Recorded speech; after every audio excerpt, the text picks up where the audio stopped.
never guess the places that I've been. You never guess the places that I've been. 'Cause everything is like a dream, yeah, but only in that dream that I live in. I'm never gonna let the day begin. Never gonna let the day begin. 'Cause everything is like a dream, yeah, but only in that dream that I live in. Oh, don't wake me up before you go, and I'll just make this bed my home. Oh, darling, please just let me sleep. Give me my dreams.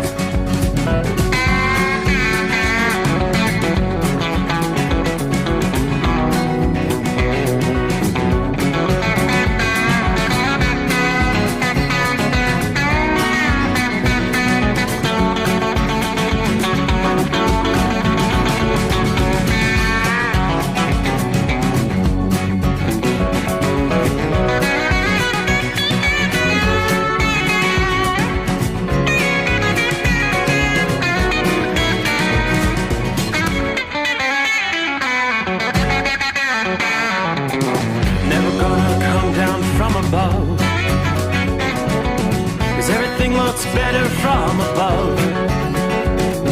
Nothing's ever as it seems, yeah, except in that world that I dream of. Never gonna lose the ones I love. Never gonna lose the ones I love. 'Cause everything is like a dream, yeah, but only in that world that I dream of. Oh, don't up before you go, 'cause I can't face this day alone. Oh, darling, please just let me sleep.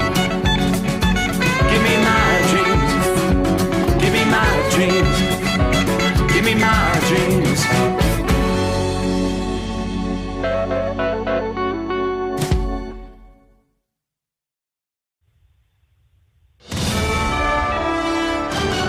USA Radio News, I'm Anthony Lucero. Los Angeles City Council members have announced a series of proposals they say would protect illegal immigrants. These plans include a Know Your Rights campaign, support for immigrants at Los Angeles International Airport, and funding legal services. Councilman Hugo Soto Martinez says the legislation is a necessary response to President Trump's deportation policy. Los Angeles will not be complicit. We will use every single tool to protect our residents. Another proposal would require businesses to report immigration enforcement efforts to the city so employees can get legal support if their workplace is raided.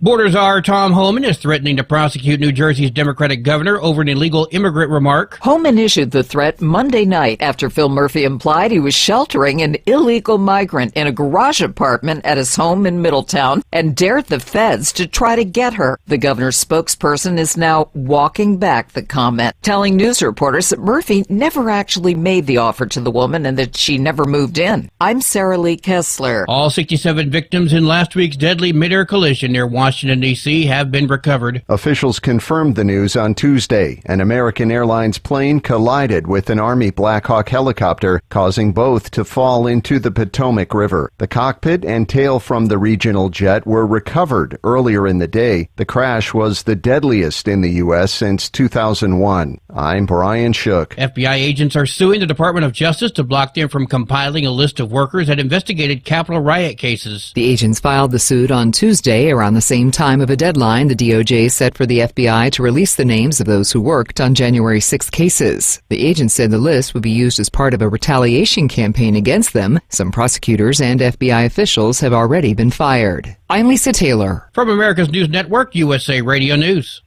In today's troubled world, our USA Armed Forces stand ready to protect you and our American way of life.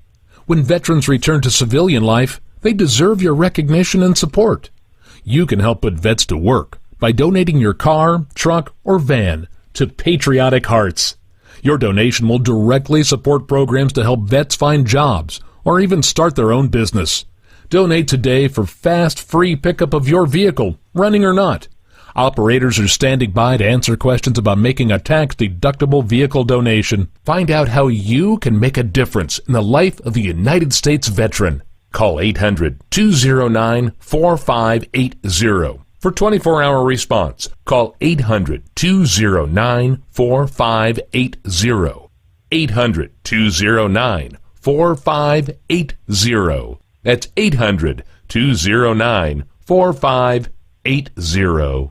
Miami-Dade commissioners are sending a resolution to President Trump asking him to extend TPS for Venezuelans and others. We stand behind our brothers and sisters who are here on their TPS. Miami-Dade Commissioner Rene Garcia urging the Trump administration to extend TPS for Venezuelans, Haitians, and others previously granted temporary deportation protection. We look forward to the administration to continuing to extend that TPS for the law-abiding citizens, the law-abiding individuals that are here in our country, while conditions exist in their countries that they cannot return. The board sent a certified copy of the resolution to the president, members of the Florida congressional delegation, and the head of Homeland Security, Kristi Noem. Karen Curtis, Miami. California's largest home insurer is asking state officials for an emergency rate hike. State Farm General claims the Los Angeles County fires have had a significant impact on its ability to continue operating in the state. State Farm says it's received at least 8,700 claims and has already paid out more than $1 billion to customers, adding that it expects to pay out even more. The company is asking for rate hikes of 38% for rental dwellings and 15% for tenants, with those rates taking effect on May 1st. State Farm said on Monday that the request is necessary to rebuild its capital base. I'm Tammy Trujillo. Wall Street closed higher today. Investors largely shook off trade war fears thanks in part to a strong gain in Palantir. At the closing bell, the Dow rose 134 points, the S&P 500 added 43 points, the Nasdaq climbed 262 points. I'm Kristen Marks. And I'm Anthony Lucero, USA Radio News.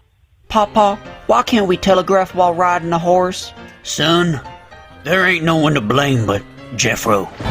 He was riding old Betsy the Stallion, tip-tapping away at his telegraph, when blam! Ran right into the side of the saloon. Well, if Jeffro can't do it, neither should you. Don't text and drive. Visit StopTextStopWrecks.org. A message brought to you by the National Highway Traffic Safety Administration and the Ad Council.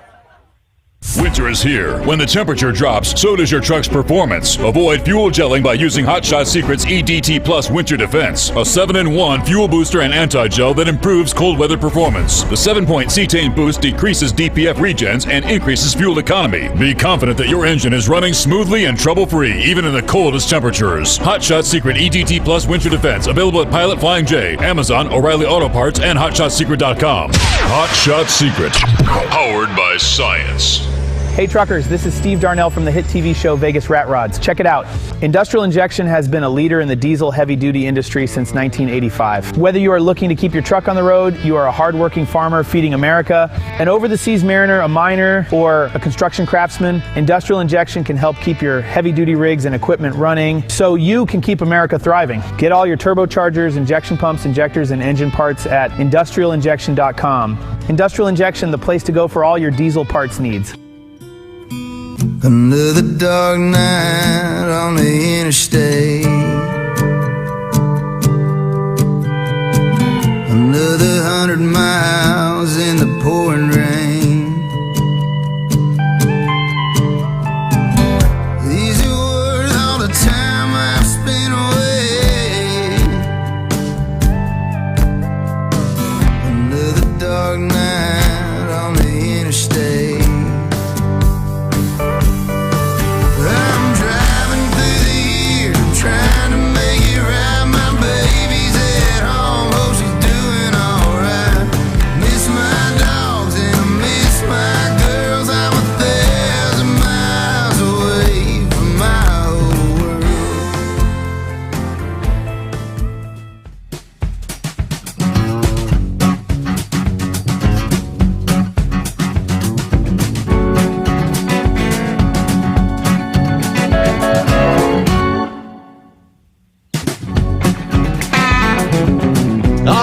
As Dave Dudley once said, we got a long way to go and a short time to get there.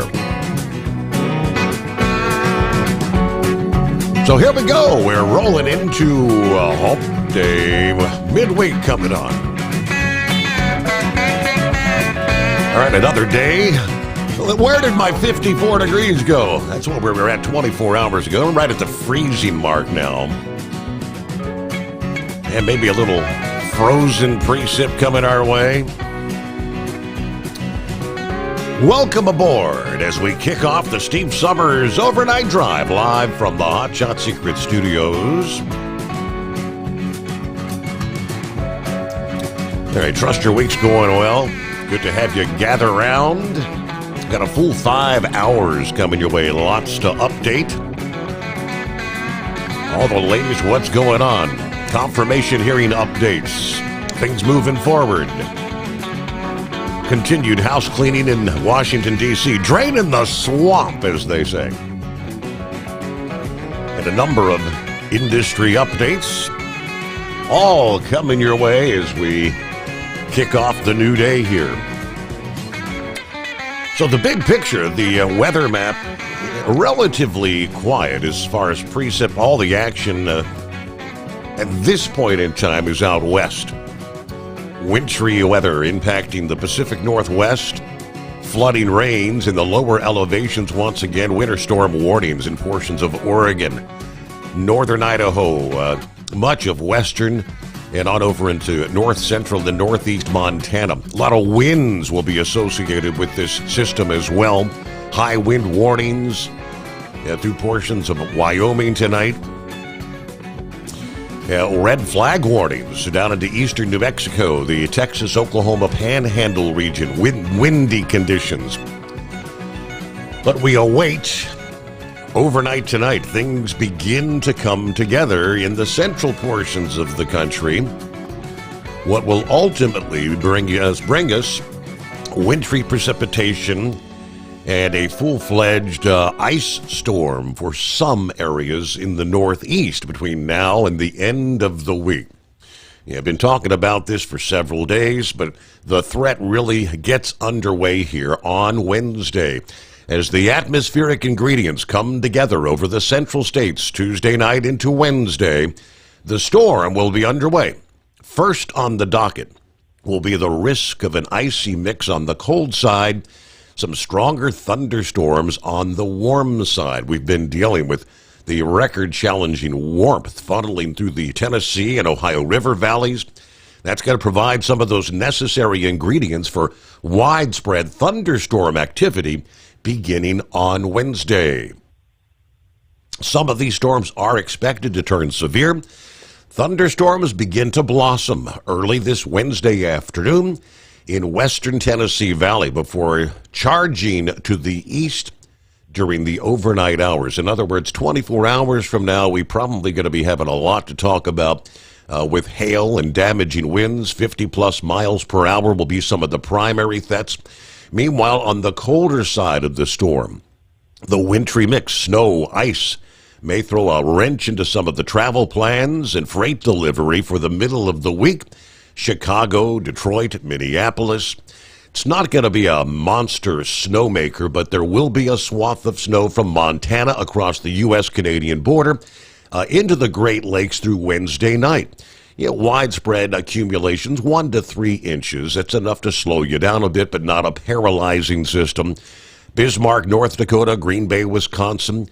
Further south, there may be some snow, but ice is going to take over as the main threat there. As the mild air mass clashes with the frigid air to the north, the ingredients for a major ice storm are expected to begin to be in place beginning later today across a zone spanning from the Midwest to the Great Lakes, according to AccuWeather. Significant icing, building of a quarter of an inch or more, may occur into Wednesday night, mainly along and between the I-70 and 80 corridors in Michigan, Indiana, and Ohio. Hazardous travel could result from the freezing rain.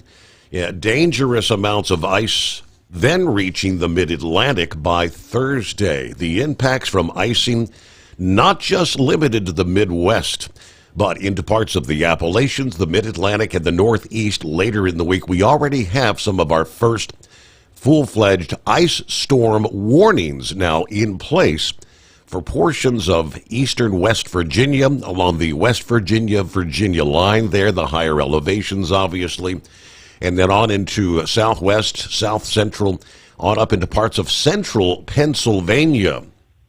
A portion of the central Appalachians through Pennsylvania, and ultimately reaching southern New York, all in that zone that appear to be at risk for a significant ice storm.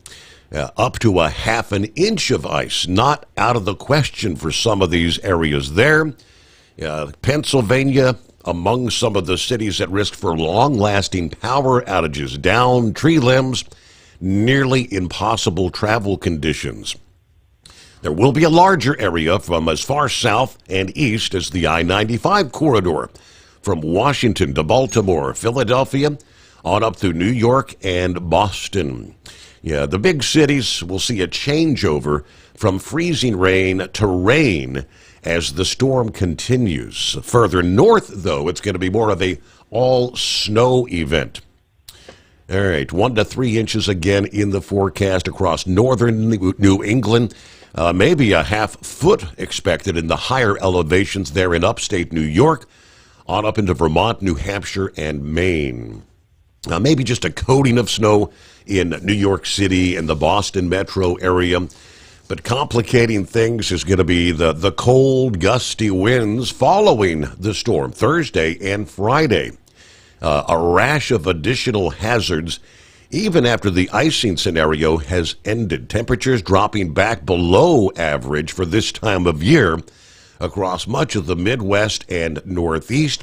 Winds widespread, 40 to 50 mile per hour winds across the Great Lakes on Thursday before shifting into the interior Northeast on Friday.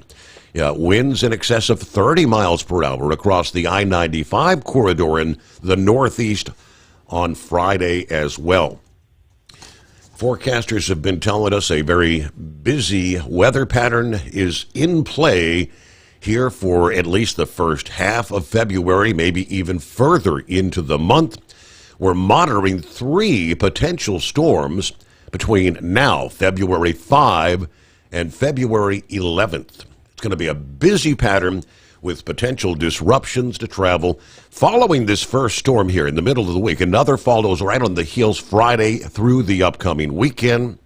Where will the snow, ice versus thunderstorms occur? Still a little bit hazy at this point. At least one more storm may follow for beginning early into next work week.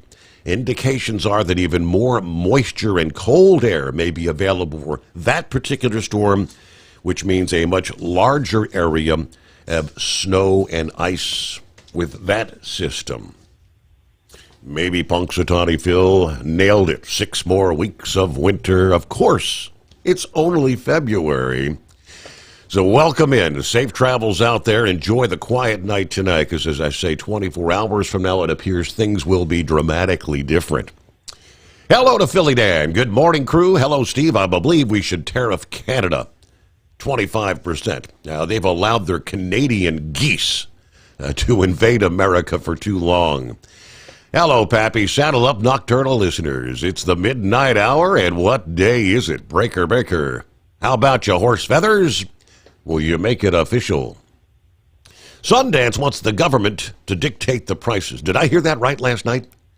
Isn't that commie, socialist? The Trump train has lost steam power. It is now operating under full nuclear power. And the whacked-out communist left are in full nuclear meltdown. Whatever was left of their frontal lobe non-functioning neurons have melted down, drained through their empty orbital cavity, straight through the caboose, into the already stained, filled diapers. In other words, they are now one big pile of metabolic waste. They should take a bath in a septic tank, cleanse themselves from their stench. With that said, time to snuggle up to whomever, whatever, and enjoy the overnight drive with Mr. Steve Sommers, coming to you live somewhere deep beneath the Earth's crust. Maybe in the future from Trump International Gaza Hotel. Yeah, how about that? We're going to take over Gaza? Okay. That's realistically being discussed as Benjamin Netanyahu met with Trump this past day there in D.C. More on that, obviously, coming up as we progress into the new day. Good afternoon, Larry. Hammer down. Be safe. 28 degrees, Coxsackie, New York tonight as we kick off round number 3 to Schenectady, New York. Country Bumpkin on board. Drive safe. Overnight drive family. Hello, Brain Dead. Happy Wacky Wednesday. Sticking a fork in Taco Tuesday. Headed back from Laurel, Mississippi. There's a little bit going on in the sports world. I'll check in later in the program. But we're down to 6 days till pitchers and catchers report. 16 days till spring training. 51 days till opening day for Major League Baseball. And we're down to the Daytona 500, 11 days. And lest we forget, 31 days till the NHRA Gator Nationals kicking off another NHRA season. All right, Country Bumpkin there. Okay, Waterford, Michigan tonight. Be safe to our overnight drive family. We'll get to some of our other friends checking in as we kick off Hump Day, the Steve Sommers Overnight Drive, live from the Hot Shot Secret Studios. Let's face it, winter is here. When the temperature drops, so does your truck's performance. You know what I'm talking about. The hard, cold starts, rough idling, and fuel gelling. Avoid these problems by using Hot Shot Secret's EDT Plus Winter Defense. EDT Plus Winter Defense is a concentrated 7-in-1 fuel booster and anti-gel that prevents gelling and improves engine performance in the coldest of climates. The 7-point cetane boost decreases DPF regens, increases fuel economy and winter operability, plus the lubricity protection of LX4 to extend fuel system life. With EDT Plus Winter Defense, you can be confident that your engine is running smoothly and trouble-free, even in the coldest temperatures. Hot Shot Secret EDT Plus Winter Defense is available at Pilot Flying J truck stops, Amazon, O'Reilly Auto Parts, and HotShotSecret.com. Hot Shot Secret, powered by science. Do you have a Dodge pickup and hate your automatic transmission? Of course you do. LaVon Miller at Firepunk Diesel here, and we specialize in heavy-duty and performance transmissions for your 3-quarter or 1-ton Cummins powered truck. So if you're interested in turning your stock slush box into a towing monster, call us today at 614-733-3744 or visit us online at shop.firepunk.com. For anything diesel, take it to Scheid Diesel. They provide a wide variety of services and diagnostics to determine what the problem is with the latest technology. From simple oil changes and preventative maintenance to fuel system diagnostics and repairs, engine rebuilds and cylinder head repairs, and rebuilds with our in-house machine shop. They also have on-site DPF cleaning for exhaust issues and DOT inspections. If your diesel is asking for some attention, Scheid Diesel has the specialist you need for anything diesel. Located in Terre Haute and Lafayette, Indiana, and Effingham, Illinois. Scheid Diesel has you covered.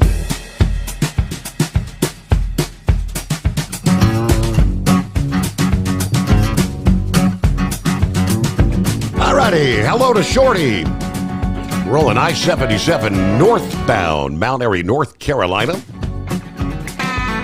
Columbus bound with 56 degrees tonight. There's James, good morning from Woodstock, Georgia. We actually got into the mid-70s here this past day. I was thinking about breaking out the shorts and t-shirts, but it's a fake spring. It ain't gonna last long. Yeah, reality check is on the way, right? Hello to Mike. Good morning from Belvedere, Illinois. 19 degrees here tonight. Have a great show, everybody. Be careful out there. Did we say hello to Gary? And there's Robert on board. Good to have you with us. Lauren Weiss, 2-time world champion bull hauler. Good morning, Steve. 10 degrees. Feels like 0. In Bottineau, North Dakota, we've got the powerful chrome-plated cow truck pointed east for another round to America's Dairyland. It's an epic night in the North Country for some high-speed cow trucking. To quote the Snowman, we're eastbound and down. Special one-night-only international shout-out to the overnight drive listeners in the 51st state and down under. from an American bull hauler. Very good. I get your play on words there. Eskimo Mom, ready to get it started here. Howdy, Overnight Drive Nation. Happy Hump Day Wednesday. Back in the saddle after having to take an unexpected week off for illness. Between myself and my other half, it got even more expensive because our refrigerator went out as well. But thanks to all for the prayers, we're rolling north to Warsaw, Indiana for my first load back. Clouds 29 degrees, US 30 east of Fort Wayne, Indiana tonight. All right, so yeah, you had the crud last week, huh? Got a call here a little bit earlier. Old Knucklebuster, he was fine 24 hours ago. He said, "You're on your own tonight. I'm in the bed with the crud." I said he started feeling rough about 5 in the afternoon, hit him like a ton of bricks. Not feeling well at all. He already did the home test for COVID. It got him a doctor's appointment, so it may be the flu bug, who knows. I know the norovirus thing's going around. All right, Buckeye Boy checks in from Brunswick, Georgia. 56 tonight, delivering nearby Sea Island at 4 p.m. Then we'll head back to the house. Have a great night. Everybody be careful out there. All right. Marianne says, "I love the Canadian geese." Hey. And Paul, praying y'all stay safe out there. Thanks for all you do for us. Our number, 844-844-3388. We start with a bit of an update. We heard on the news break that all of the perished have been recovered from the American Airlines Army helicopter crash in the Potomac. The remains have all been recovered now. The investigation continues, but data recovered from the airline and Army helicopter crash revealing what they describe as a key discrepancy in their altitude readings. This may offer an explanation for the tragedy that left 67 dead. National Transportation Safety Board revealed that preliminary data from the Black Hawk helicopter and passenger jet showed conflicting readings about their altitudes at the time of the collision. Data from the passenger jet's flight recorder showed its altitude as 325 feet, plus or minus 25. When that crash happened, data in the control tower, though, showed that the Black Hawk helicopter was at 200 feet at that time. The 100-foot discrepancy yet to be explained, but if the impact did occur at 325 feet, that crash would have occurred well above the maximum allowed altitude of 200 feet for helicopters in the area. Investigators say we hope to reconcile the altitude differences with data from the helicopter's black box, which is taking more time apparently to retrieve because it became waterlogged after it plunged into the Potomac. They also said they plan to refine the tower data, which can be less reliable. But that's what our job is, to figure it out, according to the National Transportation Safety Board. Todd Inman, who grew increasingly agitated with reporters' questions, seeking more information and clarity about the readings during a Saturday evening news conference. He acknowledged there was dissension within the investigative team about whether to release the information or wait till they had more data. Investigators currently do not have the readout from the Black Hawk, so they cannot provide information about the altitude at which the helicopter was flying. But Inman said, obviously, an impact occurred. And I'd say when an impact occurs, this is typically where the altitude of both aircraft were at the moment, right? Of course, no one survived, as an American Airlines flight from Wichita with 64 aboard was preparing to land there. The Army Black Hawk, which apparently flew into the jet's path with 3 soldiers aboard. Another NTSB investigator that's in charge, Bryce Banning, said this is a complex investigation. There's a lot of pieces here, but the team is working hard to gather this data. He also discussed the last moments from the Jet's 2 black boxes, which captured sound in the cockpit and the flight data. The crew had a verbal reaction, the data recorder showing the airplane beginning to try and increase its pitch. Sounds of impact, audible about 1 second later, and the end of the recording, just like that. Okay. I was having a conversation with Scotty, a.k.a. Demon, this portion.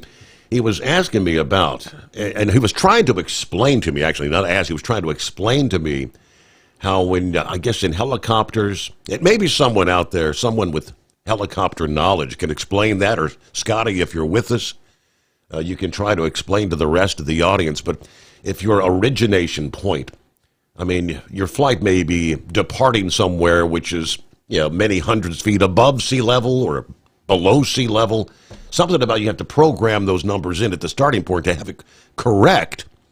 So, again, I was a little bit confused by that, but let's get a quick timeout. It is 844-844-3388.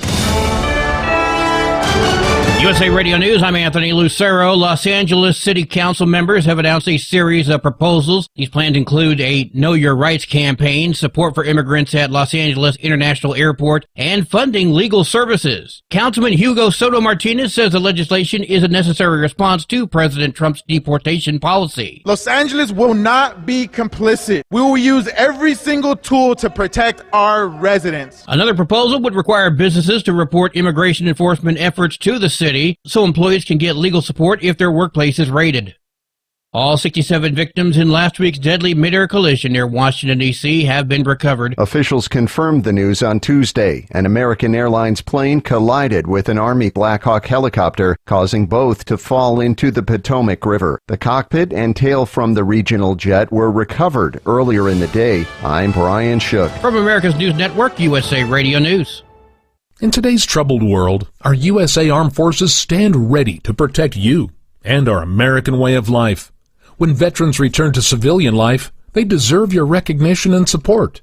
You can help put vets to work by donating your car, truck, or van to Patriotic Hearts. Your donation will directly support programs to help vets find jobs or even start their own business. Donate today for fast, free pickup of your vehicle, running or not. Operators are standing by to answer questions about making a tax-deductible vehicle donation. Find out how you can make a difference in the life of a United States veteran. Call 800-209-4580 for 24-hour response. Call 800-209-4580. 800-209-4580. That's 800-209-4580. Do you have a Dodge pickup and hate your automatic transmission? Of course you do. Levon Miller at Firepunk Diesel here, and we specialize in heavy-duty and performance transmissions for your 3/4 or 1-ton Cummins-powered truck. So if you're interested in turning your stock slush box into a towing monster, call us today at 614-733-3744 or visit us online at shop.firepunk.com. Increase fuel economy up to 7.9% with Hot Shot Secret Gasoline Extreme. The solution to maximize your engine's performance and fuel economy. Whether you're driving a sports car or a daily commuter, Gasoline Extreme is specially formulated with PEA to deep clean. Don't settle for an average driving experience. Upgrade to Hot Shot Secret Gasoline Extreme and go further on each tank. Order now on Amazon or HotShotSecret.com. Hot Shot Secret. Powered by science. For anything diesel, take it to Shy Diesel. They provide a wide variety of services and diagnostics to determine what the problem is with the latest technology. From simple oil changes and preventative maintenance to fuel system diagnostics and repairs, engine rebuilds and cylinder head repairs, and rebuilds with our in-house machine shop. They also have on-site DPF cleaning for exhaust issues and DOT inspections. If your diesel is asking for some attention, Shy Diesel has the specialist you need for anything diesel. Located located in Terre Haute and Lafayette, Indiana, and Effingham, Illinois. Scheid Diesel has you covered. Docs Diesel is your one-stop online shop for diesel filter maintenance. Genuine quality, third-party tested filters for Cummins, PowerStroke, Duramax, and EcoDiesel trucks. Docs cuts out the middleman and those pesky markups you often find from OMEs, dealerships, and parts stores.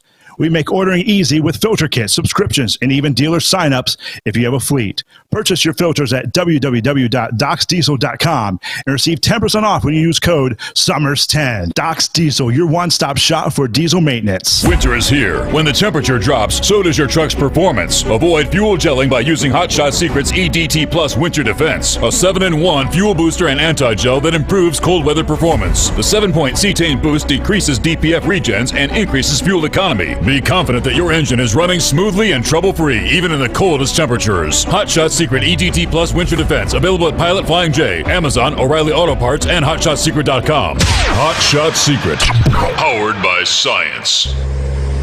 Hey truckers, this is Steve Darnell from the hit TV show Vegas Rat Rods. Check it out. Industrial Injection has been a leader in the diesel heavy-duty industry since 1985. Whether you are looking to keep your truck on the road, you are a hardworking farmer feeding America, an over-the-seas mariner, a miner, or a construction craftsman, Industrial Injection can help keep your heavy-duty rigs and equipment running so you can keep America thriving. Get all your turbochargers, injection pumps, injectors, and engine parts at industrialinjection.com. Industrial Injection, the place to go for all your diesel parts needs. Keep the bugs off your glass and the smokies off your ass. This is the Overnight Drive with Steve Sommers.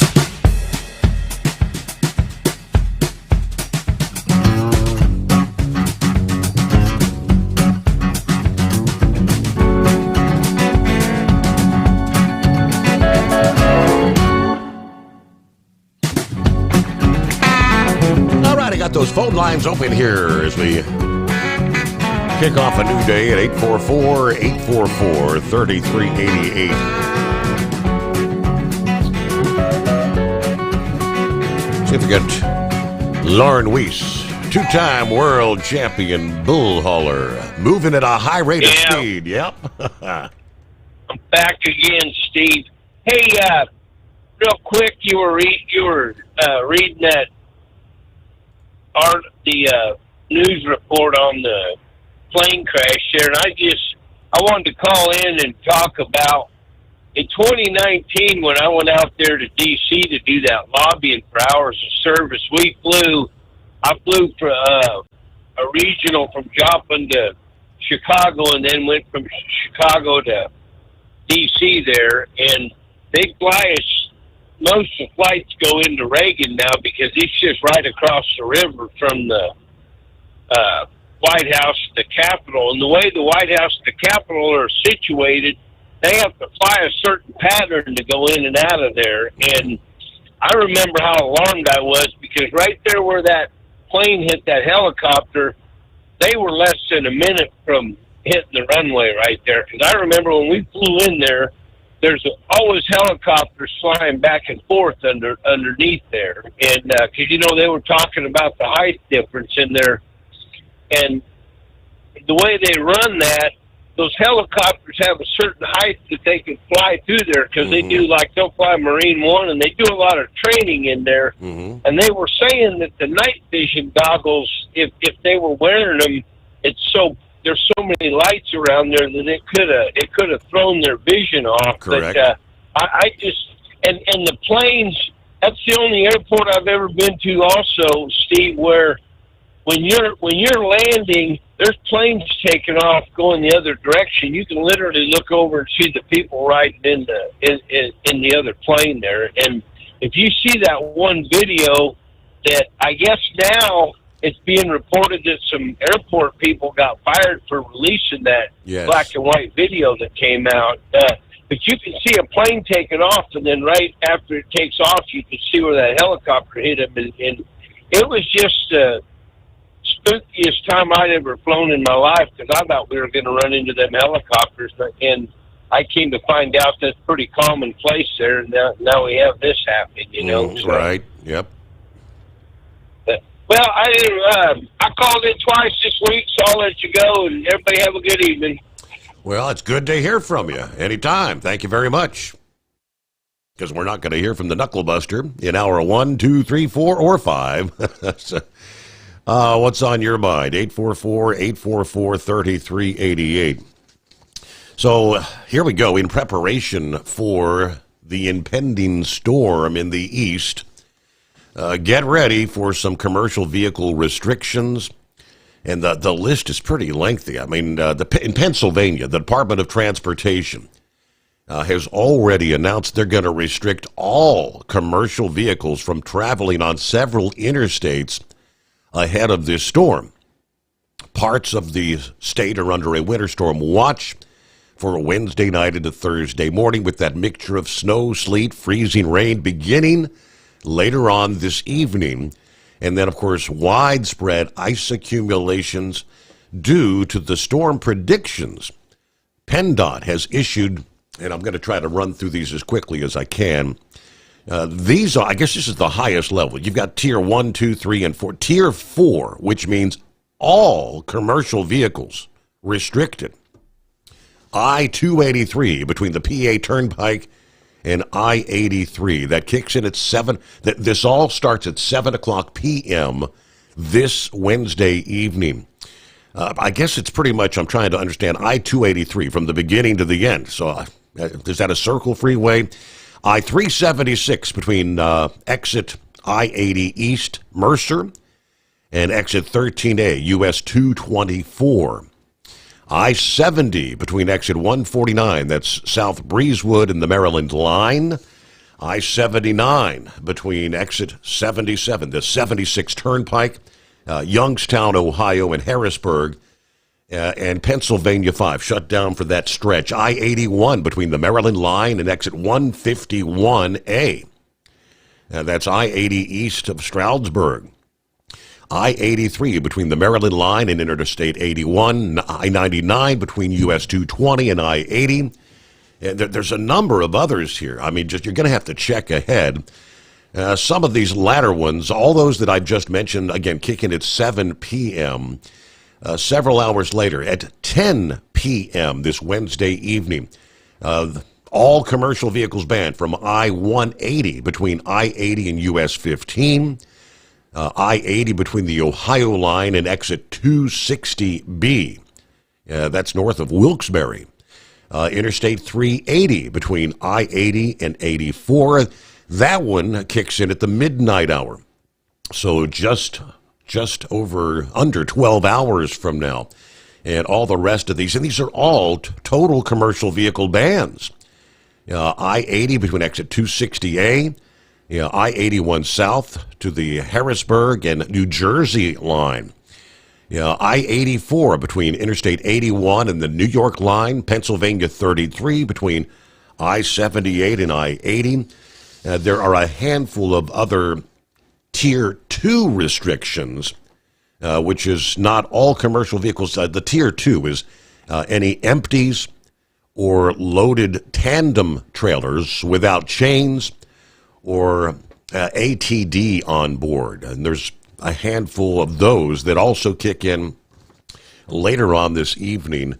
So a lot of commercial vehicle traffic being banned before the storm ever gets underway here later on tonight in Pennsylvania. I have not yet seen anything in regards to other states. New York sometimes implements some bans. Meanwhile, we've been tracking the cost of eggs.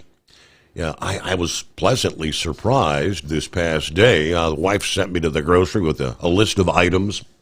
Kroger had not dozen, but 18 packs of eggs on sale for $3.99. So I picked up two 18 packs. That wasn't bad with the prices around the country. Prices have got so high that people are now stealing eggs. Pennsylvania State Police investigating the theft of a large shipment of organic eggs from a trailer. This theft occurred on February 1. What was that? Saturday, right at a business in Greencastle, Pennsylvania. Troopers say around 8:40 p.m., 100,000 organic eggs were taken from the rear of a distribution trailer at Pete and Jerry's Organics.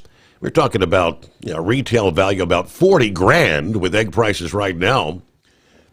The investigation is active and ongoing. If anyone has any information, you're asked to contact the Pennsylvania State Police in Chambersburg. But somebody selling some eggs on the black market. If the price sounds too good to be true, they might very well be stolen. Meanwhile, it's 844-844-3388. Guess we shall see if we can make it official. Good morning, Horse Feathers. Yeah, morning, Your Honor. So, I guess we got to start out with the, hey, Mike.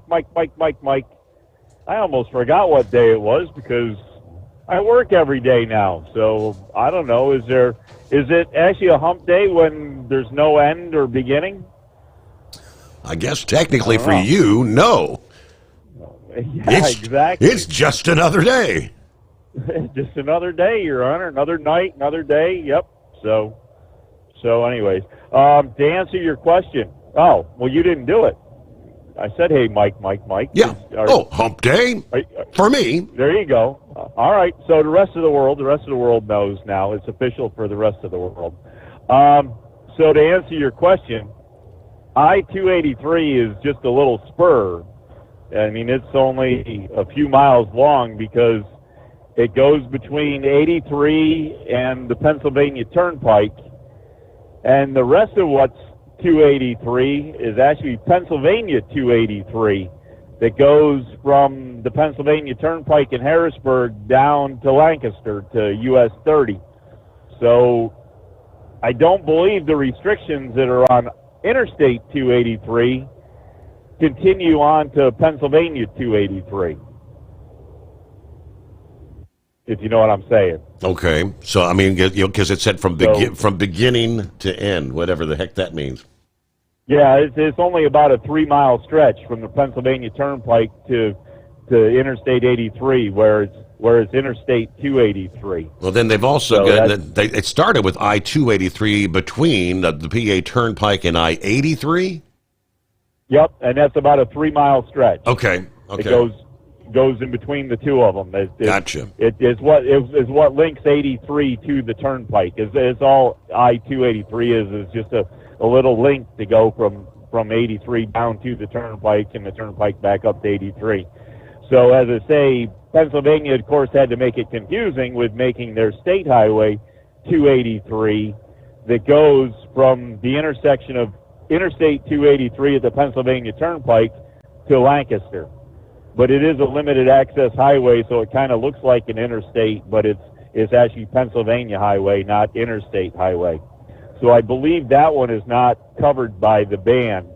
So if you get off the Turnpike right there, you can still run 283 back and forth down there, but once you get up there, you can't get on the interstate. You have to stay on the the 322 and stuff like that. And here's where the problem comes, is when you get to Pennsylvania, 322 goes in conjunction with 83 and 81 to continue on as 322 so are you allowed to be on the part of the interstate that's part of the U.S. highway system, right. or are you restricted from it because it's the interstate highway system? But there is a way to cut through and actually come out on what they call Cameron Street, which will bring you across, but you kind of have to have a little bit of knowledge of the Harrisburg area to be able to get off and get down and drive in Harrisburg itself to cut through there. But when they far as I know, when they put all these restrictions up, I mean, obviously, I pulled this up from CDL Life, and they've got the list here. But for drivers out there, if you're using like a GPS or whatnot, they're not going to be aware, right? The best thing I can say to do is to use the PA 511 system. They have the PA 511 app, and they have, I believe, if you go on to the Pennsylvania DOT's website, there's a link to the 511 system. Okay. And that'll show you all in map form and written out form all of the closures and time for closures and the tier of the closure. So that would be my best suggestion. And I actually have the PA 511 app on both my phone and my tablet, so that when I'm got to get up into Pennsylvania, I can check on what the hell is going on. And the list I have here, I think this is the most complete bans, tier 4, that I've seen with all the storms in recent years. And past experience says that they take those restrictions serious, and they hit you with a pretty hefty fine if you're out there, right? Yeah, absolutely. Yeah, they don't mess around with it. And so my boss was telling me a little bit about it, and I didn't realize that it was the tier 4. I'm like, yeah, so that just means you got to stay in the right lane at 45 miles an hour. And he's like, no. He says this is the big one. This is all commercial traffic. Ban, that cannot be on the highway. Yep. So plan your parking spaces now, because I'll guarantee you by noontime tomorrow, you will not find parking spots in Pennsylvania, especially the I-80 corridor. Mm-hmm. That's a very hard corridor to get a parking spot on, and also the 76 and stuff. When you get down towards Philly, the Philadelphia area, you will not find parking. And so if you're caught out on the highway, as you said there, and the worst part is that there doesn't have to be any weather. I mean, you can be on perfectly dry road, perfectly safe, and if that when the ban kicks in, it's 7 p.m. It might be 8 o'clock. Precip hasn't even started, but the ban's in effect. That's right, and they will ticket you for breaking the rule of the ban, even though you're perfectly safe and can drive down the highway. And a lot of times, you'd be going the opposite way of the storm. The storm is following you, so you're ahead of the storm, and you're on dry road, and you're always going to be on dry road. But because that ban is in effect, you're not supposed to be on the highways. So, and Pennsylvania is a hard state to get across because of the mountains. I shouldn't say mountains; they aren't that big. They're good-sized hills, but all the ridges run north-south, so a lot of the roads run north-south with the valleys and everything. So to get across Pennsylvania east and west is really hard unless you are able to use one of the interstates. You really gotta go a lot out of your way to get around things, to try to run state and U.S. highways. So anyways, that's the only thing I can say is plan accordingly, plan early, plan accordingly, and probably the best thing is to avoid Pennsylvania.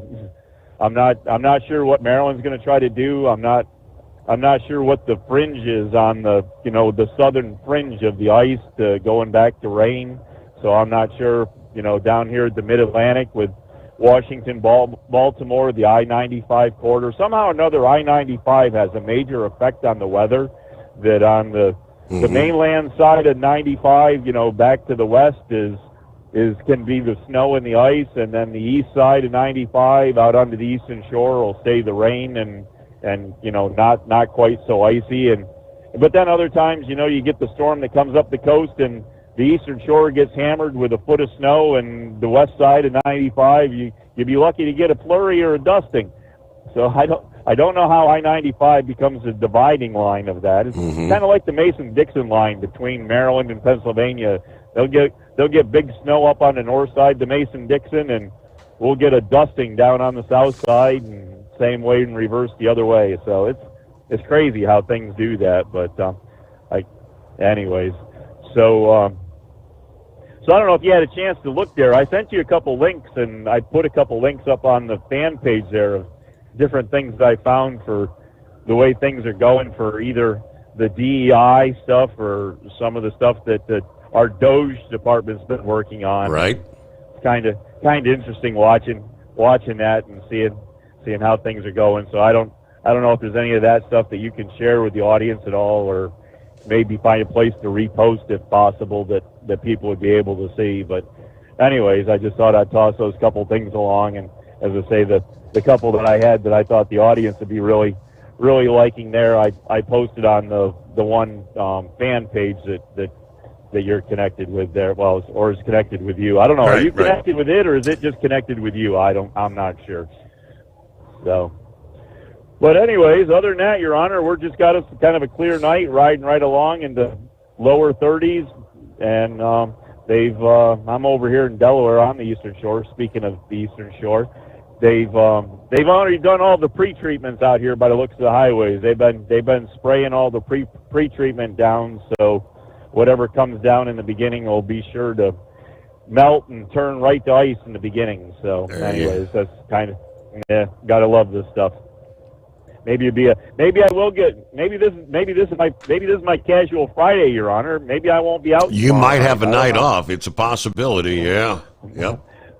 So, all right. Well, that, Your Honor, I guess I'll let you go, and I'm going to shoot across that Woodrow Wilson Bridge here at some point. So I'll take a gander up the river and see if I can see the Washington Monument and the U.S. Capitol again today. And I don't know, it's kind of hard to identify all the flashing lights. I'm not sure where they're at with that, how much more they're still got some more recovery effort they're working on, or if they're just doing that in the daytime at this point. It's probably a lot safer for them to do it in the daytime, whatever they got going at this point. So anyways, I guess with that, Your Honor, we'll let you do some due diligence, and we'll see where we can go here tonight. There you go, rolling into a hump day, and we'll be right back. At Hot Shot Secret, we share the science behind common diesel problems and their solutions. For example, Diesel fuel cetane levels. in many states, the cetane rating in diesel fuel is 42 to 45. Most diesel engines operate more efficiently with a cetane rating of 48 to 50. One treatment of Hot Shot Secret Diesel Extreme will raise your cetane 7 points, increase fuel economy, and improve cold starts. Due to a cleaner burn, there are less hydrocarbons and particulate matter in your exhaust. This reduces the blockage of your diesel particulate filter. Using Diesel Extreme generates 83% less DPF regenerations. The 6-in-1 Diesel Extreme formula also includes the most concentrated detergent on the market, lubricity enhancer, water demulsifier, rust and corrosion inhibitors, and a fuel stabilizer. Hot Shot Secret Diesel Extreme is available nationwide at truck stops, fine farm and auto stores, and online at hotshotsecret.com. Hot Shot Secret, powered by science. Do you have a Dodge pickup and hate your automatic transmission?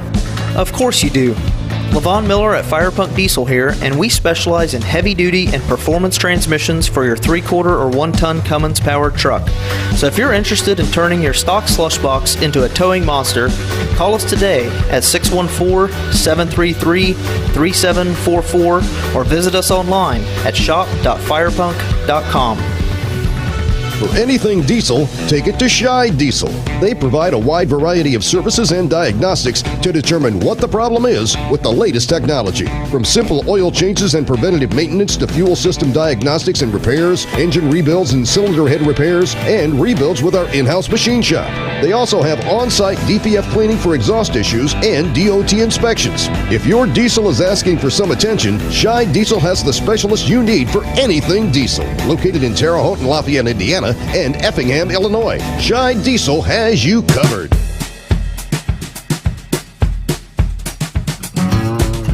Another industry update up in, matter of fact, Horse Feather's neck of the woods, Baltimore.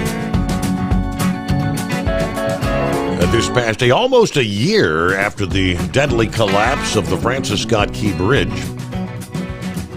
Maryland officials Tuesday unveiling finally their designs for the replacement, which will be taller and better protected against ship strikes.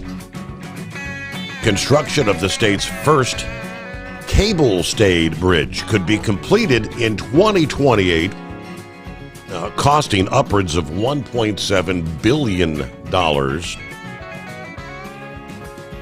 With its graceful outline and delicate design, officials said the new bridge will modernize Baltimore's skyline, becoming a symbol of resilience, progress, and economic growth. The design features 2 towers with cables radiating down to the deck. Governor Wes Moore said this is a great day for the state of Maryland, but it's not lost on me that today's triumph was born out of tragedy. The original Francis Key Bridge, a 1.6-mile steel span at the mouth of Baltimore's harbor, took 5 years to construct and opened in 1977. connecting various port-oriented industrial communities around Baltimore, allowing drivers to easily bypass downtown. Of course, after the collapse of the bridge, March 26th of last year, officials quickly promised to rebuild. Of course, it is a vital piece of transportation infrastructure. Demolition of the remaining pieces will take place this spring. Construction of the replacement will follow, according to the official announcement this past day. All right, it's 844-844-3388. Let's face it, winter is here. When the temperature drops, so does your truck's performance. You know what I'm talking about. The hard, cold starts, rough idling, and fuel gelling. Avoid these problems by using Hot Shot Secret's EDT Plus Winter Defense. EDT Plus Winter Defense is a concentrated 7-in-1 fuel booster and anti-gel that prevents gelling and improves engine performance in the coldest of climates. The 7-point cetane boost decreases DPF regens, increases fuel economy and winter operability, plus the lubricity protection of LX4 to extend fuel system life. With EDT Plus Winter Defense, you can be confident that your engine is running smoothly and trouble-free, even in the coldest temperatures. Hot Shot Secret EDT Plus Winter Defense is available at Pilot Flying J truck stops, Amazon, O'Reilly Auto Parts, and HotShotSecret.com. Hot Shot Secret, powered by science. Do you have a Dodge pickup and hate your automatic transmission? Of course you do. Levon Miller at Firepunk Diesel here, and we specialize in heavy-duty and performance transmissions for your 3-quarter or 1-ton Cummins-powered truck. So if you're interested in turning your stock slush box into a towing monster, call us today at 614-733-3744 or visit us online at shop.firepunk.com. For anything diesel, take it to Scheid Diesel. They provide a wide variety of services and diagnostics to determine what the problem is with the latest technology. From simple oil changes and preventative maintenance to fuel system diagnostics and repairs, engine rebuilds and cylinder head repairs, and rebuilds with our in-house machine shop. They also have on-site DPF cleaning for exhaust issues and DOT inspections. If your diesel is asking for some attention, Scheid Diesel has the specialist you need for anything diesel. Located in Terre Haute and Lafayette, Indiana, and Effingham, Illinois. Scheid Diesel has you covered.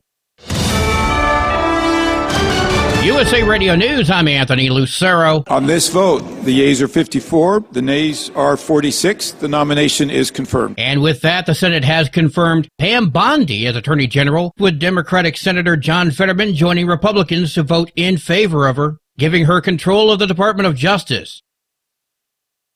Georgia's former Congressman Doug Collins has been confirmed to lead the U.S. Department of Veterans Affairs. The U.S. Senate overwhelmingly voted him in on Tuesday, 77-23. During his confirmation hearing on January 21st, Collins testified that while serving as chaplain in the U.S. Air Force Reserve with the rank of colonel at Warner Robins, he learned how to lead. Leadership is about listening, but it's also about leading. It's also about taking the men and women that you serve with and making sure that you're putting their needs first. President Trump's nominee will oversee a $350 billion budget and nearly 200 medical centers addressing the evolving healthcare needs of younger vets from recent conflicts. I'm Liz Kennedy. San Diego's top business organization says they have major concerns about the president's plans for tariffs against Mexico and Canada, and that's despite the 1-month pause. The San Diego Chamber strongly opposes tariffs. That's San Diego Regional Chamber President and CEO Jessica Anderson. She says the chamber has helped craft special and unique business relationships with Mexico. We're not just trading with Mexico, we're really producing together. Taxing an import winds up translating into a tax on U.S. customers because we have these integrated supply chains. Anderson says these fees could lead to higher prices, job loss, and eventually companies going out of business. I'm Phil Farrar. Wall Street closed higher. At the closing bell, the Dow rose 134 points. The S&P 500 added 43 points. The Nasdaq climbed 262 points. I'm Kristen Marks. From America's News Network, USA Radio News. With all the recent violent protests, looting, and destruction, some areas are considering either defunding or abolishing the police. At a time when America's neighborhoods need the protection of police the most, some elected officials would rather create more chaos by playing politics. If you're sick of elected officials caving in to demands of the radical left, you're not alone. It's time we stand up and declare our support for local police. The majority of police officers are important partners in protecting our God-given rights. If you prefer freedom over chaos, then learn how you can help protect the local police that serve your community. Call today and request your free Support Your Local Police info packet. Dial 800-JBS-USA-1. That's 800-JBS-USA-1. Request your free Support Your Local Police info packet by calling 800-JBS-USA-1 today. President Trump and Israeli Prime Minister Benjamin Netanyahu say their ties are unbreakable. You are the greatest friend Israel has ever had in the White House. Trump and Netanyahu met at the White House today, with Netanyahu becoming the first foreign leader to meet with Trump during his second term. The president said the U.S. will take over the Gaza Strip and own it, and added the U.S. is a respected nation once again, while saying there was no threat from Iran while he was in office. Oh my God! At least 10 people have been shot and killed at an adult education facility in Örebro, Sweden, west of Stockholm. Police say they're still investigating, and the extent of the injuries is unclear. Andreas Sudling is a student at Campus Ryberska. He spoke with Sky News. After maybe 2 hours, the police came, and when they took us out from the classroom, when I passed the entrance to the school, I looked down and there was blood everywhere. This is being called the worst mass shooting in Sweden's history. The FDA is upping its broccoli recall to the most serious category. California company Braga Fresh initially issued an advisory for a specific lot of its broccoli florets in December after Health and Human Services workers found listeria in several samples from a Texas Walmart. No illnesses have been reported. The product was distributed to Walmart stores in 20 states across the nation. I'm Brian Shook. And I'm Anthony Lucero, USA Radio News. In a study, it was found that 33% of 44 herbal supplements had no trace of the advertised herb. Don't let that happen to you. Hi, this is Dr. Mitch. If you want to ensure quality, go to TotalWellness.com. Supplements made for physicians, only now available to you too. TotalWellness.com. Helping you to look good, feel good, and enjoy total wellness. Winter is here. When the temperature drops, so does your truck's performance. Avoid fuel gelling by using Hot Shot Secret's EDT Plus Winter Defense, a 7-in-1 fuel booster and anti-gel that improves cold weather performance. The 7-point cetane boost decreases DPF regens and increases fuel economy. Be confident that your engine is running smoothly and trouble-free, even in the coldest temperatures. Hot Shot Secret EDT Plus Winter Defense, available at Pilot Flying J, Amazon, O'Reilly Auto Parts, and HotShotSecret.com. Hot Shot Secret, powered by science. Hey truckers, this is Steve Darnell from the hit TV show Vegas Rat Rods. Check it out. Industrial Injection has been a leader in the diesel heavy-duty industry since 1985. Whether you are looking to keep your truck on the road, you are a hardworking farmer feeding America, an over-the-seas mariner, a miner, or a construction craftsman, Industrial Injection can help keep your heavy-duty rigs and equipment running so you can keep America thriving. Get all your turbochargers, injection pumps, injectors, and engine parts at industrialinjection.com. Industrial Injection, the place to go for all your diesel parts needs. Because Channel 19's a little congested. Call Steve now at 844-844-3388. The Overnight Drive.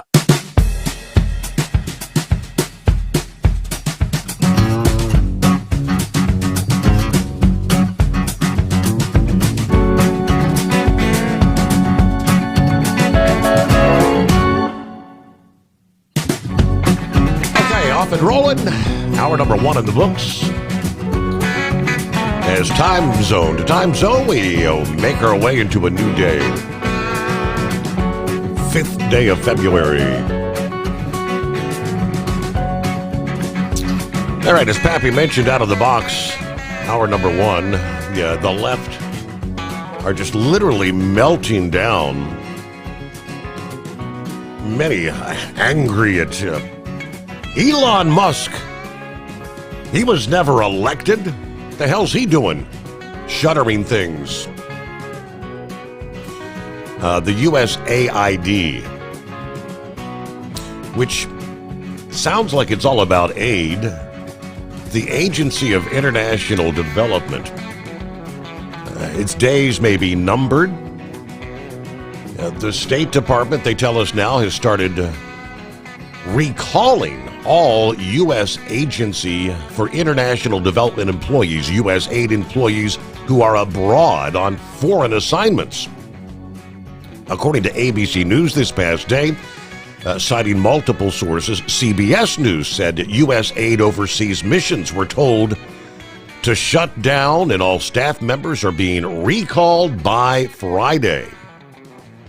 The new USAID Deputy Administrator, Peter Morocco, said State Department leadership, if they didn't do it, they'll be evacuated by the military, according to sources. On Monday, Secretary of State Marco Rubio was made the acting administrator of USAID as President Trump and his team explore folding the agency possibly into the State Department as part of a larger plan to shrink the size of federal government overall. There are discussions about merging USAID into the State Department to significantly reduce the size of the workforce for efficiency purposes and ensure that their spending is in line with the president's agenda.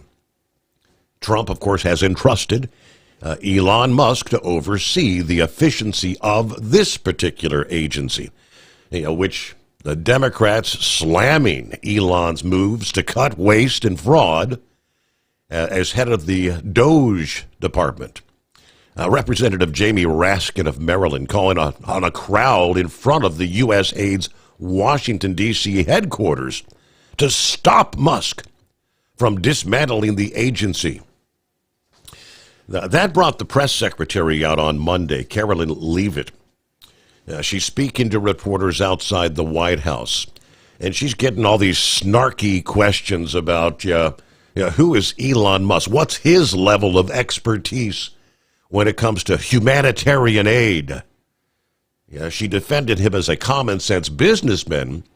Then she cited the list, a proverbial laundry list, of insane projects that are being funded by USAID. First, she characterized Musk as a once-in-a-generation business leader, a great ally and friend of the president. I think he has a little bit of common sense, and I think the American people appreciate that when it comes to the federal government, because it seems like all common sense has been lost in this city. She then proceeded to pull out a piece of paper from her coat pocket and stated, here's the reason why Elon Musk and others have been taking a look at USAID. Described the insane array of DEI-related overseas projects. Why are we paying for this stuff elsewhere in the world? $1.5 million to advance diversity, equity, and inclusion in Serbia's workplaces.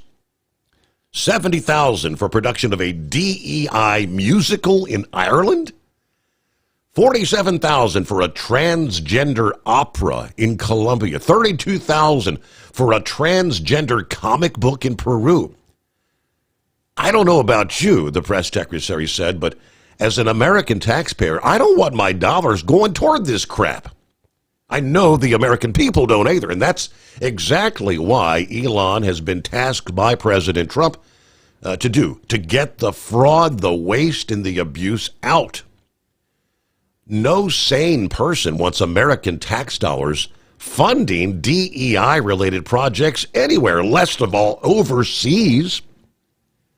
And therefore, answered the reporter's question in exactly the right way. The press secretary actually only told a fraction of the truth about USAID. She could hardly have revealed more. Trump almost certainly has not yet decided what to do about this sinister organization.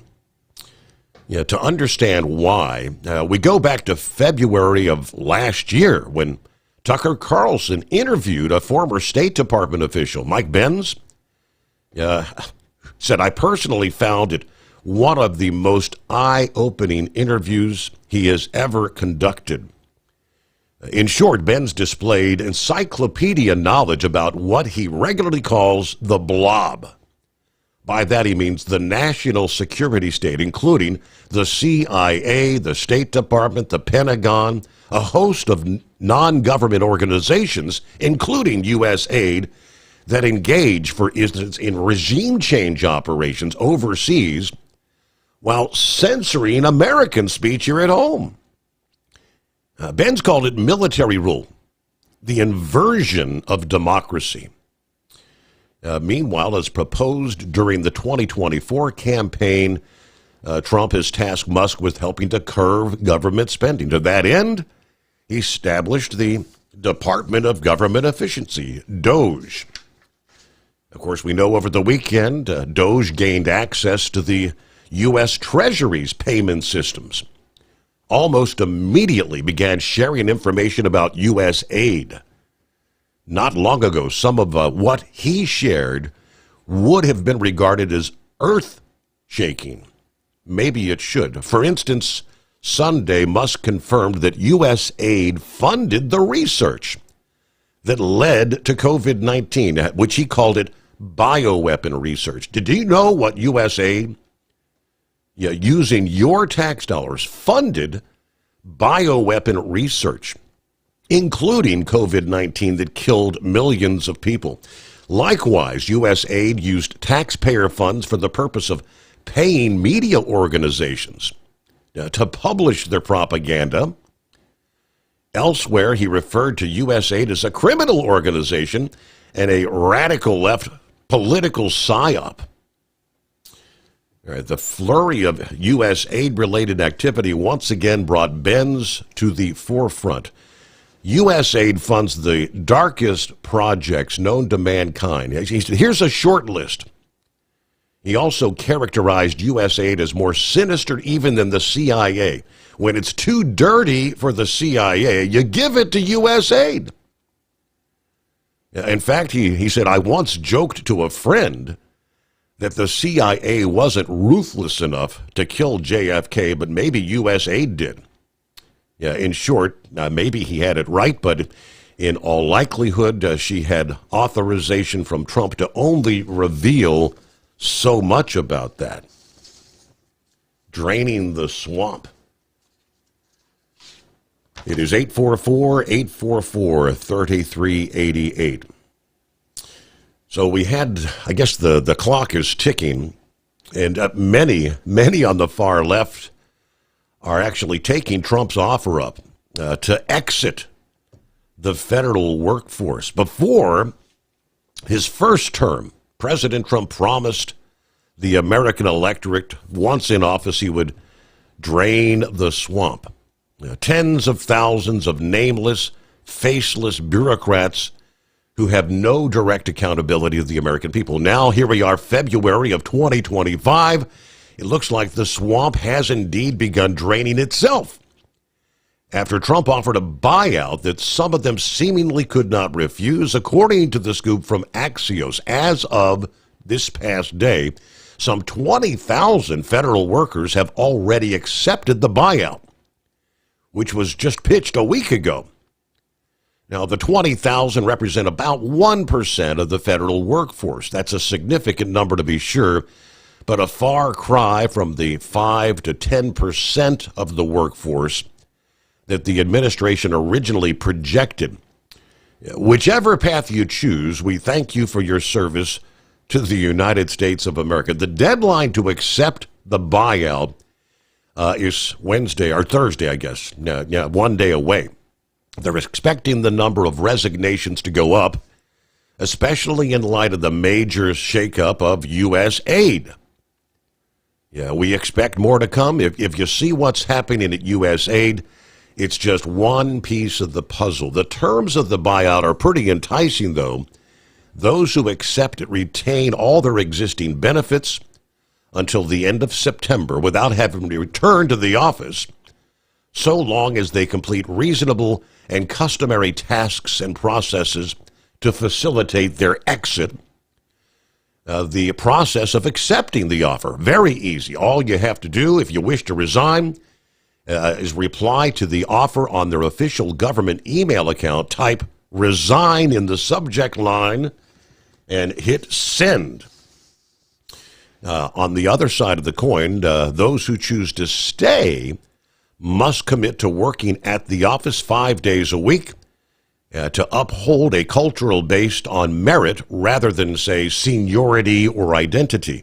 Those who remain also still run the risk of losing their position to whether it's restructuring, realignments, or reductions in force.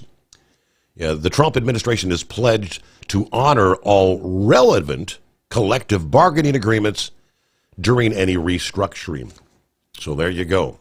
Axios also said that on average, the annual attrition rate of the federal workforce is about 6%. So some of those who are accepting the buyouts may have been looking to leave anyway, but very good. Hired Gun, good morning from Kingston, Georgia. Hope everybody's doing well. Keep the shiny side on top. Now let's get to Senor Heatwave. Good morning. Good morning, Senor. I'm here on 15 South, heading into a wind. Holy crap. I'm between Fillmore and Beaver, Utah. And that's just two words you really can't say at the same time on the radio, no? Anyways, yeah, Schumer and the Democrats are screaming, who the hell does Musk think he is? He's an unelected official. Well, he's acting like a bureaucrat with common sense. Bureaucrats, they're not elected. So why is Schumer and all them other Dems on their high horse when they're just as low as the horse apples on the ground? I don't understand. Oh, Lordy mercy. Yeah, I missed the first part of the show. I was on the phone yakking away. And was this the wind up here in Utah? Is that part of the Santa Ana winds from California, or is this from something else? It's from the train of storms coming in up in the Pacific Northwest. But yeah, you got wind advisories and high wind warnings from Wyoming through parts of Utah, much of Nevada. Winter storm warnings over in the Sierra Nevada. Yeah, windy. Well, it sure enough is here, and I'm running with empty trailers, so this is really an experience. At least I'm headlong into it instead of getting sideways. Well, let's see here. I tell you what, I've got a brand new truck assigned to me. Of course, it's been driven 9,000 miles by other people. And so when I finally got into it Saturday morning, there's a problem with the plug-in going from the tractor to the trailer. Only half of the lights work on the trailer. So I had to go back into my old International, which was new last year, and complete the run. And when I got back, I went ahead and found the brand new pigtail, and I tried plugging it to the tractor and plugging it to the trailers. And come to find out, it's actually the box on the trailer, or the tractor rather, that goes to the trailer that's got issues. And I'm thinking,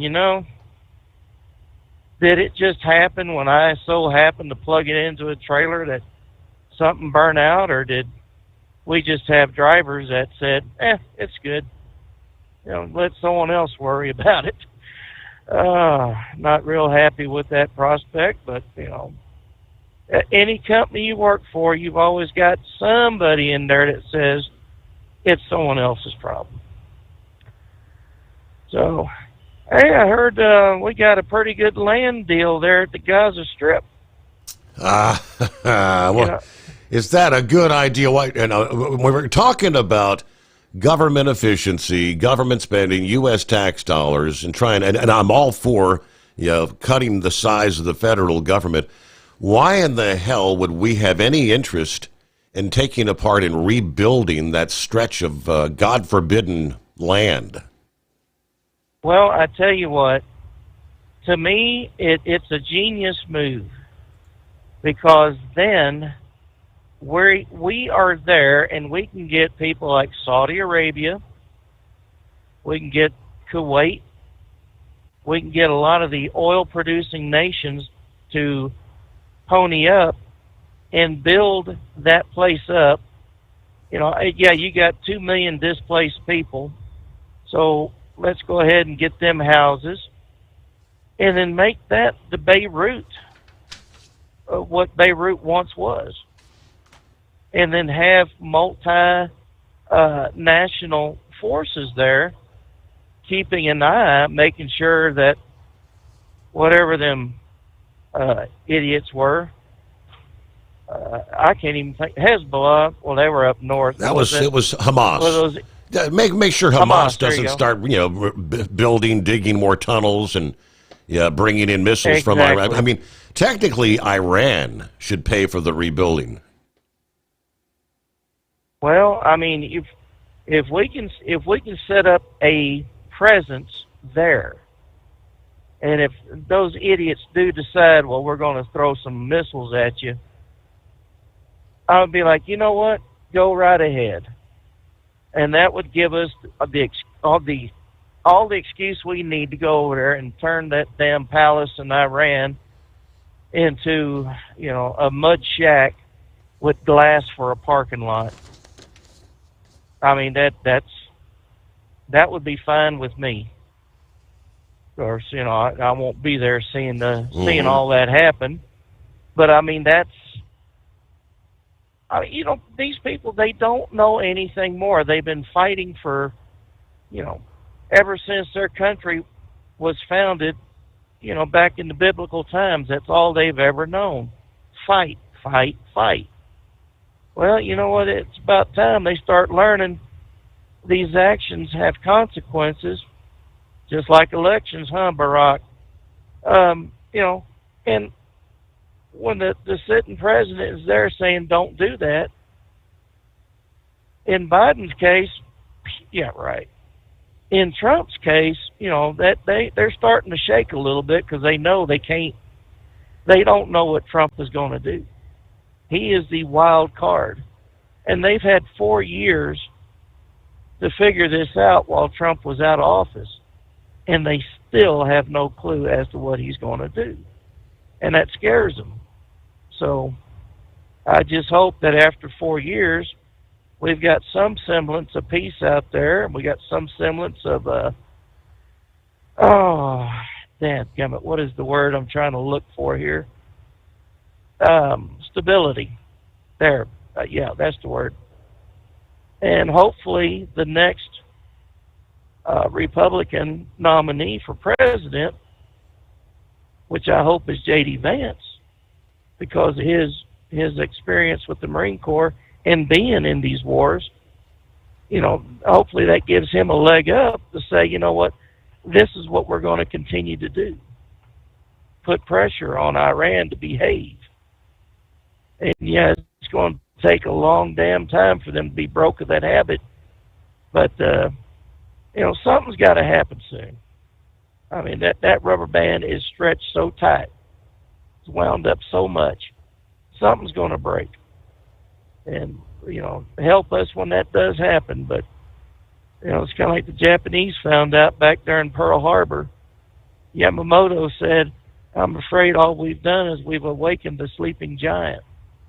And I think if we can get everybody on the same page here, if and when that happens, we can start opening up that big old can of whoop butt and have at it.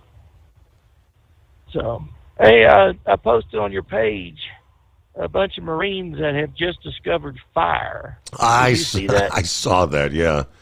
What was that from? It was like what was the opening of the film? Was it 2001: A Space Odyssey or whatever? History. Yeah. History of the World, Part 1. Yeah, that's it. Of course, they were doing something else after beating their chest. But, I'll tell you what, for all those Marines out there, thank you for your service. Thank you for serving. But ain't this electricity something else? Wow. So, I'll let you go, Senor. All right, Senor Heatwave, have a good morning. Sylvester, our friend in the land down under, chimed in a little bit earlier. He said, I can't listen at the moment, but he was able to pull up and post via the Facebook feed. Seriously, folks. What do you think of the U.S. taking control of Gaza? Is that a good idea? Yeah, personally, I think it's a stupid idea, he said. Gary said, horrible.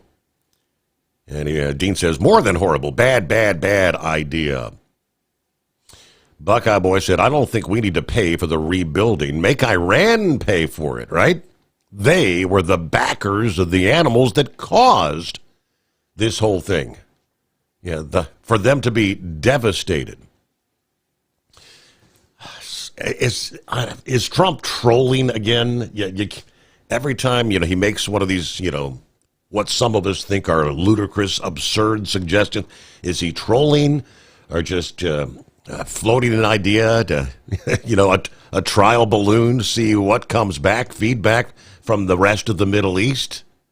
That could very well be. But President Trump suggesting displaced Palestinians in Gaza be permanently resettled outside the war-torn territory and proposed the United States take ownership in redeveloping the Strip.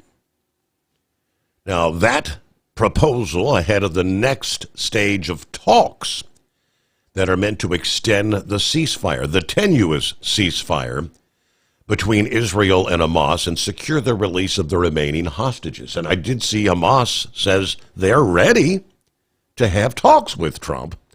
We'll give you more coming up. USA Radio News, I'm Anthony Lucero. Los Angeles City Council members have announced a series of proposals. These plans include a Know Your Rights campaign, support for immigrants at Los Angeles International Airport, and funding legal services. Councilman Hugo Soto Martinez says the legislation is a necessary response to President Trump's deportation policy. Los Angeles will not be complicit. We will use every single tool to protect our residents. Another proposal would require businesses to report immigration enforcement efforts to the city so employees can get legal support if their workplace is raided. All 67 victims in last week's deadly mid-air collision near Washington, D.C. have been recovered. Officials confirmed the news on Tuesday. An American Airlines plane collided with an Army Black Hawk helicopter, causing both to fall into the Potomac River. The cockpit and tail from the regional jet were recovered earlier in the day. I'm Brian Shook. From America's News Network, USA Radio News. In today's troubled world, our USA Armed Forces stand ready to protect you and our American way of life. When veterans return to civilian life, they deserve your recognition and support. You can help put vets to work by donating your car, truck, or van to Patriotic Hearts. Your donation will directly support programs to help vets find jobs or even start their own business. Donate today for fast, free pickup of your vehicle, running or not. Operators are standing by to answer questions about making a tax-deductible vehicle donation. Find out how you can make a difference in the life of a United States veteran. Call 800-209-4580 for 24-hour response. Call 800-209-4580. 800-209-4580. That's 800-209-4580. Doc's Diesel is your one-stop online shop for diesel filter maintenance. Genuine quality, third-party tested filters for Cummins, PowerStroke, Duramax, and EcoDiesel trucks. Doc's cuts out the middleman and those pesky markups you often find from OMEs, dealerships, and parts stores. We make ordering easy with filter kits, subscriptions, and even dealer sign-ups if you have a fleet. Purchase your filters at www.docsdiesel.com and receive 10% off when you use code SOMMERS10. Doc's Diesel, your one-stop shop for diesel maintenance. Do you have a Dodge pickup and hate your automatic transmission? Of course you do. Levon Miller at Firepunk Diesel here, and we specialize in heavy-duty and performance transmissions for your 3/4 or 1-ton Cummins-powered truck. So if you're interested in turning your stock slush box into a towing monster, call us today at 614-733-3744 or visit us online at shop.firepunk.com. Winter is here. When the temperature drops, so does your truck's performance. Avoid fuel gelling by using Hot Shot Secret's EDT Plus Winter Defense, a 7-in-1 fuel booster and anti-gel that improves cold weather performance. The 7-point cetane boost decreases DPF regens and increases fuel economy. Be confident that your engine is running smoothly and trouble-free, even in the coldest temperatures. Hot Shot Secret EDT Plus Winter Defense, available at Pilot Flying J, Amazon, O'Reilly Auto Parts, and HotShotSecret.com. Hot Shot Secret, powered by science. For anything diesel, take it to Scheid Diesel. They provide a wide variety of services and diagnostics to determine what the problem is with the latest technology. From simple oil changes and preventative maintenance to fuel system diagnostics and repairs, engine rebuilds and cylinder head repairs, and rebuilds with our in-house machine shop. They also have on-site DPF cleaning for exhaust issues and DOT inspections. If your diesel is asking for some attention, Scheid Diesel has the specialist you need for anything diesel. Located in Terre Haute and Lafayette, Indiana, and Effingham, Illinois, Scheid Diesel has you covered. Increase fuel economy up to 7.9% with Hot Shot Secret Gasoline Extreme, the solution to maximize your engine's performance and fuel economy. Whether you're driving a sports car or a daily commuter, Gasoline Extreme is specially formulated with PEA to deep clean. Don't settle for an average driving experience. Upgrade to Hot Shot Secret Gasoline Extreme and go further on each tank. Order now on Amazon or HotShotSecret.com. Hot Shot Secret, powered by science. Hey truckers, this is Steve Darnell from the hit TV show Vegas Rat Rods. Check it out. Industrial Injection has been a leader in the diesel heavy-duty industry since 1985. Whether you are looking to keep your truck on the road, you are a hard-working farmer feeding America, an over-the-seas mariner, a miner, or a construction craftsman, Industrial Injection can help keep your heavy-duty rigs and equipment running so you can keep America thriving. Get all your turbochargers, injection pumps, injectors, and engine parts at industrialinjection.com. Industrial Injection, the place to go for all your diesel parts needs. We know you'd like to be cuddled up real tight with a sweet little thing all night. But instead, you've got Steve Summers. It's the Overnight Drive.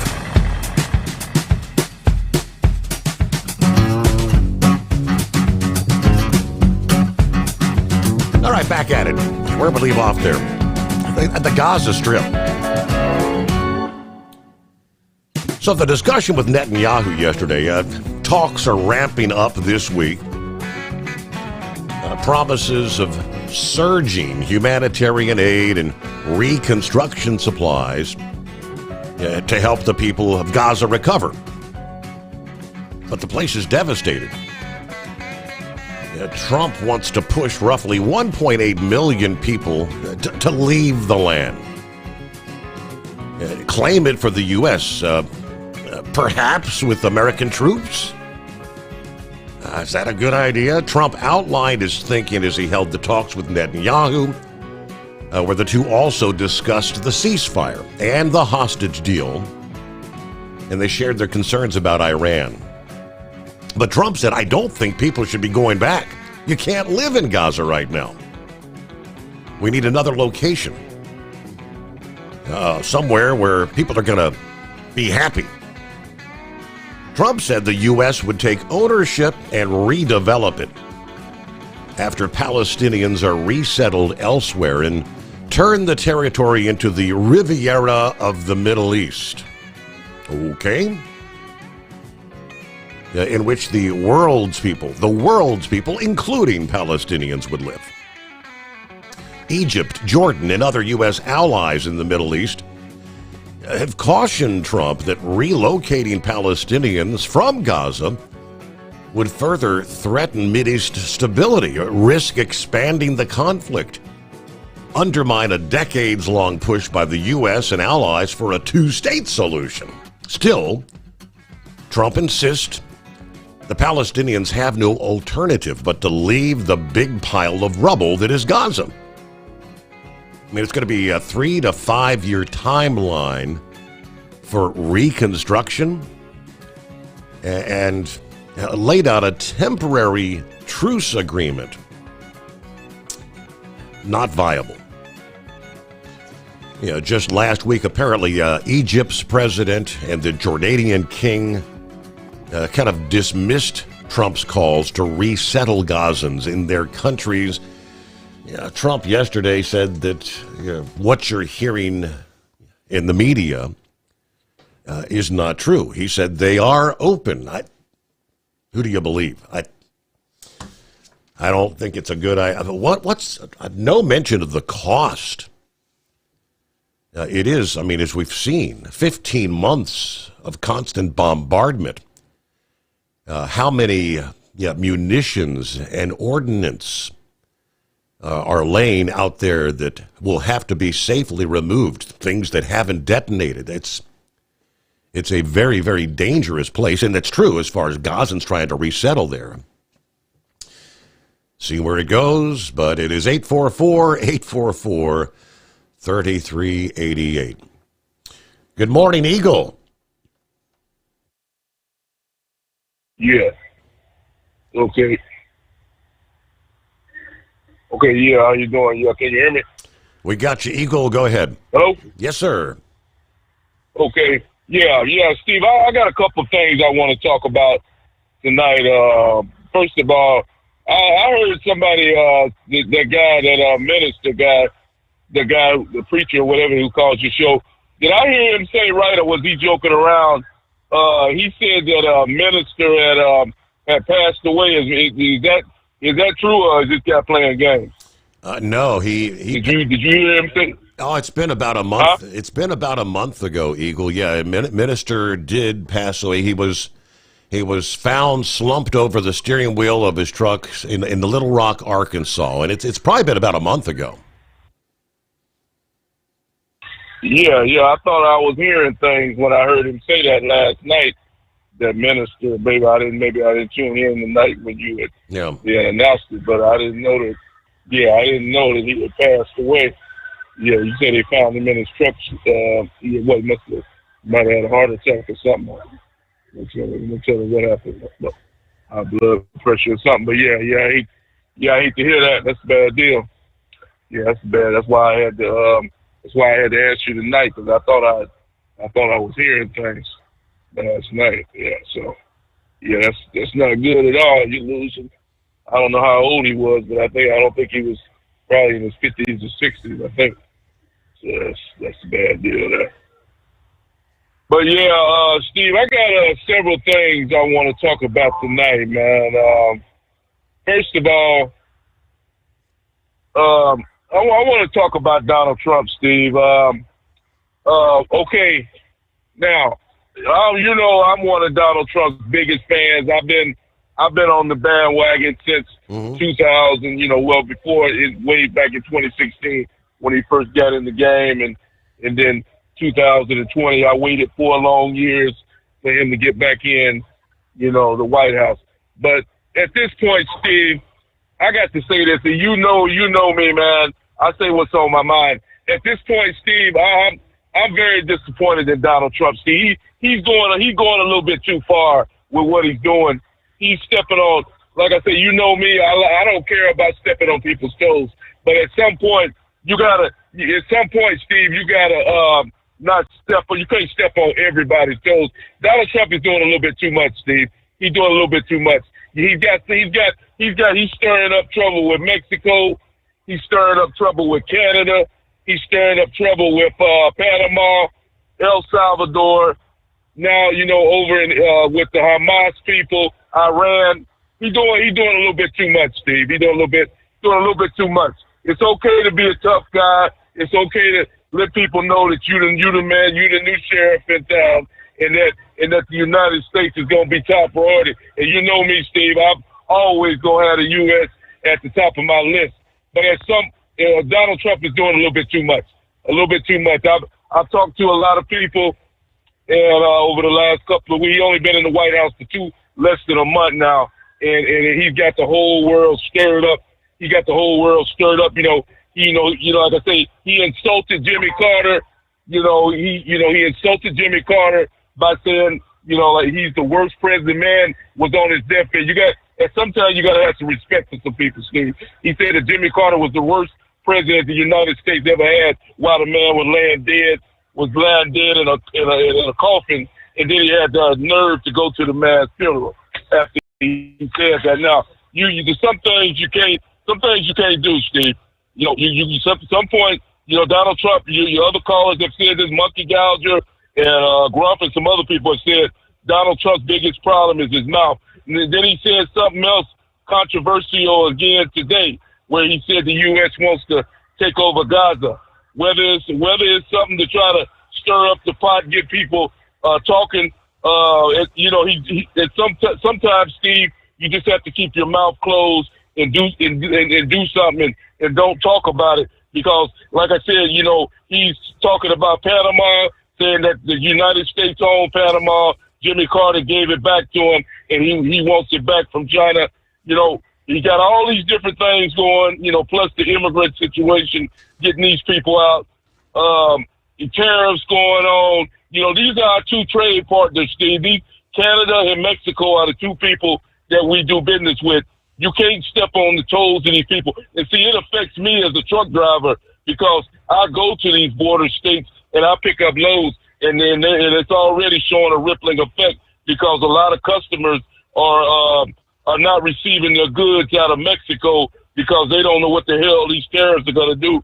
So it's already slowing down the freight coming out of these border towns coming back in the U.S., like such as Laredo, Texas, where I go.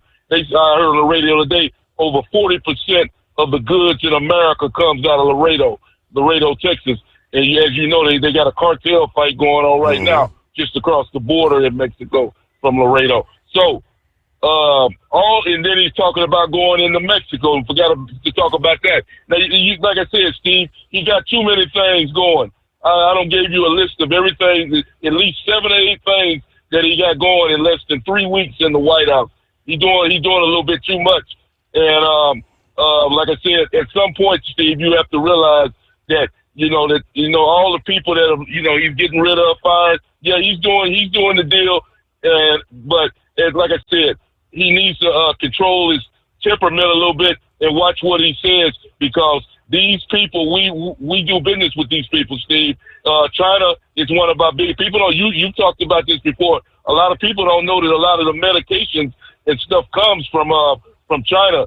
A lot of the antibiotics. Now, if he pisses off China and they decide they don't want to send these damn antibiotics and all these other stuff to the United States, what the hell is he going to do then? Because see, you can't build a chemical plant overnight to produce your own antibiotics. You can't produce a chip factory overnight. Yeah, you can build one, but it takes time to build one to get all this done. So Donald Trump, like I said, he got to be very careful with whose toes he step on, because remember, like I told you before, Steve, the same people that you step on while you're going to the top are the same people that you're going to see when you're going back to the bottom. So I hope Donald Trump remembers that while he's stepping on all these damn toes. He might be going back to the bottom, and he's going to wish he wouldn't have stepped on so many toes. And I thank you for taking my time. All right. I don't think we're going to be going back to the bottom. Yeah. not with Trump in charge. Yeah, I get your concerns, but at this point, virtually everything he's done to date has borne positive fruit. Mexico, Canada, less than 24 hours in, sat down at the table and said, hey, let's work something out here. Yeah, whether you know it or not, China needs us. They need us big time. I think we're number one, the products they export. They need the United States to continue purchasing their products. If we didn't, their economy would fall into a deep, dark recession. Who was it? The press secretary, I think Shorty just forwarded to me. I have not yet seen the complete story, but Press Secretary Caroline Leavitt says the mainstream media can't keep up with all the good news that is flowing out of the Trump White House. Of course, they're doing what they've done for, 8+ years now. Anything Trump does, if it's positive, they got to twist it, make it negative. But we'll get to some other topics coming up here. Trucking industry headlines. The American Transportation Research Institute is asking you, the truckers, for some feedback on several key issues surrounding truck parking at public rest areas. for their public truck parking driver survey. They said they're working with departments of transportation in all 50 states to identify the best practices for expanding truck parking at public rest areas and other state-owned locations. The brief 12-question survey seeking input on the following approaches used by states to address parking: parking information systems, repurposing state-owned facilities for parking, parking for adverse weather conditions. As Horsefeather said, that's going to be a big issue coming later on today. They're in Pennsylvania. All these trucks, commercial vehicle bans are going to kick in. Where are all these trucks going to park to ride out the storm? Group said the final report will include an assessment of how states are doing when it comes to providing parking, highlighting the best practices for expanding parking at public rest facilities. Dan Murray, the Transportation Research Institute's senior vice president, says feedback from truckers is crucial when it comes to finding solutions. At the end of the day, it doesn't make any sense to ask anyone but a truck driver what is needed to improve truck parking. This particular survey is focused exclusively on truck parking at public rest areas. There's only 40,000 truck parking spaces at public rest areas in this country. Based on driver feedback, states should probably double that number. According to last year's survey of top industry issues, the lack of available parking was number 2 when it comes to the industry's concern overall, and the number 1 issue for drivers. And that has been the case for half a decade now. On the annual top industry issues report, truck parking has been number 1 for the truck drivers for 4 of the last 5 reports. We're hoping the real-world data might be able to address the problem, finally move truck parking down that list. So you can find the survey online. The American Transportation Research Institute will return into the Steve Sommers Overnight Drive. At Hot Shot Secret, we share the science behind common diesel problems and their solutions. For example, diesel fuel cetane levels. in many states, the cetane rating in diesel fuel is 42 to 45. Most diesel engines operate more efficiently with a cetane rating of 48 to 50. One treatment of Hot Shot Secret Diesel Extreme will raise your cetane 7 points, increase fuel economy, and improve cold starts. Due to a cleaner burn, there are less hydrocarbons and particulate matter in your exhaust. This reduces the blockage of your diesel particulate filter. Using Diesel Extreme generates 83% less DPF regeneration. The 6-in-1 Diesel Extreme formula also includes the most concentrated detergent on the market, lubricity enhancer, water demulsifier, rust and corrosion inhibitors, and a fuel stabilizer. Hot Shot Secret Diesel Extreme is available nationwide at truck stops, fine farm and auto stores, and online at hotshotsecret.com. Hot Shot Secret, powered by science. Do you have a Dodge pickup and hate your automatic transmission? Of course you do. Levon Miller at Firepunk Diesel here, and we specialize in heavy-duty and performance transmissions for your 3-quarter or 1-ton Cummins-powered truck. So if you're interested in turning your stock slush box into a towing monster, call us today at 614-733-3744 or visit us online at shop.firepunk.com. For anything diesel, take it to Shy Diesel. They provide a wide variety of services and diagnostics to determine what the problem is with the latest technology. From simple oil changes and preventative maintenance to fuel system diagnostics and repairs, engine rebuilds and cylinder head repairs, and rebuilds with our in-house machine shop. They also have on-site DPF cleaning for exhaust issues and DOT inspections. If your diesel is asking for some attention, Shy Diesel has the specialist you need for anything diesel. Located in Terre Haute and Lafayette, Indiana, and Effingham, Illinois, Shy Diesel has you covered.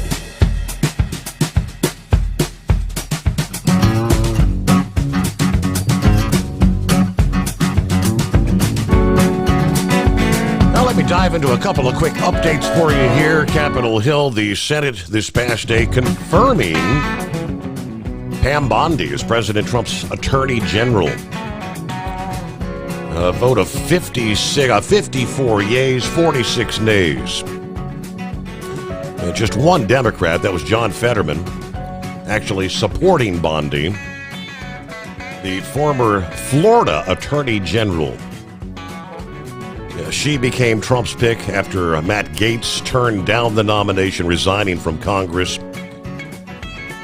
Fetterman told reporters after the vote, he decided to support Bondi because of her qualifications, even though she's not his ideal choice. I'm saying she's qualified. But it turns out that former Attorney General Merrick Garland wasn't anyone's ideal one either, he said. Senator Ashley Moody, who succeeded Bondi in 2019 as Florida's Attorney General, before being named to the Senate by Governor DeSantis, replacing Marco Rubio, posting, "I'm so excited to vote to confirm my friend Pam Bondi for U.S. Attorney General. Congratulations, Attorney General Bondi. You'll be the greatest Attorney General." Trump will task Bondi with reshaping the Department of Justice, which had become highly politicized under her predecessor, Merrick Garland. The DOJ that launched investigations, one after another, into Trump, jailed nearly 2,000 people from the January 6th. Let's see. Senator Eric Schmidt of Missouri, a former Missouri Attorney General, says, "I want to congratulate Pam on her confirmation as next U.S. Attorney General." And, of course, the accolades continue to come in across the board. On the other nomination, President Trump's contentious nomination of Tulsi Gabbard, Director of National Intelligence, also cleared a major hurdle this past day when the Senate committee backed her for confirmation despite doubts about her lack of experience and past statements seen as supporting U.S. adversaries. Senator Tom Cotton, a chair of the Intelligence Committee in the Senate, told reporters the panel had voted to report Gabbard's nomination favorably to the full Senate. Now, this was a narrow 9-8 vote. Several committee members said two sources familiar with the result said it was pretty much along party lines. Every Republican on the committee backed Gabbard. Every Democrat voted against her. There's not a date yet announced for her to be considered by the full 100-member Senate, where she cannot afford to lose the support of more than 3 of Trump's fellow Republicans to still be confirmed. Unified Democrat opposition. Okay, so one by one, step at a time, moving forward with confirmation hearings. Let's get a quick weather update here. The stormy pattern that's ramping up across the central and eastern states starting later today, while the first significant push of rain, snow, and ice will advance eastward across the nation from the middle to latter part of this week. A secondary round of active weather will soon follow this weekend. All right, behind this initial storm starting later today, cold air is going to sweep southward out of Canada. Temperatures dropping anywhere from 5 to 10 degrees lower than we have been seeing the last couple of days. Many locations across the Ohio Valley and the Northeast, well, we'll see the roller coaster of temperature rises and falls as the latter half of the week progresses here. Residents in Pittsburgh, you'll see one of the most dramatic teases this week as high temperatures crest the 60-degree mark Thursday with rain, maybe even a thunderstorm. This burst of warmth will quickly be rescinded as temperatures drop back into the 20s Thursday night and only rise back into the 30s by Friday. Talk about what a difference a day can make. Following the burst of Arctic air, wintry weather and persistent clouds may be experienced across the north. Residents may be grateful to even have a fleeting moment of warmth and spring-like conditions later this week before that wintry pattern returns with a vengeance. Most cities like Indianapolis, Detroit, Columbus, Ohio, we'll see a brief dry period Friday as high pressure glides across the Great Lakes, the Ohio Valley, but it will not last long. The next weather maker will become more organized across the plains, shifting into the Ohio Valley Friday evening on into Friday night, bringing with it a swath of rain along the southern flank, another corridor of ice and snow on the northern edges. Since the storms this week are affecting similar regions in such close succession, the impact of the weekend storm maybe could double down and potentially be worse than this initial midweek storm. Road crews cleaning up that first round of snow, treating pavement for the ice, could become somewhat strained, especially due to the timing of that second storm. And they'll be probably having to work in shifts right on through the weekend.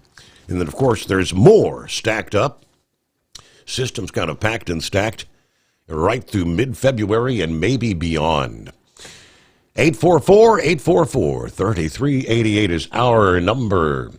You'd like to jump on board, got a Wednesday hump day, as we like to call it, coming on. The Steve Summers Overnight Drive live from the Hot Shot Secret Studios. Let's face it, winter is here. When the temperature drops, so does your truck's performance. You know what I'm talking about. The hard, cold starts, rough idling, and fuel gelling. Avoid these problems by using Hot Shot Secret's EDT Plus Winter Defense. EDT Plus Winter Defense is a concentrated 7-in-1 fuel booster and anti-gel that prevents gelling and improves engine performance in the coldest of climates. The 7-point cetane boost decreases DPF regens, increases fuel economy and winter operability, plus the lubricity protection of LX4 to extend fuel system life. With EDT Plus Winter Defense, you can be confident that your engine is running smoothly and trouble-free, even in the coldest temperatures. Hot Shot Secret EDT Plus Winter Defense is available at Pilot Flying J truck stops, Amazon, O'Reilly Auto Parts, and HotShotSecret.com.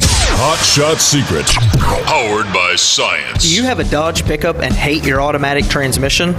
Of course you do. Levon Miller at Firepunk Diesel here, and we specialize in heavy-duty and performance transmissions for your 3-quarter or 1-ton Cummins-powered truck.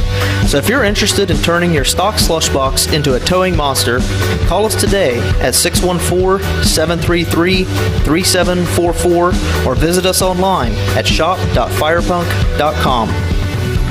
For anything diesel, take it to Shy Diesel. They provide a wide variety of services and diagnostics to determine what the problem is with the latest technology. From simple oil changes and preventative maintenance to fuel system diagnostics and repairs, engine rebuilds and cylinder head repairs, and rebuilds with our in-house machine shop.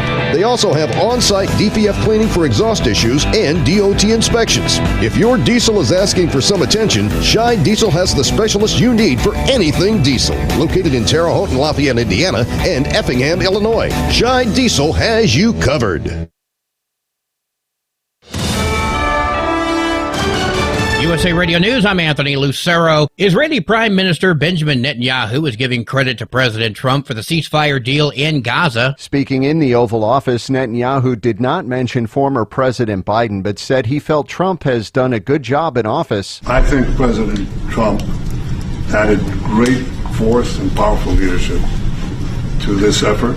I appreciate it. Trump spoke more on his desire to move Palestinians out of Gaza, saying he envisions a move being a permanent relocation to a new homeland, adding that the people have experienced nothing but death and destruction. I'm Brian Shook. Secretary of State Marco Rubio says he's the acting director of USAID. He criticized the agency responsible for foreign aid. It's been 20 or 30 years where people have tried to reform it, and it refuses to reform. It refuses to cooperate. When we were in Congress, we couldn't even get answers to basic questions about programs.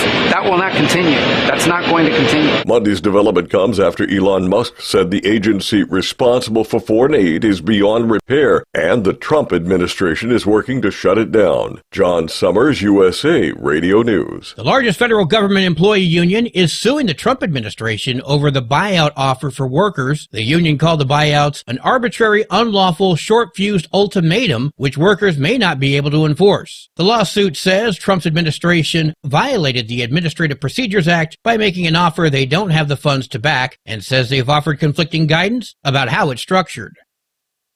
The United States Postal Service is no longer accepting packages from China or Hong Kong. On Tuesday, USPS released a statement saying they are suspending international package acceptance from China and Hong Kong posts until further notice. Letters and flat envelopes will still be accepted. The news comes days after President Trump announced a 10% tariff against China and after China imposed retaliatory tariffs of their own. I'm Mark Mayfield. From America's News Network, USA Radio News. So you may ask, who are these people? These hundreds of thousands of people who've decided to do something different with how they pay for health care, and they join MediShare. It's a good question. MediShare members are people who realize they have a choice. They're not stuck with a status quo that they don't like. And we know this from research of MediShare members. They tend to have certain values in common, like their faith. They love that they're actually sharing with one another. They don't have to be part of a system that forces them to pay for things they don't support. They also value joining with other people who prioritize healthier lifestyles and encourage each other. They value customer service that's for them and their families. And they're entrepreneurs, people who work in the gig economy, pastors, school teachers, business people who do clearly value saving money. That's a big part of this, up to $500 a month with MediShare. You too can do something different. You can start saving now. Here's the number. Call 855-SHARE-40. That's 855-SHARE 40. 855-SHARE-40. The recent fires in and around L.A. have affected a lot of people in the entertainment business. For some of them, they didn't only lose their homes, they also lost their studios, equipment, instruments, literally everything they used to make a living. Now Representatives Judy Chu and Vern Buchanan have co-authored a bipartisan bill to renew the Performing Arts Tax Parity Act. It would let people in entertainment deduct the cost of replacing those things while they continue to recover from the fires. It would cover pretty much anything an actor or musician would need in order to be able to audition or work. I'm Tammy Trujillo. An upstate New York judge has turned in his robe after saying he could not serve on a jury because he believes all defendants are guilty. Even town court justices get called for jury duty. Justice Richard Snyder just resigned after he was hit with a misconduct charge from a state judicial commission for his excuse to get out of that duty. He told the Rensselaer County judge impaneling a grand jury he couldn't serve because, in his words, quote, everybody who come in front of me are guilty. Snyder, who's not an attorney, served for about a decade on the Petersburg Town Court, Andrew Whitman, New York. Washington Governor Bob Ferguson says the state needs to know the impact of data centers. Data centers are buildings that contain thousands of computers to store data and run programs. They are the heart of the internet. They also consume massive amounts of electricity. The work group will recommend policies and actions for addressing energy use and impacts on the economy and job market. They'll meet several times this year and present recommendations in December. I'm Brad Ford. And I'm Anthony Lucero, USA Radio News. As a doctor, I've seen too many women with breast cancer who could have avoided extensive treatment or even death had they just gotten an annual mammogram. Every major medical organization experienced in breast cancer recommends annual mammograms for women 40 and older. Please, if you're 40 or older, get a mammogram every year. If you have a family history or other risk factors, talk to your doctor about what's right for you. To find an accredited center, visit mammography-saves-lives.org. As an independent trucker, you work hard to meet your goals. The Owner-Operator Independent Drivers Association has been helping small business truckers for over 50 years with benefits, services, information, and discounts. You work hard, but OOIDA works even harder to give you advantages that large fleets enjoy. And all of our programs support our representation on your behalf in Washington, D.C. Become a member at OOIDA.com, making a difference in the lives of truckers. Fuel filtration is a big deal. Poorly filtered diesel fuel can damage injection systems, reduce efficiency, and rob horsepower, among other things. By removing the water, air, and debris from fuel, fast fuel systems can triple the life of your injection system while restoring power, optimizing fuel economy, and more. Not sure what your truck needs? Give us a call at 636-433-5410 or learn more at fastride.com. And now, back to the Steve Summers Overnight Drive, live from the Hot Shot Secret Studios.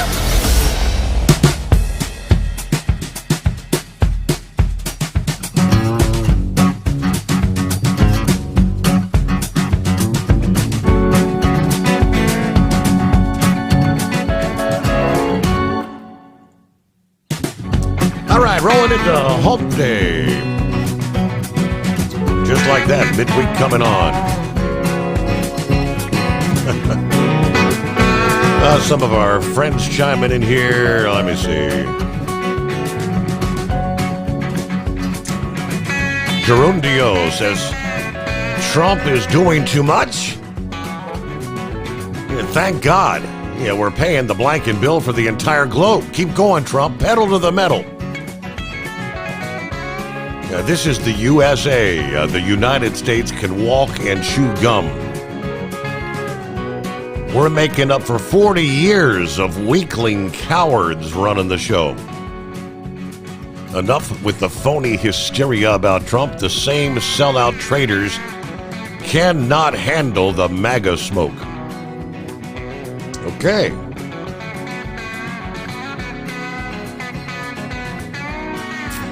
Who else on board? Yeah, let me see. Let's just get back to the calls here at 844-844-3388. All right, I do believe Jack is on board. Is that right, Jack from Lexington? Good morning. Good morning. Yes, you're right. Well, I hear Trump's doing too much. I don't see how. Every time I pick up my phone and see the news, it's more good news. I cannot. I just pinch myself of what he's accomplishing or trying to accomplish. I feel like with Elon, I know he's the richest man in the world, but I feel like he is there as a representative for me. I think there's many Americans that feel the same way. He's taking a commonsensical businessman approach, looking at the wasteful spending. I mean, anyone that runs a major business operation, that's what they have to do. They have to fine tune. And I mean, everyone but the federal government actually has a budget they have to stick to. Yeah, just only for whatever reason the federal government can spend and spend and spend with no limits. Right. Well, the press secretary reading that list of debauchery that we've been funding. Yeah. That just made my day. I mean, we're taking this crap that's been hidden in the shadows for decades and shining light on it. How can you defend that kind of waste? Indefensible. That would be the answer. It is? It is. And finally, someone actually willing to take it on and say, shed some light on it. It's been going on for a long, long time behind the scenes. And, never before has an administration actually opened up. And, they all talk about transparency. We're going to be the most transparent administration ever. They've all said that. All right, a couple of other comments. Talking about going back to the whole Gaza Strip, the Palestinian thing. Salty said the land belongs to the Palestinians. Daniel, he said, I think the real problem is you got a bunch of these terrorists that don't want to leave Gaza because they've already got their tunnels built, their infrastructure set to carry out their terror raids against Israel. Why would they want to move to a different location? They'd have to rebuild all their tunnels. Hired gun. He says, the whole strip's only 6 miles wide, 24 miles long. I'm still trying to figure out how they fit 2.5 million people in that little area to begin with. Meanwhile, let's see, the peanut farmer, Jimmy Carter, was one of the worst presidents. You look at all the strife and trouble that Jimmy caused due to his incompetent policies in the Middle East. And Joe Biden took a page out of Jimmy's playbook, did the exact same thing that Carter did to screw up the USA back in the 70s. I don't think Trump is doing anything wrong other than putting America first. I'd rather have a president like Truman with the belief of walk softly and carry a big stick, which is exactly what Trump is doing, And he's made it very clear America has new leadership. America's no longer going to be put up with what's been happening. He's taken a stand. No more, which is exactly why I voted for President Trump. All right, varying sentiments there.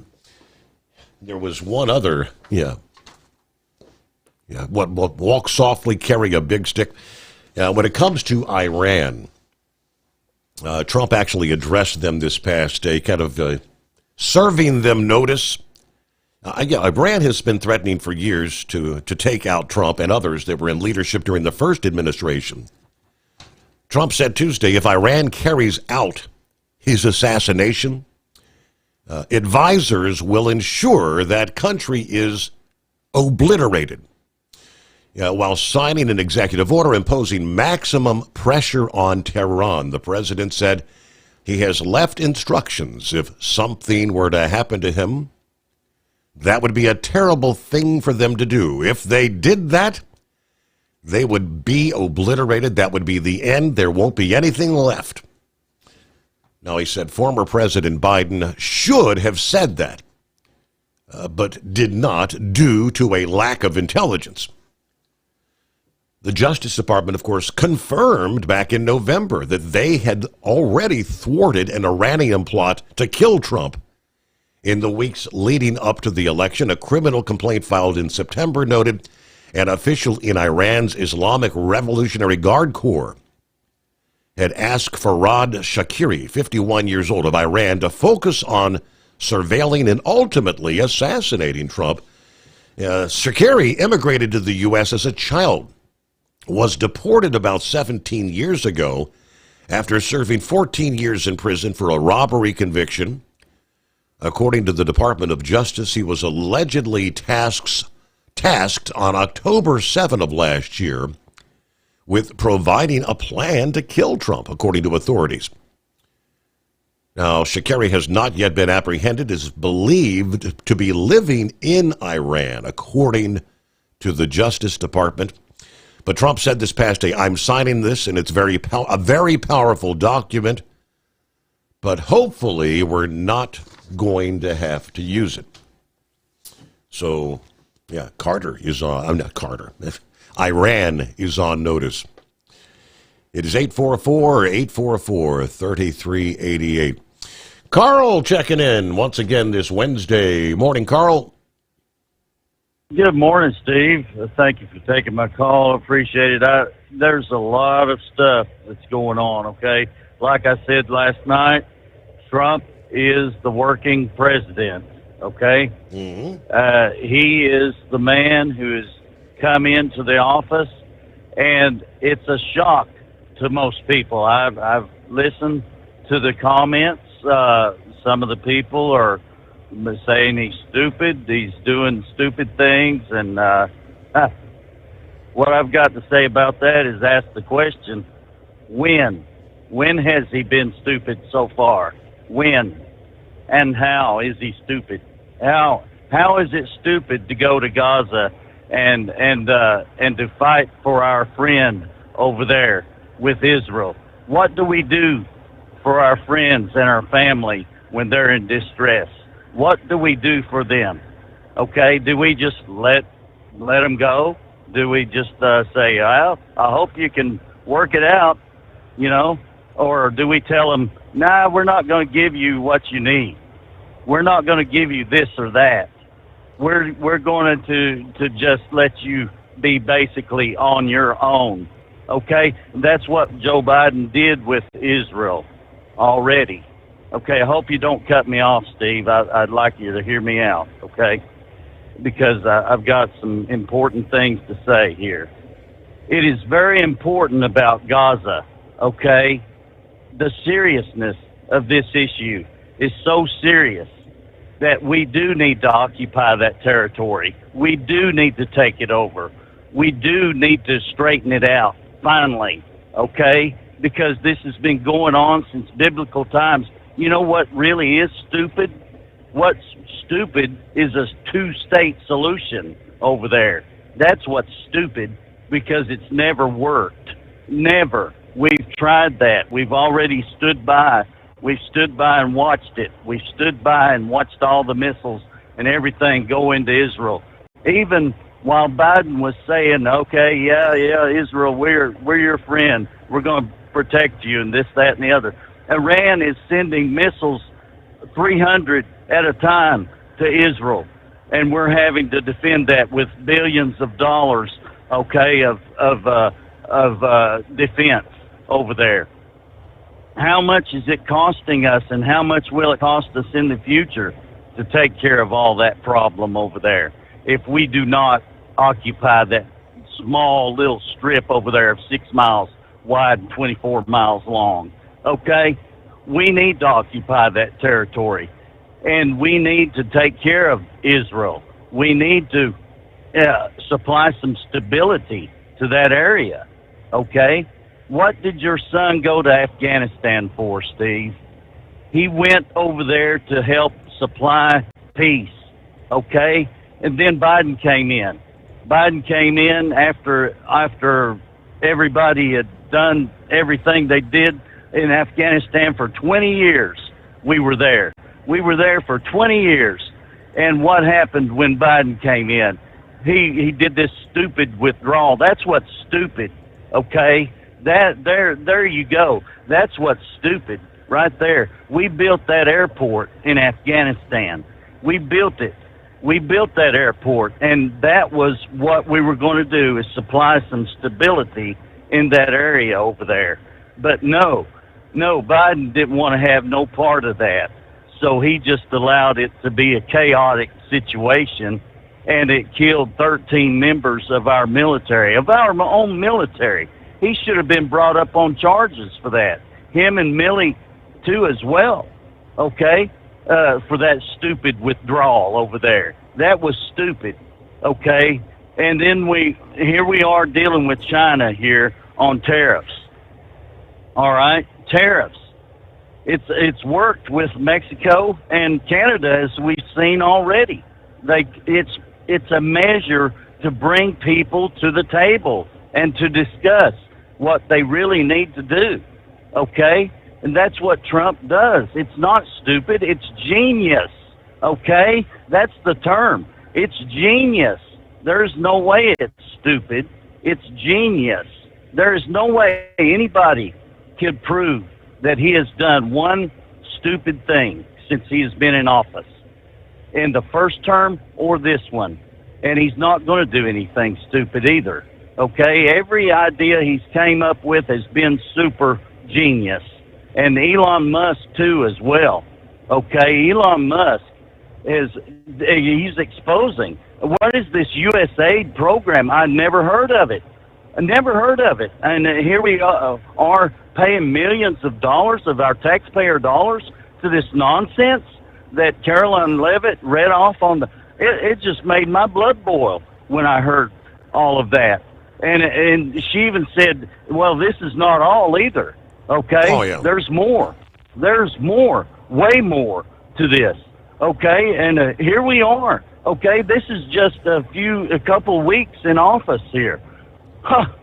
Hey, what have we done here? This country has really done a lot of stupid things, okay? And China, getting back to China, okay, on this, it wouldn't bother me a bit if Trump said, here's what we're going to do today, okay? And I guarantee you this will bring China to the table, okay?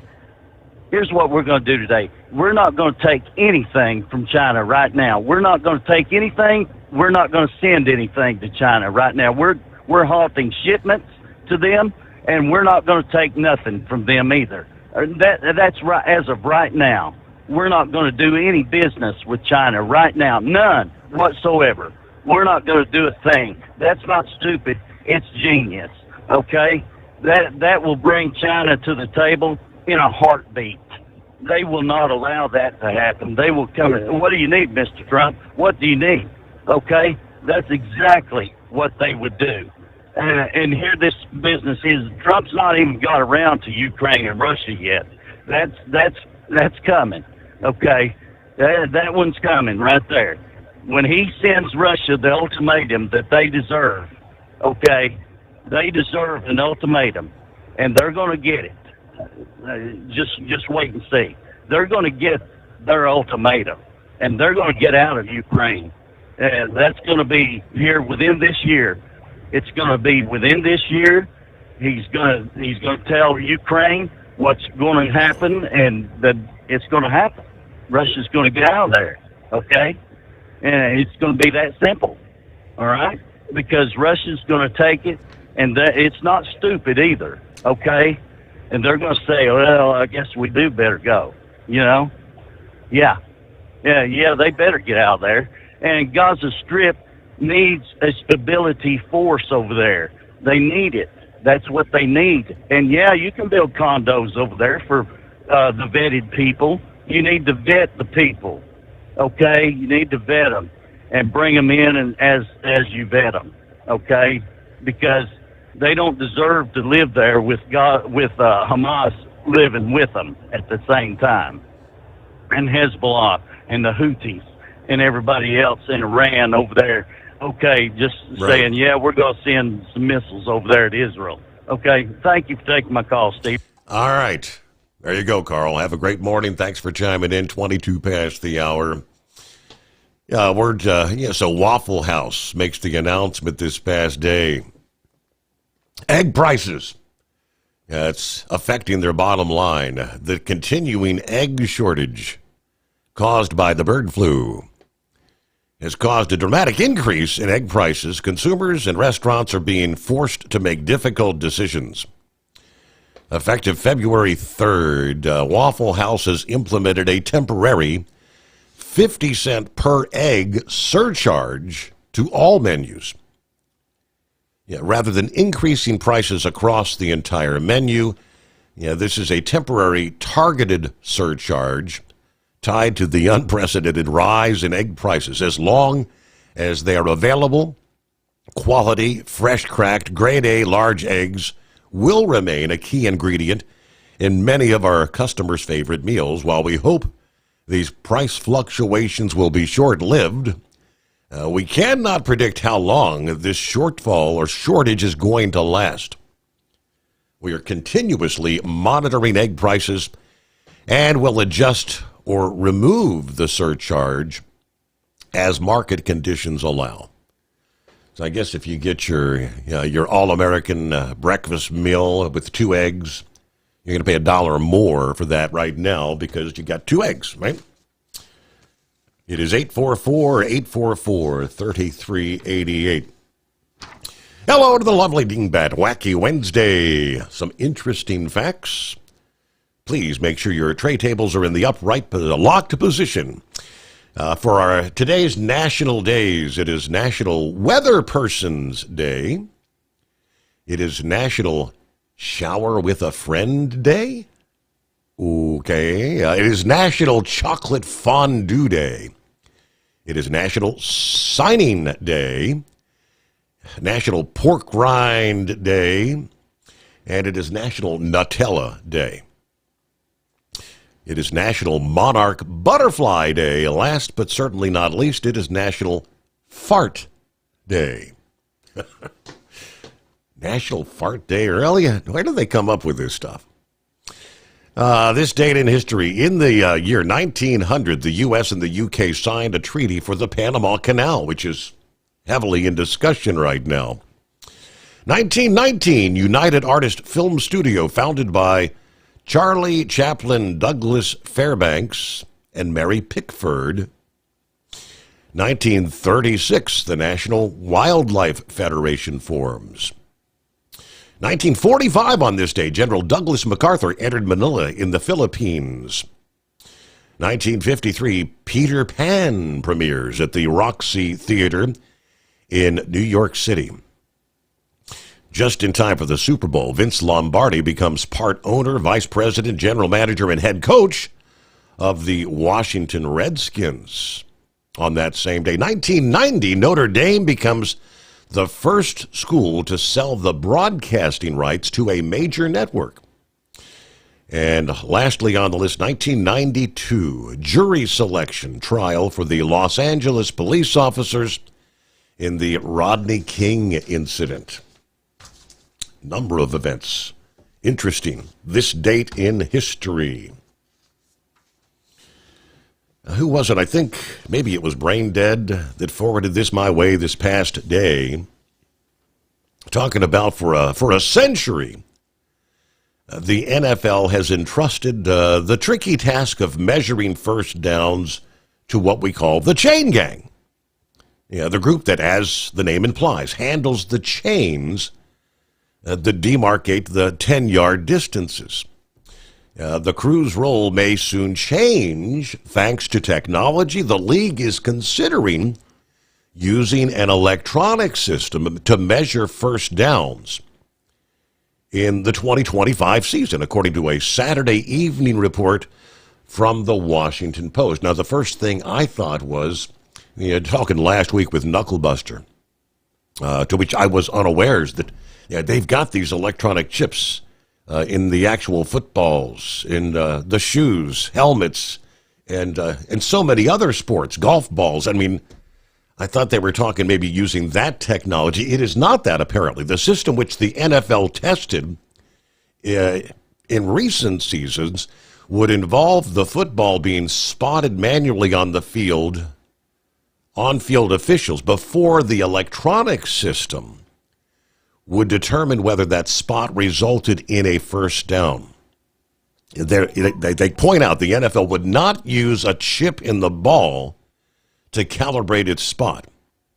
Now, that's something fans have been pushing for a long time. What they experimented with was what has made the tennis, the revolutionary Hawkeye technology.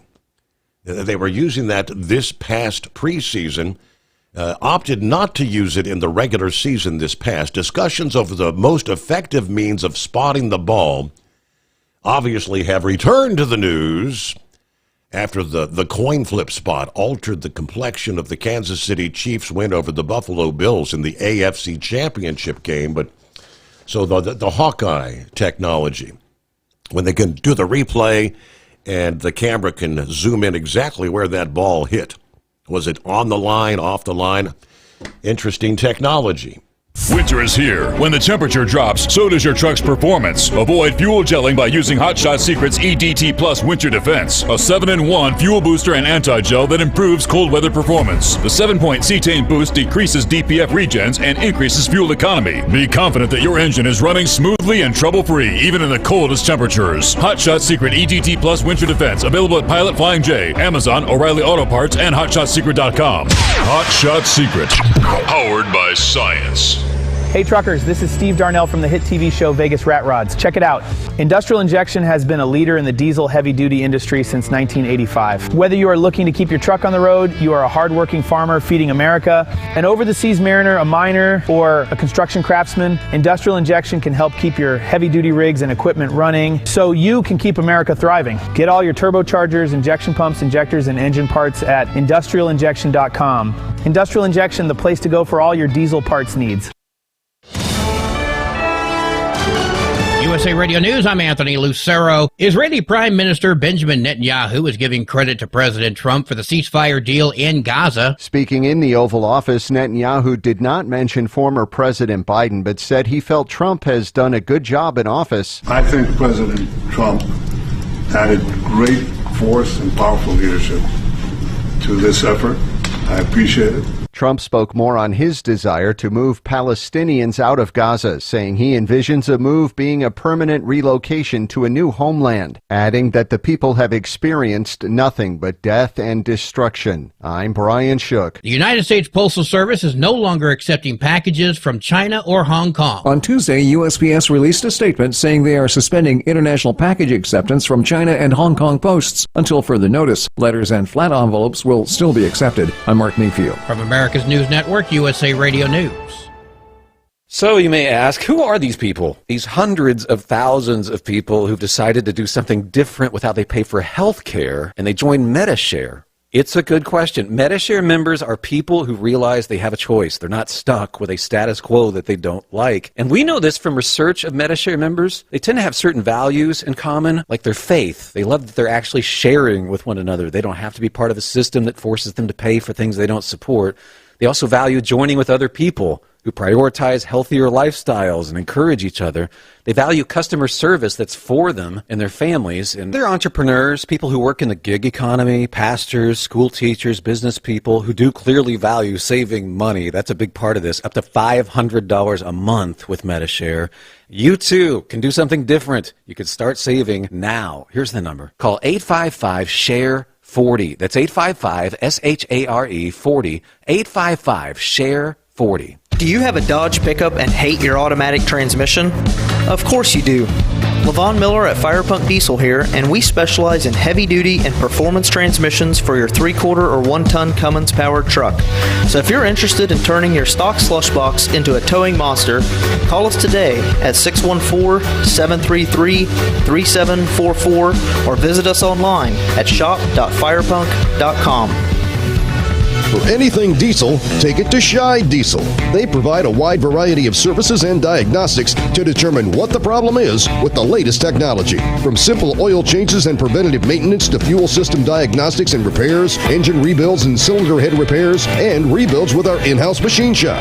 They also have on-site DPF cleaning for exhaust issues and DOT inspections. If your diesel is asking for some attention, Scheid Diesel has the specialist you need for anything diesel. Located in Terre Haute and Lafayette, Indiana, and Effingham, Illinois. Scheid Diesel has you covered. Winter is here. When the temperature drops, so does your truck's performance. Avoid fuel gelling by using Hot Shot Secret's EDT Plus Winter Defense, a 7-in-1 fuel booster and anti-gel that improves cold weather performance. The 7-point cetane boost decreases DPF regens and increases fuel economy. Be confident that your engine is running smoothly and trouble-free, even in the coldest temperatures. Hot Shot Secret EDT Plus Winter Defense, available at Pilot Flying J, Amazon, O'Reilly Auto Parts, and HotShotSecret.com.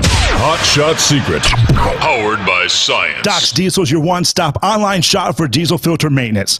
Genuine quality, third-party tested filters for Cummins, PowerStroke, Duramax, and EcoDiesel trucks.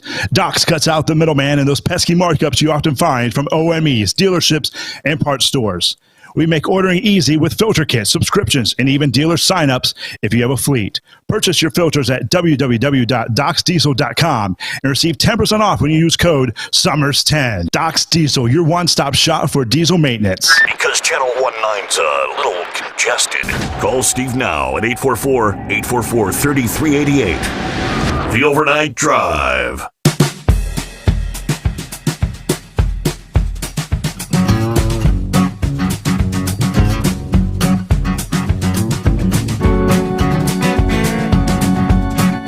Meanwhile, in the state of Arizona, a lawmaker has introduced a bill to punish drivers who tie up traffic driving slowly in the left lane. That never happens. State Representative Teresa Martinez introducing House Bill 2235 to keep drivers from lingering in the left lane. And she's calling for hefty fines, $500. for drivers who travel at lower speeds in the left lane on any two-lane interstate in Arizona.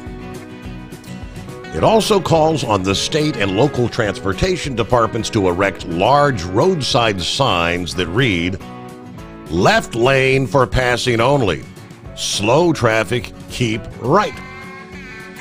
Those signs would be accompanied by smaller signs warning of a $500 fine.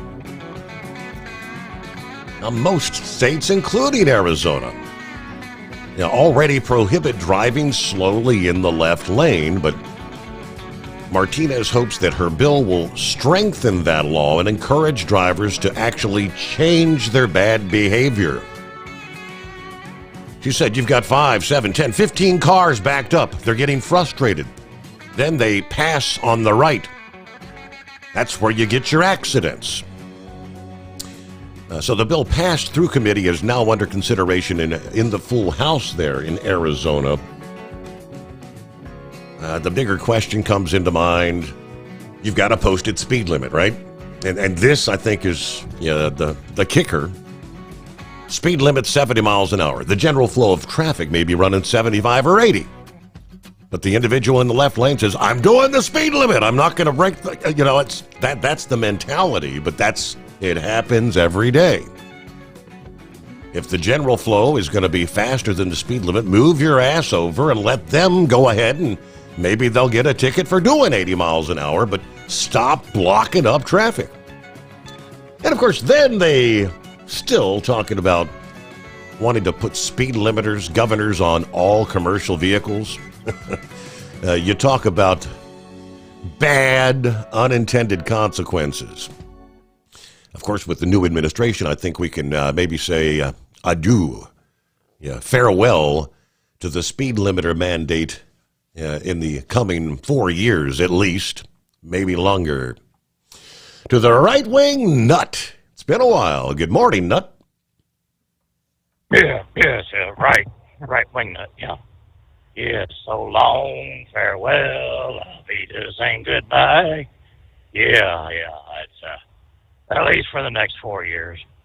I need me an adult beverage high octane. I don't know where I can get one here in the state of Utah. I think they're only 3.2 on the beer, to tell you the truth. And even then, that's kind of weak.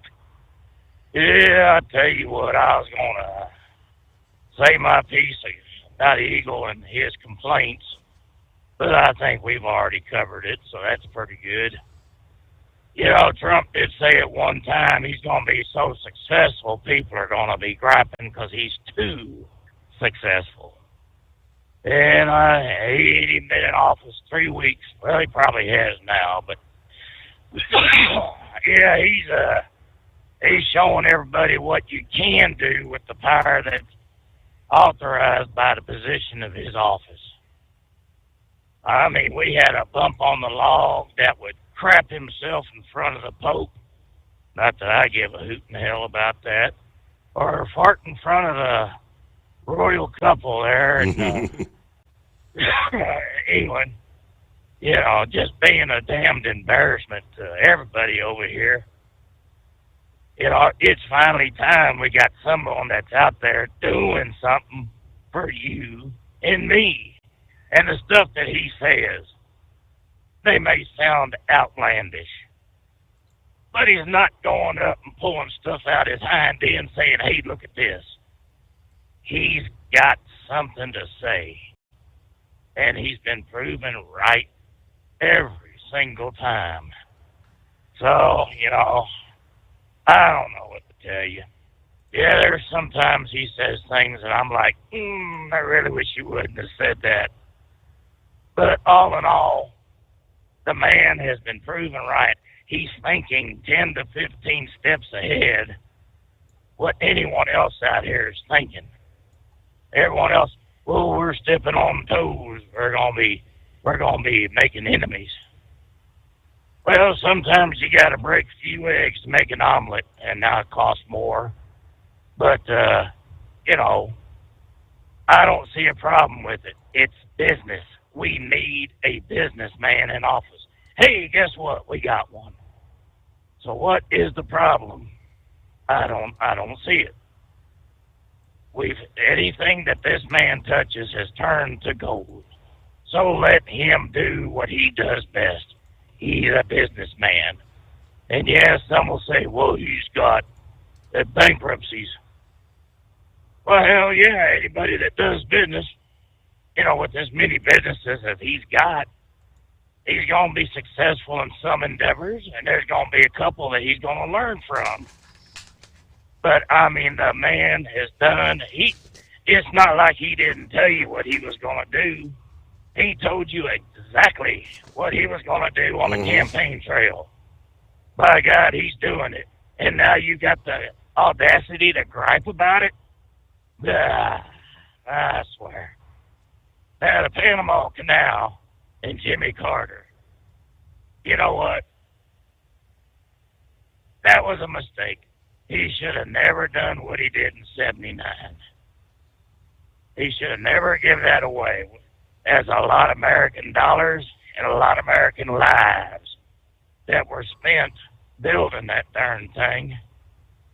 And while I was down there with Heat Wave, we were at Howard Air Force Base, Panama. Oh, I tell you what, there's some good fishing down there. They've got a bridge going over the southern end of the country. It's called the Bridge of the Americas. It's a 3-lane high bridge. It must be at least 100 stories up there if it's 50. I mean, it is dadgum high. And it's not just because of the ships out there that got to come through. I mean, you could look down in the smokestacks and see the fires in the belly of them ships. I mean, that's how high up you are. Well, ever since Panama's got it, the damn bridge is coming apart at parts where there's holes in the bridge where the concrete used to be. Now everybody's driving around it. But where the hell's all that money they were supposed to be making to take care of that bridge, the infrastructure, the train tracks that go alongside that canal? You know, I mean, it's amazing. The bearings for those big doors, I mean, made back in 1903, 1910, whenever the hell that thing was built. A person, once those locks are drained, can move each one of them doors by themselves with very little effort. We put a lot of money and a lot of time and a lot of thinking in there. And to have the Chinese decide they're going to build a bridge over the canal and then block it at their leisure because they ain't happy. No, that ain't going to happen. That ain't going to happen. So, yeah, you know what? Tariffs are one thing. I mean, that's got Colombia or Venezuela coming up here, picking up their prisoners or their rejects in the presidential planes. So, I mean, what more do you want?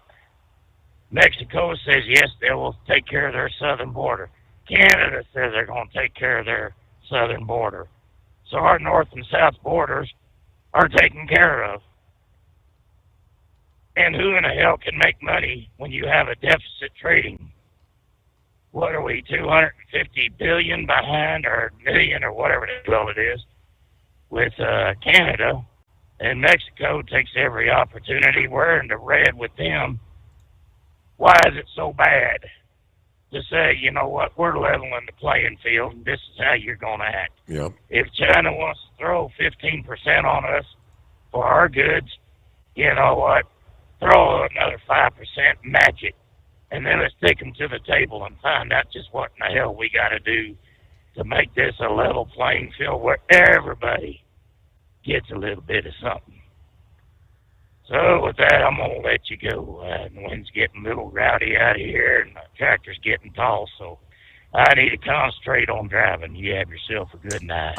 Safe travels out there. The right-wing nut. Emphasis. 844-844-3388. Separately, Google has reported that dozens of cyber criminal organizations from countries including North Korea and China are misusing their Gemini artificial intelligence platform to enhance their cyber attacks. Artificial intelligence, we've been saying for years now. It could be a great tool to enhance medical achievements and numerous feats otherwise unachievable, but it could be very detrimental if it falls into the hands of nefarious players, criminals. Tech Radar reports that in a recent in-depth analysis, Google's threat intelligence group has revealed cyber criminals from various countries, Iran, North Korea, Russia, China, are exploiting the company's artificial intelligence solution, Gemini, to bolster their malicious activities. They highlight how these threat actors are utilizing the platform to refine their existing attack methods, although they have not yet discovered any novel capabilities. According to Google's findings, the cyber criminals are primarily using Gemini for reconnaissance, vulnerability research, scripting and development, translation, and explanation. Deeper system access and post-compromise actions. They observed a total of 57 different groups abusing the platform, more than 20 of those originating from China. Among the North Korean threat actors using Gemini, Apt42 stood out as a significant player, accounting for over 30% of the country's threat actor activity on the platform. Apt42's Gemini usage reflected the group's emphasis on crafting successful phishing campaigns. They employed Gemini to conduct reconnaissance on individual policy and defense experts, as well as organizations of interest. Additionally, Apt42 leveraged Gemini's text generation and editing capabilities to create phishing messages, particularly targeting U.S. defense organizations. They also utilized Gemini for translation and localization purposes, tailoring their content to local culture and language. Since the launch of ChatGPT, security researchers have been cautioning about the potential abuse of artificial intelligence in cybercrime. Previously, one of the most effective ways to identify phishing attacks was to look for spelling and grammar errors, inconsistent wording. You knew oftentimes these messages would be coming from, a foreign country. It's like, we don't talk like that. That's not proper grammar. With artificial intelligence handling the writing, transcribing what they're trying to say, that method has become nearly obsolete, forcing security professionals to develop new approaches to combat those threats. This is a reminder of the growing sophistication of cybercriminals and their ability to adapt and exploit some of these emerging technologies for their malicious purposes. As AI continues to advance, it's crucial for organizations and individuals to be vigilant and proactive in their cybersecurity efforts. Stay informed about the latest threats, implement robust security measures, educate employees about the risks associated with phishing and other social engineering effects. And we return into the Steve Sommers Overnight Drive. At Hot Shot Secret, we share the science behind common diesel problems and their solutions. For example, diesel fuel cetane levels. In many states, the cetane rating in diesel fuel is 42 to 45. Most diesel engines operate more efficiently with a cetane rating of 48 to 50. One treatment of Hot Shot Secret Diesel Extreme will raise your cetane 7 points, increase fuel economy, and improve cold starts. Due to a cleaner burn, there are less hydrocarbons and particulate matter in your exhaust. This reduces the blockage of your diesel particulate filter. Using Diesel Extreme generates 83% less DPF regeneration. The 6-in-1 Diesel Extreme formula also includes the most concentrated detergent on the market, lubricity enhancer, water demulsifier, rust and corrosion inhibitors, and a fuel stabilizer. Hot Shot Secret Diesel Extreme is available nationwide at truck stops, fine farm and auto stores, and online at hotshotsecret.com. Hot Shot Secret, powered by science. Do you have a Dodge pickup and hate your automatic transmission? Of course you do. Levon Miller at Firepunk Diesel here, and we specialize in heavy-duty and performance transmissions for your 3-quarter or 1-ton Cummins-powered truck. So if you're interested in turning your stock slush box into a towing monster, call us today at 614-733-3744 or visit us online at shop.firepunk.com. For anything diesel, take it to Shy Diesel. They provide a wide variety of services and diagnostics to determine what the problem is with the latest technology. From simple oil changes and preventative maintenance to fuel system diagnostics and repairs, engine rebuilds and cylinder head repairs, and rebuilds with our in-house machine shop. They also have on-site DPF cleaning for exhaust issues and DOT inspections. If your diesel is asking for some attention, Shy Diesel has the specialist you need for anything diesel. Located in Terre Haute and Lafayette, Indiana, and Effingham, Illinois, Shy Diesel has you covered.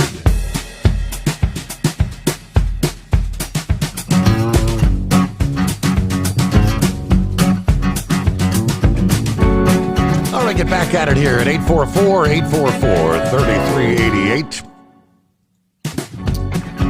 See what Vic has on his mind. Morning, Vic. Hey, good morning.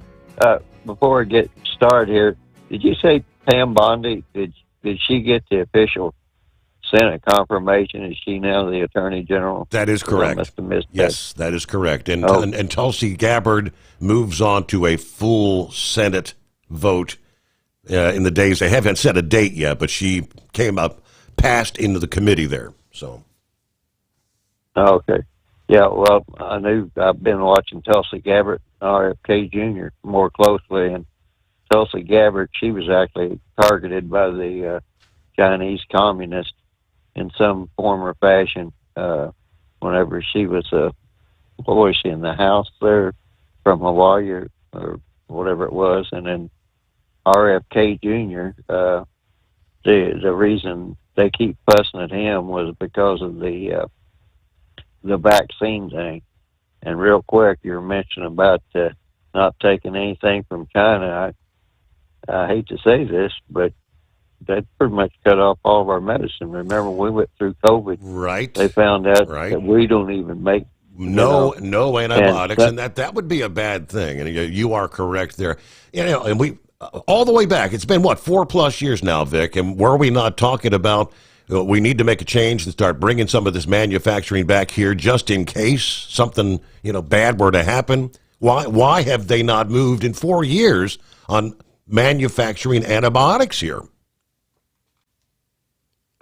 That's a great mystery to me. As a matter of fact, they've passed certain laws to where you can't re-import stuff into the United States because a lot of average people along the Canadian and Mexican borders, they were actually going to those two countries to buy some of their medicines. And of course, like anything, you're going to get some bad players in there. And they were doing selling. It was the mail order pharmacy thing, and I don't know how much of the efficacy of the drugs was actually there. But I know my daughter, who was a pharmacist, she was highly upset because and it's really not a laughing matter because that's what she was talking about. A lot of those mail order pharmacies and stuff, and they said they could do it cheaper coming out of Canada. And sometimes they really weren't coming out of Canada. They were just making, I guess you'd say, designer drugs. And rather than going to the local pharmacy and getting them. But before I get too far down the weeds on that, back to RFK and the vaccines. If you thought RNA vaccines were bad, I was shocked to find out that they are actually working on DNA vaccines. Now that's pretty scary. And the other thing is, from China, they have a weakened virus. They're called attenuated viruses, but they're live viruses. And the reason they say that they're better than the normal vaccines where you have the killed viruses is on the killed viruses, you have to get a booster every so often. And that's the Bulgarian people that caught China sending the live organisms and making vaccines out of them. I don't know if they were talking about what the weakened viruses, the live viruses, or if they were actually live viruses. But I do know that, again, back to when my daughter worked in corporate intelligence there for Eli Lilly, and Eli Lilly went over there and went over to China and tried to open a lab, and they just said their procedures over here, we just can't. We can't stand them or take a chance on them or risk them, and they just closed up their operation and said to heck with it because they weren't using proper lab procedures, and that was before all the COVID and everything else broke out. So that's the whole thing there with cutting off like China and everything else, and that's what I was talking about with Trump. You know, he's not getting his full team in place, and it does look to me like he's did proper research on it, but and get his team in place, and he's, I guess for lack of a better word, did you ever watch very many Western movies when you were a kid, and they'd have the shaved tail lieutenant come out to the west, and an Indian would show up on the ridge, and he'd say, okay, we'll assemble the troops and go out, and they go over the ridge, and lo and behold, they find the whole Indian nation on the other side of the ridge. Mm-hmm. I don't know if you, so, and that's the only point that I was making is that let's slow down here and put a little thought to this, and that's like saying that he left an executive order to bomb Iran back to smithereens if he was assassinated.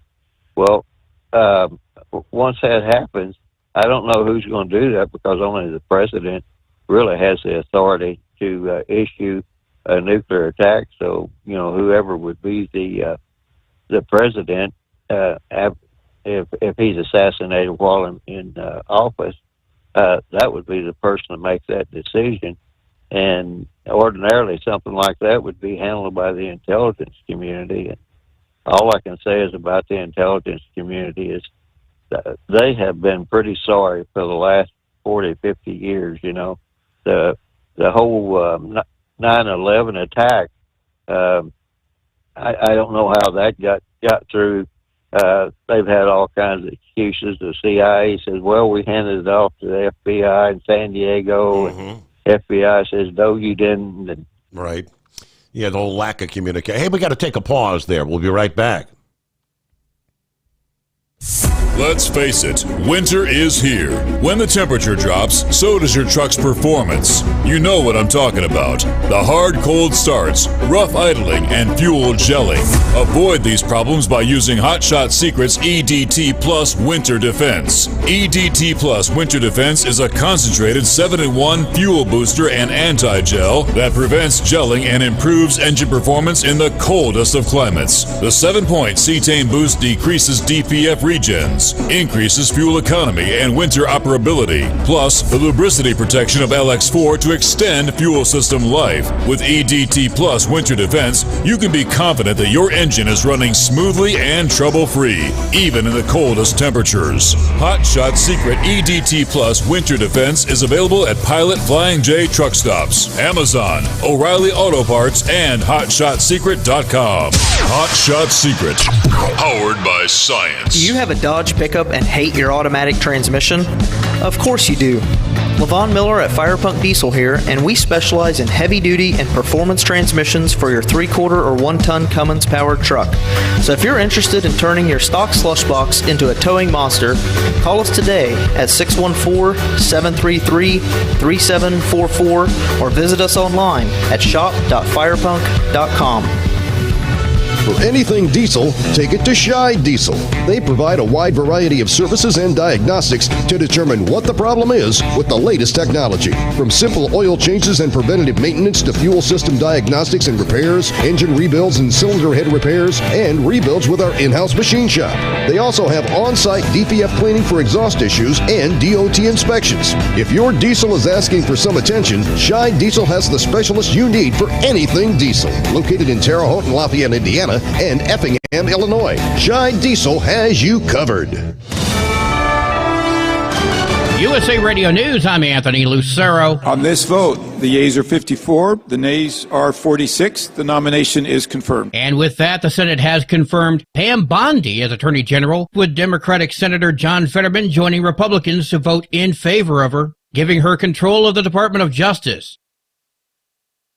Georgia's former Congressman Doug Collins has been confirmed to lead the U.S. Department of Veterans Affairs. The U.S. Senate overwhelmingly voted him in on Tuesday, 77-23. During his confirmation hearing on January 21st, Collins testified that while serving as chaplain in the U.S. Air Force Reserve with the rank of colonel at Warner Robins, he learned how to lead. Leadership is about listening, but it's also about leading. It's also about taking the men and women that you serve with and making sure that you're putting their needs first. President Trump's nominee will oversee a $350 billion budget and nearly 200 medical centers addressing the evolving healthcare needs of younger vets from recent conflicts. I'm Liz Kennedy. San Diego's top business organization says they have major concerns about the president's plans for tariffs against Mexico and Canada, and that's despite the one-month pause. The San Diego Chamber strongly opposes tariffs. That's San Diego Regional Chamber President and CEO Jessica Anderson. She says the chamber has helped craft special and unique business relationships with Mexico. We're not just trading with Mexico, we're really producing together. Taxing an import winds up translating into a tax on U.S. customers because we have these integrated supply chains. Anderson says these fees could lead to higher prices, job loss, and eventually companies going out of business. I'm Phil Farrar. Wall Street closed higher. At the closing bell, the Dow rose 134 points. The S&P 500 added 43 points.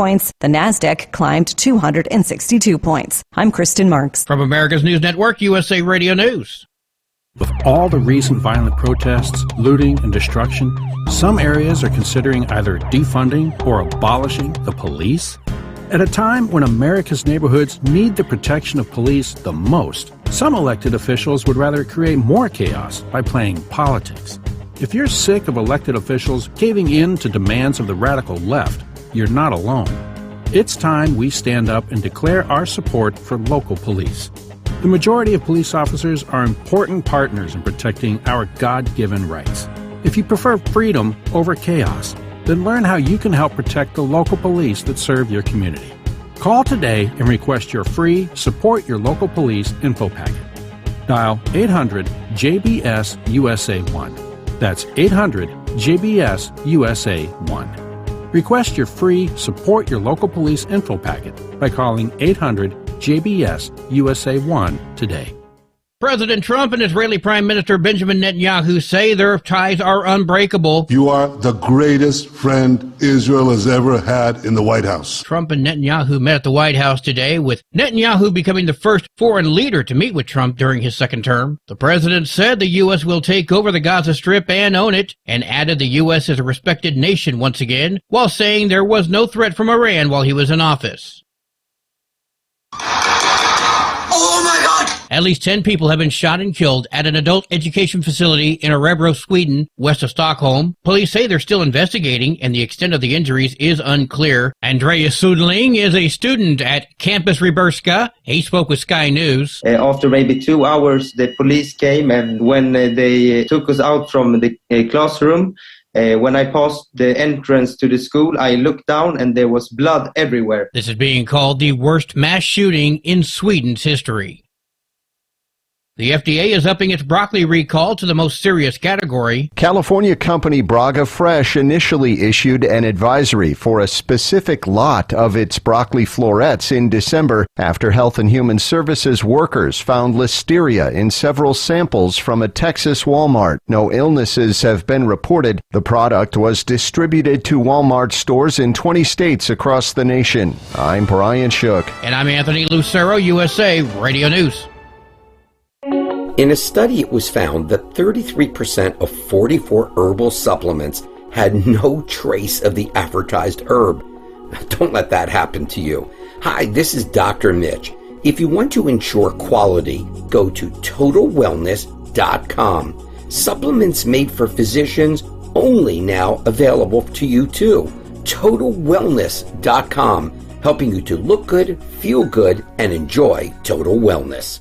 Winter is here. When the temperature drops, so does your truck's performance. Avoid fuel gelling by using Hot Shot Secret's EDT Plus Winter Defense, a 7-in-1 fuel booster and anti-gel that improves cold weather performance. The 7-point cetane boost decreases DPF regens and increases fuel economy. Be confident that your engine is running smoothly and trouble-free, even in the coldest temperatures. Hot Shot Secret EDT Plus Winter Defense, available at Pilot Flying J, Amazon, O'Reilly Auto Parts, and HotShotSecret.com. Hot Shot Secret, powered by science. Do you have a Dodge pickup and hate your automatic transmission? Of course you do. Levon Miller at Firepunk Diesel here, and we specialize in heavy-duty and performance transmissions for your 3-quarter or 1-ton Cummins-powered truck. So if you're interested in turning your stock slush box into a towing monster, call us today at 614-733-3744 or visit us online at shop.firepunk.com. Keep the bugs off your glass and the smokies off your ass. This is the Overnight Drive with Steve Sommers.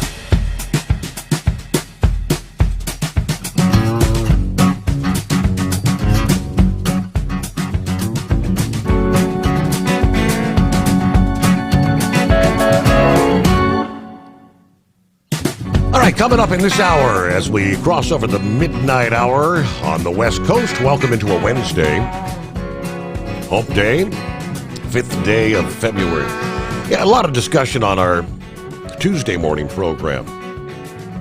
Implementing the tariffs on Canada, Mexico.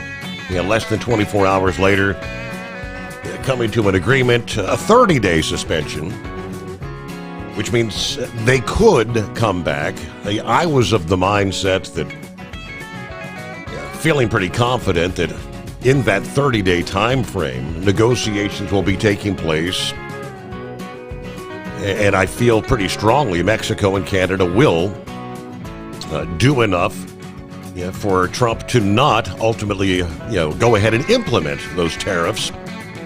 Apparently there are others that are not of that mindset, very concerned that, even though they got a 30-day reprieve, that those tariffs may still be forthcoming.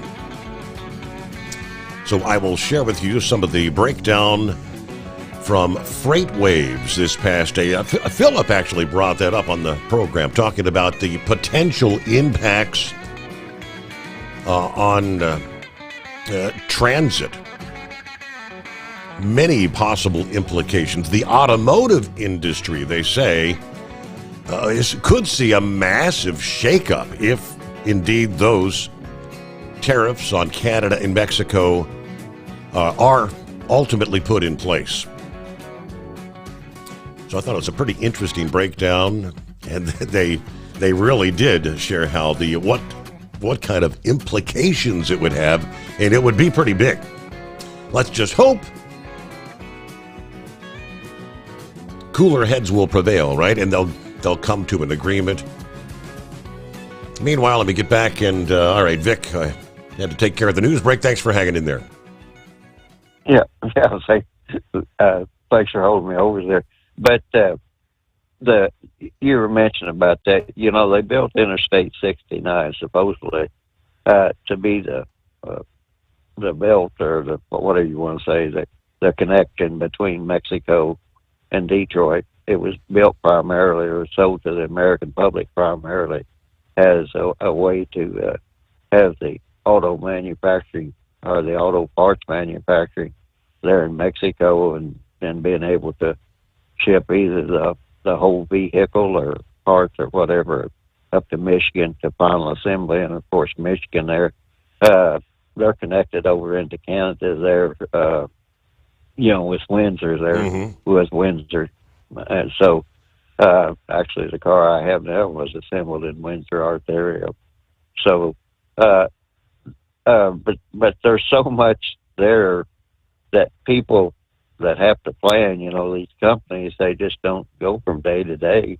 They have to have an annual budget and 5-year projections and the whole 9 yards. And the way that Trump was going at this, it was making a lot of problems in the private industry for them to, what are we going to do as far as obtaining financing or selling bonds or to get capital, and it's not an easy thing, and it kind of surprised me out of Trump because him being in business all those years, I would have thought he'd had a little better understanding of that. But I do know that, let's see, Trump, what did he spend? 4 years being sued by anybody and everybody on rather specious charges. That'll kind of do a number on your psyche, I guess you would say.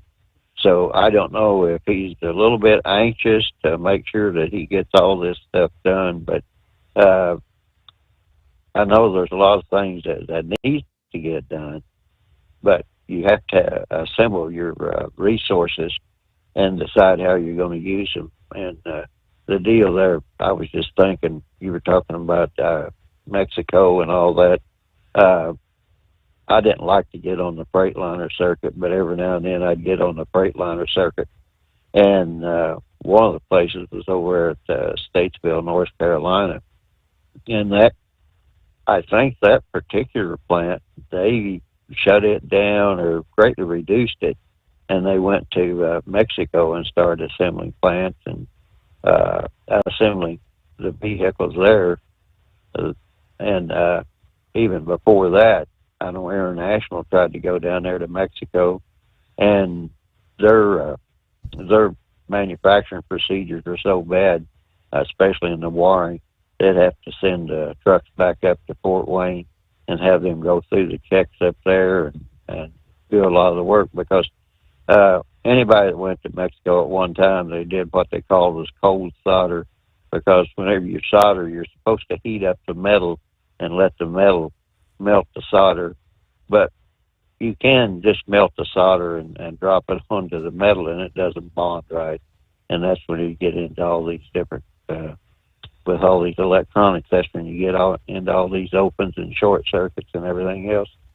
So we have some problems there as far as, Mexico. I don't know if their procedures are improved or not, but back to the whole thing with Trump there, that it's just that the way that he approached it all, it just didn't seem to me like that he was really assessing everything. And something that's kind of scary, if you look up engineers that working for defense contractors that are spying from China, you'll be amazed how many will show up. And when my son was going through a divorce in 2007 and working for L3, which had Homeland Security contracts to change the old P-3 Orion planes, the sub-hunters, into surveillance planes for the border, he lost his security clearance because of his finances, and he would have to get off the plane whenever they were come on there to put the avionics in there and all the surveillance equipment, and then he'd have to, because he was working on the chassis and everything on the plane, and a lot of them were pretty rusted out. But anyway, that I found that kind of interesting, because at the same time he was doing that, there was a whole family of Chinese people that were working for the same company, L3, and I forget what anyway, it starts with a P, their defense contractor, and they were selling Navy secrets to it, because the Navy were making their subs to where they couldn't track this. They couldn't get a sonar track on them, because if they can get a sonar track on a sub, they know they can find out where the position of it is. And there was something else, but I remember it was that electrostatic drive that was real quiet. And it just struck me as odd, because my son wouldn't even think about, doing anything like that. But because going through the divorce, it was a lot worse than what it was. These lawyers sold him out, because after they got done with the divorce, he got an appointment as a family law judge down in Texas. So I can tell you a lot about the Texas justice system too. But anyway, there are things that are going on in the intelligence agency that has gotten us into a lot of problems. We got into Afghanistan because a guy that was in Vietnam became a Texas congressman. He decided that we need to go to Afghanistan and upset the Soviets. Then we had the Mujahideen, and that's where Osama bin Laden, that's where he got started with Al-Qaeda. I mean, they look at the failures.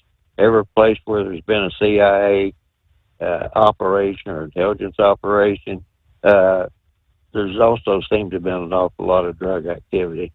So, I mean, it just goes on and on and on, Steve. So Trump has a big job ahead of him, but the point of it is you don't want to throw the baby out with the bathwater. And he's getting rid of a lot of these intelligence people. That is such a convoluted position. It takes some in-depth research. You mentioned USAID. That got started with Partners for Peace back in 1960 when it was the Commerce Secretary. He was a Republican. JFK had appointed him. And they worked a lot with the Commodity Credit Corporation out of agriculture. And that's back about the time I was working for USDA. So it kept going and going. But the things that once they started those, they started the Peace Corps and AID, and I mean the CIA just locked in there. So all the different foreign countries just figured it was a CIA operation. I think there was one AID person killed in Vietnam. Years later, another one that had worked on the Rice thing, they had transferred him to South America, and he was kidnapped in South America, and they had a whole record on him on what he had done in Vietnam. Because the communist guerrillas in South America, they like to take hostages and stuff. So whenever, but there are some good work done, but just recently there, October 7th, you was talking about gossip. How did they miss that? Well, when I thought about it, I thought, well, Joe Biden came to office, and he took a lot of people off a terrorist list. So did they take people, the intelligence community, did they take people off of those Hamas and Hezbollah and all these other people because they no longer had terrorist designation? Who knows? And so, Israel went in there and bombed everything. And again, you look back at Biden, he stood by the wayside when you had these college professors and stuff and students protesting against Israel. Eisenhower said a long time ago, a war will only go on as long as the public will accept it. And that's pretty well true. Mm-hmm. So, all right, there, Vic. I want to move ahead to the more on the tariff thing there. The auto industry, as they were saying. Yeah, Vic, the walking encyclopedia, right? All right, so the tariffs were supposed to kick in Tuesday, 30-day reprieve, right? While many industries, they say, will doubtless be affected by new tariffs, if 30 days from now, the auto industry is uniquely vulnerable. Emboldened by the 1994 NAFTA agreement, the big three automakers, GM, Ford, Stellantis, have developed sprawling cross-border supply chains that range from Canada to Mexico. Roughly 40% of Stellantis vehicles are imported from Mexico or Canada, according to Bank of America. GM imports slightly fewer than a third of its cars and trucks. Ford brings in about a quarter. Now, prior to his first election, 2016, Trump campaigned on renegotiating NAFTA, which he criticized as perhaps the worst trade deal ever made. In a 2018 speech announcing the end of these renegotiations, Trump argued that since the signing of NAFTA, the U.S. had racked up trade deficits totaling more than $2 trillion, that's with a T, with Canada and Mexico losing 4.1 million manufacturing jobs and 1 in 4 auto jobs.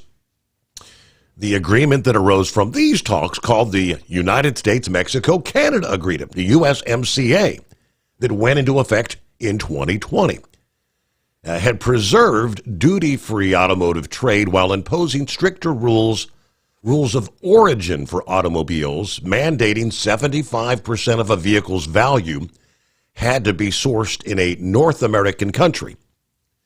It also mandated a minimum wage of $16 per hour for many auto workers, helping U.S. manufacturers compete with the low wages in Mexico. As should be obvious after recent developments, the USMCA did not secure a lasting peace between the U.S. and Mexico. U.S. critics, including Trump and former President Joe Biden, suspected that China was using Mexico as a backdoor to circumvent U.S. tariffs on their exports. These critics accused Mexican auto manufacturers of relying on the Chinese steel and aluminum in violation of the USMCA's rules of origin provisions. Now, prior to Sheinbaum's, that's Mexico's president, her announcement of a 1-month pause on the tariffs, market reactions to the tariffs were swift and negative. Auto stocks fell sharply. Shares of GM, which has the largest exposure to Mexico by number of vehicles produced, tumbled nearly 8% in pre-market trading. Although GM clawed back some of its losses, it remains below Friday's closing price of $49.46 at the time of writing here. Analysts from Bank of America project that the new tariffs, when or if they come into effect, could inflate the price of vehicles sold in the U.S. by an average of $3,300. Now, that sort of inflation could lead to a yearly decline in auto sales by 1 million. Even cars assembled in the U.S. are not exempt from the tariff shocks. Data indicates that components from Mexico and Canada account for roughly 10% of the value of U.S. manufactured cars, with an additional 5 to 6% coming from Chinese inputs. So at this point, they say given a 1-month stay of execution for Mexican imports, automakers could be expected to expedite shipments and front-load inventories as much as possible. On a January 28th earnings call, GM's CEO, Mary Barra, said, "We are working across our supply chain, logistics network, as well as assembly plants, so we're prepared to mitigate at least any near-term impacts." But she cautioned against making large capital expenditures without greater policy clarity, which highlights the uncertainty that the industry is facing. Again, according to FreightWaves, as the situation continues to evolve, staying informed will be critical for navigating the complex interplay of trade policy, market dynamics, and industry strategy when it comes to the automotive sector. 844-844-3388. Morning to Brain Dead. Happy Hump Day. Oh, morning to you, Steve. Hey, you were mentioning in Dingbat's thing that National Signing Day. You don't know what that is, do you? Not a clue. And I was hoping Big Ed might have been on, but he's probably sleeping, But that's where these high school kids sign their college, their intent letters to go play for a college. Oh, like if your local kid in one of your local high schools wants to go to Ohio State, he signs that letter. And Lane Kiffin, he's a good guy, but he said it best. He said this is no longer recruiting season, this is bidding season. So I mean, I kind of agree with him. But a couple of NASCAR tidbits. Josh Berry is going to have a sponsor, PPG Paint, for the Brickyard 400. And Interstate Batteries is going to be extending its partnership with Joe Gibbs Racing. And Steve, this is one of the longest tenures because they go back, 97, 96, 97. I mean, they go way back. So that's kind of a rarity these days in the world of NASCAR. But you remember Faye Vincent? Yes. You heard he passed away over the weekend. I did not catch that. Did not. Nope. No, former baseball commissioner. I think if I remember right, he was 96 years old. I could be wrong on the age, but that's a long life. Yeah. I mean, imagine what all has happened in his lifetime. But now, Steve, have you heard from our buddy Rick Friend lately? I come to think, he's on this morning. He said, "Good morning, Brain Dead." Yep, he's there. Oh, okay. Well, see, I'm driving. I can't watch the Facebook feed. But now, Rick, if you're listening, we need to get a petition together. We need to get a petition together and get everybody we can to sign it to get Pete Rose in the Hall of Fame. He deserves to be there after this. One of the baseball umpires, I'm going to probably butcher the name here, Pat Hobart. He's he's a tenured referee. I mean, not referee, but umpire for Major League Baseball. He was caught betting using online gambling. Now, remember, I think it was last year or two that they had 4 players that was caught doing online gambling that was banned from baseball immediately. Mm-hmm. Well, I guess there's probably a difference between a player and an umpire because he lost his job. And he was caught red-handed and admitted to it. Hello, Pete Rose, but with a prison uniform on. Hello, it's not hard to figure out the inconsistencies.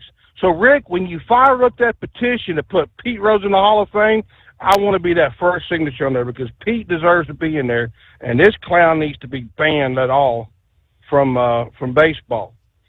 Now, speaking of Hall of Fames, you did hear that Ichiro Suzuki was 1 vote shy from being unanimous to go into the Hall of Fame, right? Really? No, I did not catch that either. No, I'm missing all the sports news. No. I know, miss a day, miss a lot, right? Now, joining him in the Hall of Fame is going to be C.C. Sabathia and with Billy Wagner, plus Dave Parker and Dick Allen are joining him. And I'll tell you this, Ichiro Suzuki was the first Japanese player to break the barrier. I mean, everybody talks about Jackie Robinson breaking the color barrier. He broke the Japanese barrier because you got the Shohei Ohtani, Hideki Matsui. I mean, a lot of the Japanese players came over because he opened that door. I mean, he really was a good player. And, I mean, he deserved to be unanimous. And he said through an interpreter, whoever voted against me, I want to invite them over to my house and let's sit down and have a beer, and I hope they change that vote because the last person that got a unanimous vote was Manny Ramirez.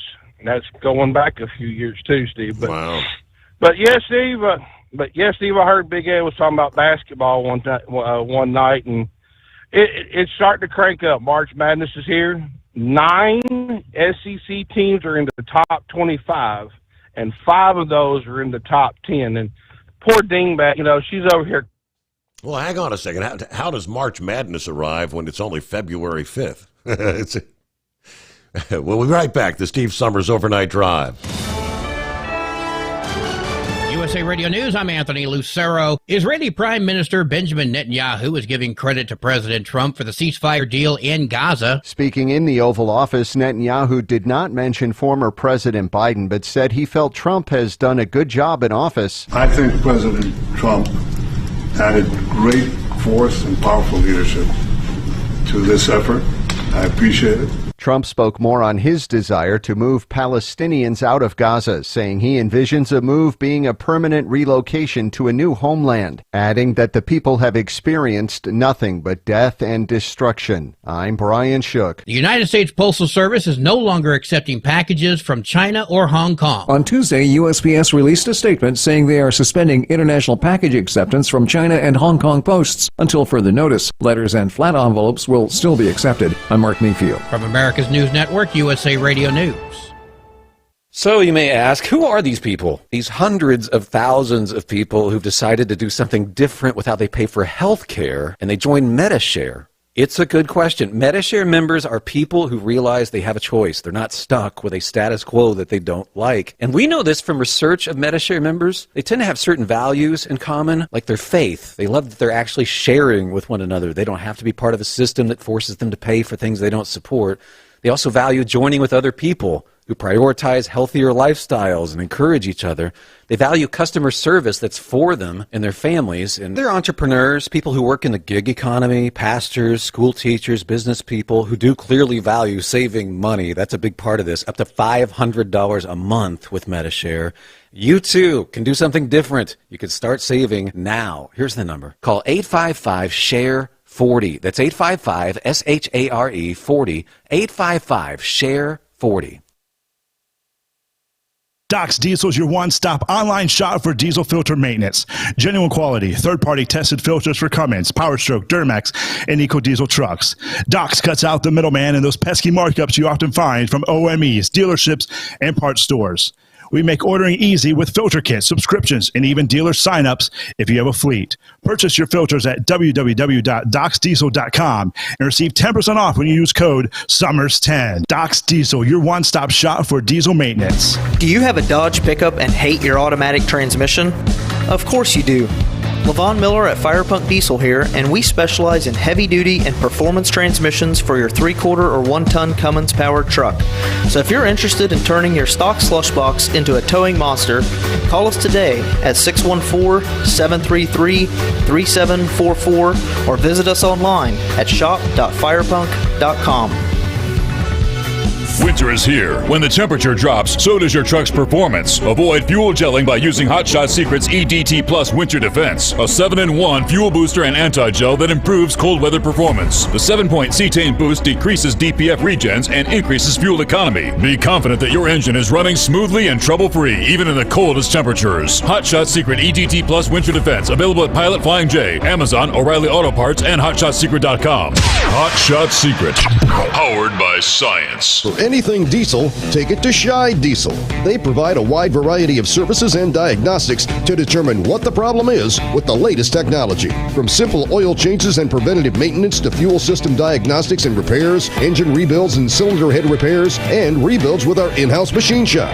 They also have on-site DPF cleaning for exhaust issues and DOT inspections. If your diesel is asking for some attention, Scheid Diesel has the specialist you need for anything diesel. Located in Terre Haute and Lafayette, Indiana, and Effingham, Illinois, Scheid Diesel has you covered. Increase fuel economy up to 7.9% with Hot Shot Secret Gasoline Extreme, the solution to maximize your engine's performance and fuel economy. Whether you're driving a sports car or a daily commuter, Gasoline Extreme is specially formulated with PEA to deep clean. Don't settle for an average driving experience. Upgrade to Hot Shot Secret Gasoline Extreme and go further on each tank. Order now on Amazon or HotShotSecret.com.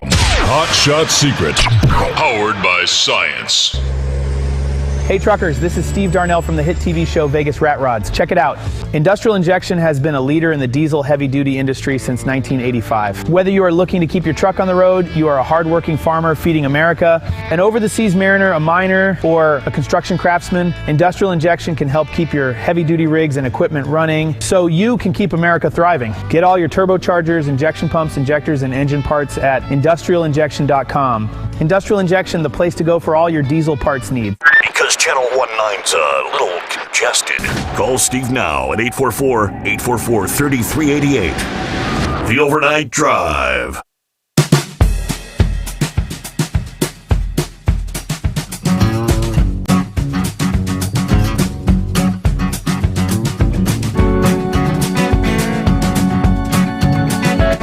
All right, back at it here. Where we leave off? Oh, yeah, we were talking about March Madness. When does that really get underway? I think next month, because you have the last games are at the 28th, if I remember right, and then you have that first week is conference tournaments, and then it's selection Sunday, and then everything else falls from there. But I'm going to tell you this right now.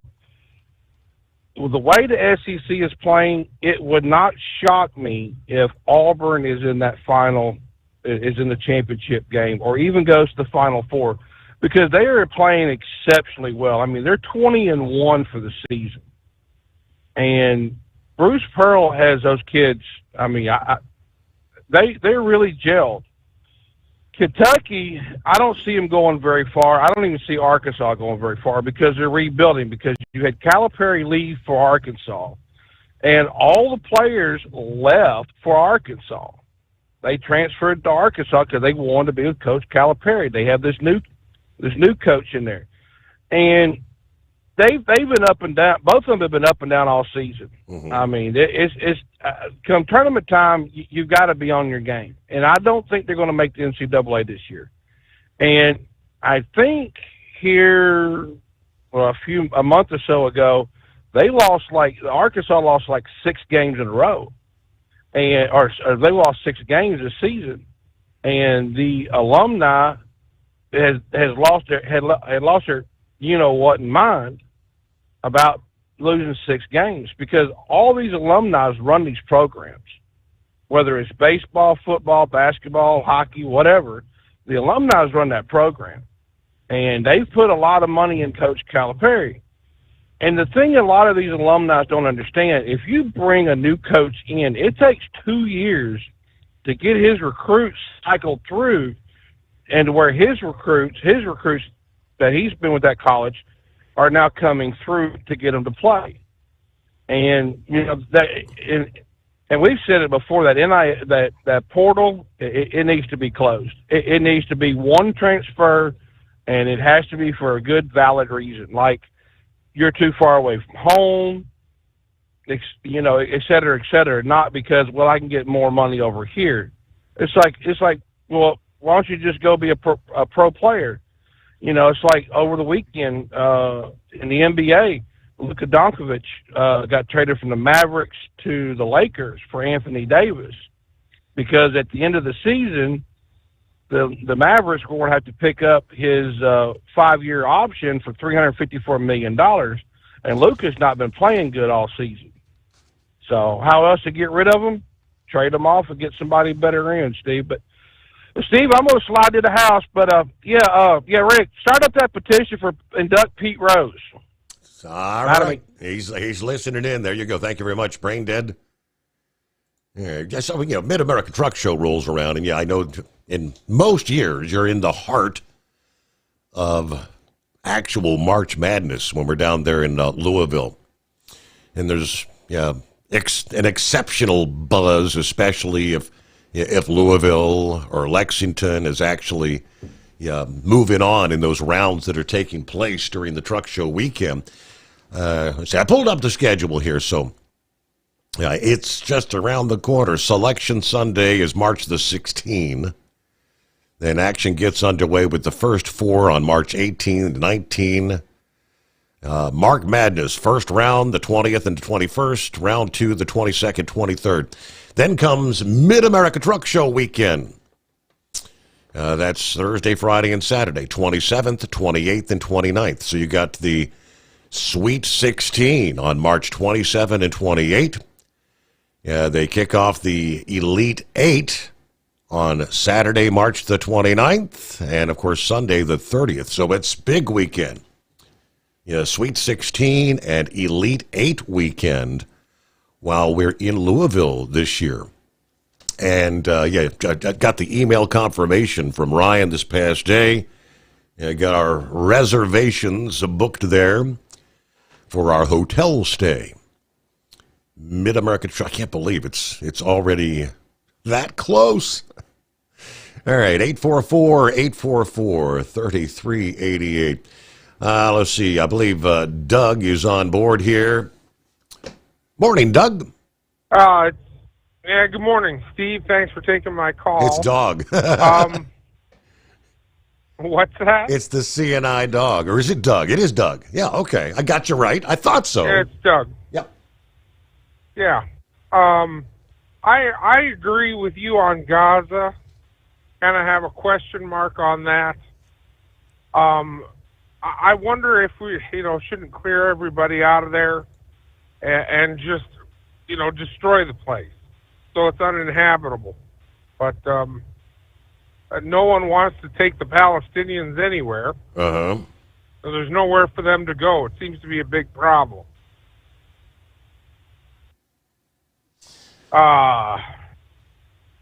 Something else, it's pretty hard to listen to Eagle. I'm sitting here just grinding my teeth, and I'm upset about having to listen to his crap and what he has to say. What, disagreeing? Feeling like Trump's doing too much this morning? I don't think Trump. I think Trump's doing exactly what we put him in office to do. I think Trump's doing a great job. I thank God for Trump every day. And Eagle called in for months and months and months about the border, and then all of a sudden now he doesn't like it. It's like him and Minister, I know Minister is not with us anymore, but it's like him and Minister and Sundance sit there and talk things over, and then Eagle calls the show and gets people all worked up. If he doesn't like it, maybe he should leave. That's all I got to say. Oh, boy. Okay, so yeah, he fired Doug up this morning, didn't he? All right. Well, I mean, Trump is doing a lot, but I don't think he's getting in over his head. Yeah, he's getting that cabinet in place. Yeah, one after another being confirmed. The brains around him. I got a chance to see some of Marco Rubio. What country was he in this past time? I think it was El Salvador. And El Salvador actually made apparently an offer to use their massive prison system if you want to house some of these criminals. And they'll do it for a much more affordable price than it cost to house prisoners here in the U.S. system. Don't know if we're going to take them up on that. But, of course, being very fluent in Spanish. Interesting, I mean, conversing with the president there and the people. Good choice for Secretary of State there, I think, in Marco Rubio. He's on top of the game. Trump's Department of Transportation, of course, with Sean Duffy now in place, confirmed. They've already started the process of rescinding greenhouse gas measurement rules. On the second day in office, Sean Duffy signed off on that notice of proposed rulemaking to rescind the greenhouse gas measurement rule finalized under the Biden administration. Now, the greenhouse gas measurement rule requires MPOs and DOTs to establish declining carbon dioxide targets. They're supposed to report the progress toward the achievement on those targets. Of those targets, the final rule only establishes a framework for measurement. It does not mandate how low greenhouse gas emission targets have to be. But specifically, the State Department of Transportation's and metropolitan planning organizations that have national highway system mileage in their geographic boundaries have to establish declining targets for CO2 emissions that are generated by on-road mobile services related to a reference year defined as calendar year 2022 and report on their progress. This is Trump's second time rescinding the greenhouse gas measurement rule. You go back to 2017, the Federal Highway Administration under former President Barack Obama issued a similar rule just days before Trump took office. Trump rescinded the rule, finding the previous administration exceeded their authority. However, the Biden administration resurrected the rule in 2022. So we're at deja vu with Trump being elected once again. The trucking industry has opposed this greenhouse gas measurement rule.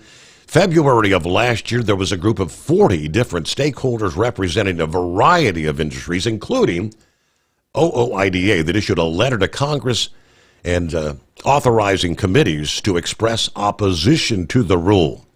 Soon after, Republicans introduced a Congressional Review Act, a joint resolution of disapproval to overturn it.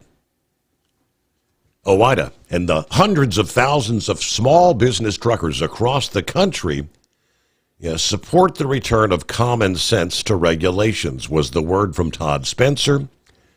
The Highway Administration can best improve safety by focusing on priorities like expanding truck parking, mitigating congestion, rather than forcing states to calculate radical emission performance measures. Now, while the Trump administration is trying to roll back the greenhouse gas measurement through the regulatory process, Republican states are right now in the middle of a court battle to strike it down.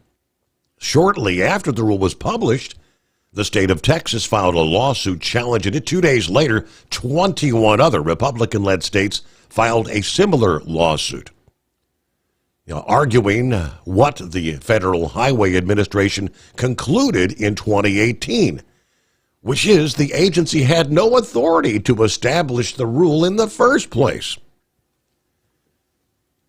In this case, they said President Biden, when they filed the suit, is unconstitutionally ramming his radical climate agenda through administrative agencies that lack congressional authority to implement these actions. We will not stand by while this administration attempts to circumvent the legal legislative process.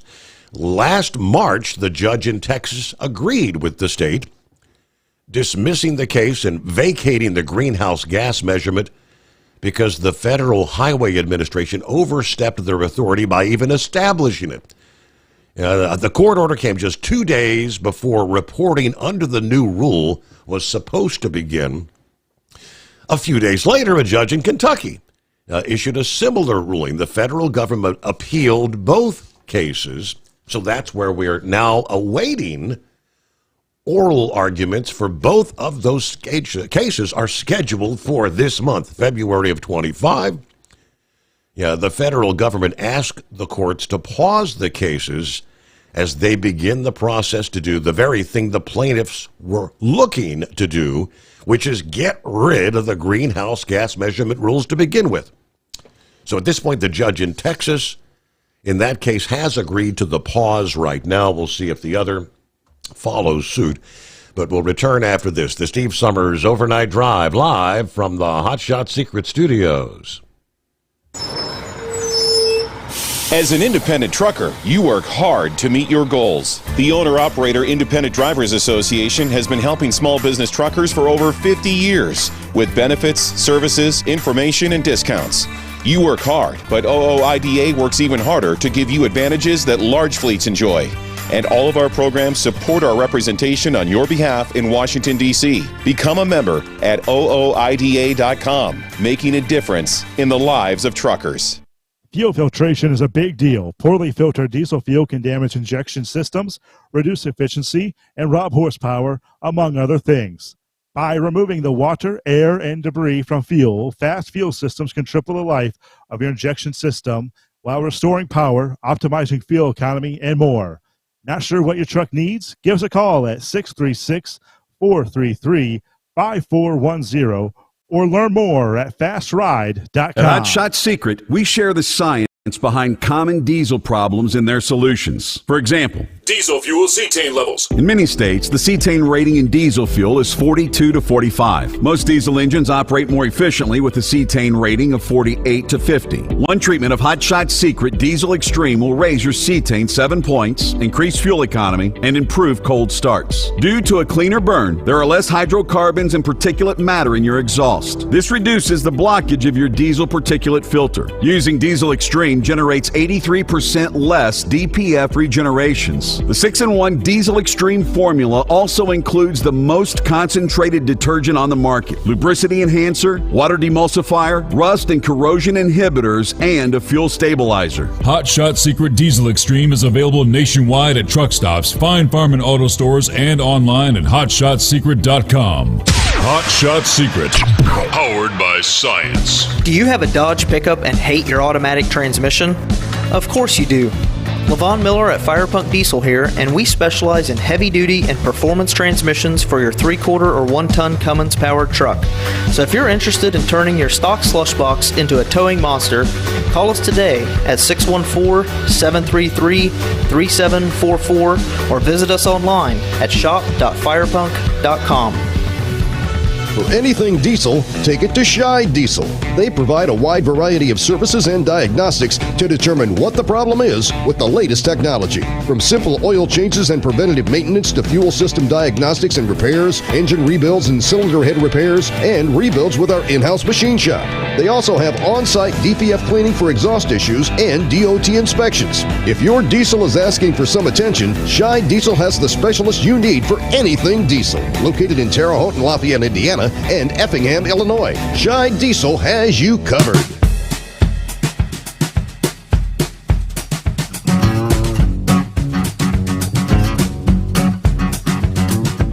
So I mentioned Marco Rubio. He's kind of like he's on a Central American tour. Numerous countries that he's visiting right now. I think it was Monday. El Salvador. That was the country. El Salvador agreeing to house violent U.S. criminals and receive deportees of any nationality. That was the announcement from Marco on Monday. What they say is an unprecedented and legally problematic deal that has alarmed critics and rights groups. Now, Rubio unveiled the agreement after meeting with the Salvadoran president as part of a tour of Central American countries as we try to consolidate regional support for Trump's immigration policy. Rubio tells reporters in an act of extraordinary friendship to our country, El Salvador has agreed to the most unprecedented and extraordinary migratory agreement anywhere in the world. The country will continue accepting Salvadoran deportees who illegally entered the U.S. They will also accept for deportation any illegal alien in the United States who is a criminal from any nationality, be it MS-13 or Tren de Aragua, and put them in his jails.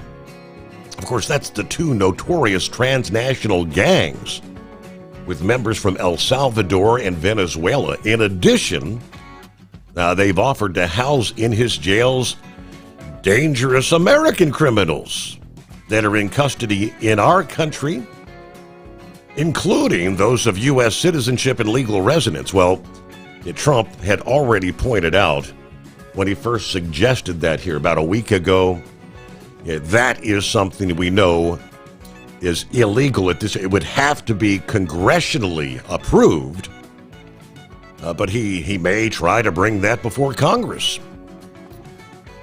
Now, it's not clear whether government will take up the offer. However, with questions around the legality of such moves, any effort to deport incarcerated U.S. nationals, obviously that is not legal. And Trump already said he's aware of that.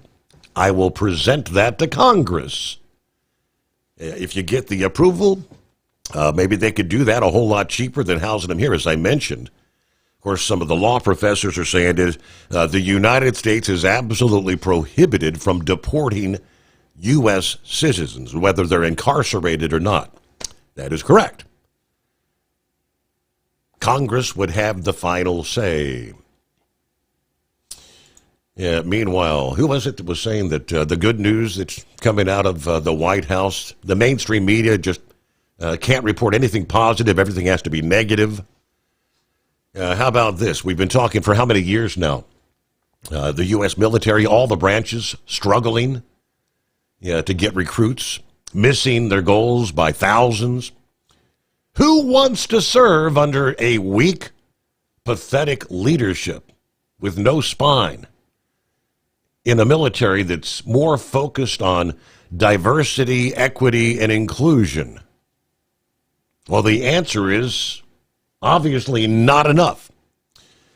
The U.S. Army reporting they've shattered previous recruiting records, with December of 24 being the most productive December in 15 years.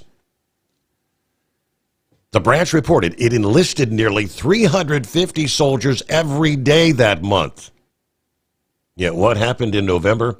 There was an election. Army officials announced Tuesday via social media, quote, "Our recruiters have one of the toughest jobs that is inspiring the next generation of soldiers to serve. Congratulations, keep up the great work." That was from the Secretary of Defense, Pete Hegseth.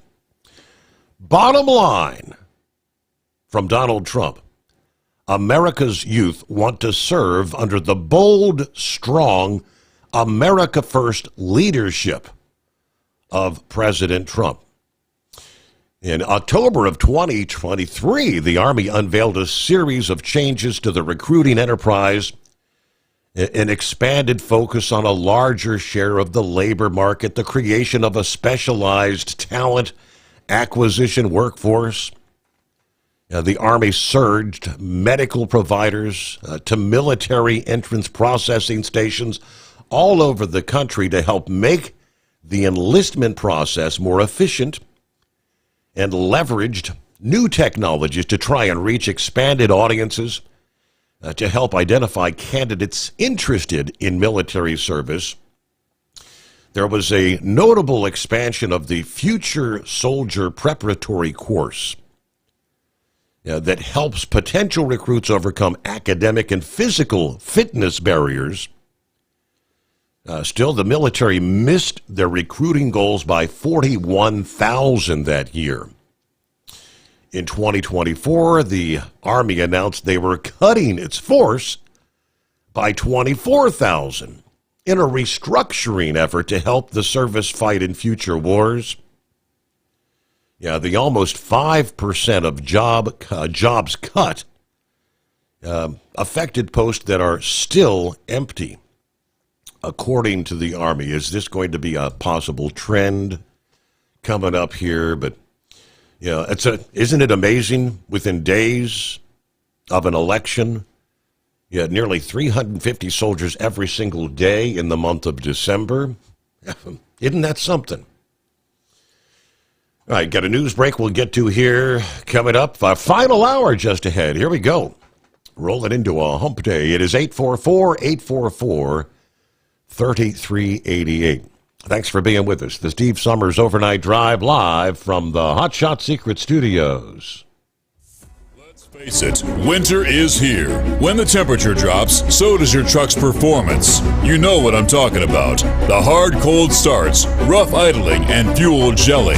Avoid these problems by using Hot Shot Secret's EDT Plus Winter Defense. EDT Plus Winter Defense is a concentrated 7-in-1 fuel booster and anti-gel that prevents gelling and improves engine performance in the coldest of climates. The 7-point cetane boost decreases DPF regens, increases fuel economy and winter operability, plus the lubricity protection of LX4 to extend fuel system life. With EDT Plus Winter Defense, you can be confident that your engine is running smoothly and trouble-free, even in the coldest temperatures. Hot Shot Secret EDT Plus Winter Defense is available at Pilot Flying J truck stops, Amazon, O'Reilly Auto Parts, and HotShotSecret.com. Hot Shot Secret, powered by science. Do you have a Dodge pickup and hate your automatic transmission?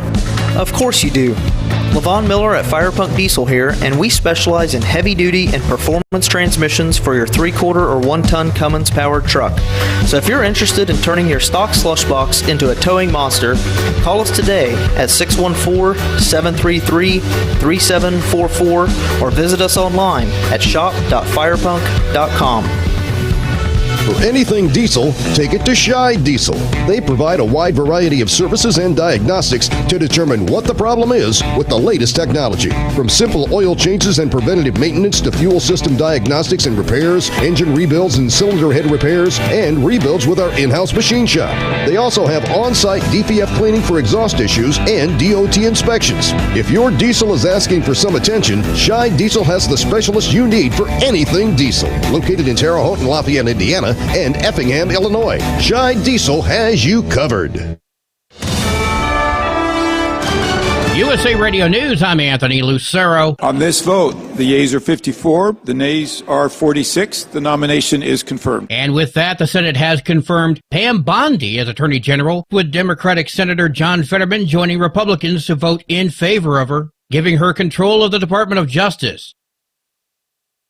Georgia's former Congressman Doug Collins has been confirmed to lead the U.S. Department of Veterans Affairs. The U.S. Senate overwhelmingly voted him in on Tuesday, 77-23. During his confirmation hearing on January 21st, Collins testified that while serving as chaplain in the U.S. Air Force Reserve with the rank of colonel at Warner Robins, he learned how to lead. Leadership is about listening, but it's also about leading. It's also about taking the men and women that you serve with and making sure that you're putting their needs first. President Trump's nominee will oversee a $350 billion budget and nearly 200 medical centers addressing the evolving healthcare needs of younger vets from recent conflicts. I'm Liz Kennedy. San Diego's top business organization says they have major concerns about the president's plans for tariffs against Mexico and Canada, and that's despite the one-month pause. The San Diego Chamber strongly opposes tariffs. That's San Diego Regional Chamber President and CEO Jessica Anderson. She says the chamber has helped craft special and unique business relationships with Mexico. We're not just trading with Mexico, we're really producing together. Taxing an import winds up translating into a tax on U.S. customers because we have these integrated supply chains. Anderson says these fees could lead to higher prices, job loss, and eventually companies going out of business. I'm Phil Farrar. Wall Street closed higher. At the closing bell, the Dow rose 134 points. The S&P 500 added 43 points. The Nasdaq climbed 262 points. I'm Kristen Marks. From America's News Network, USA Radio News.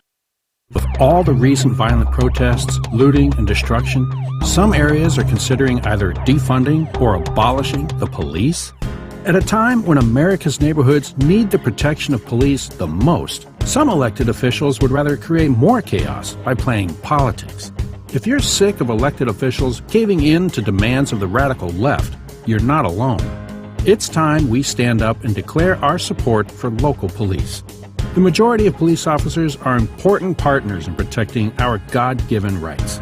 If you prefer freedom over chaos, then learn how you can help protect the local police that serve your community.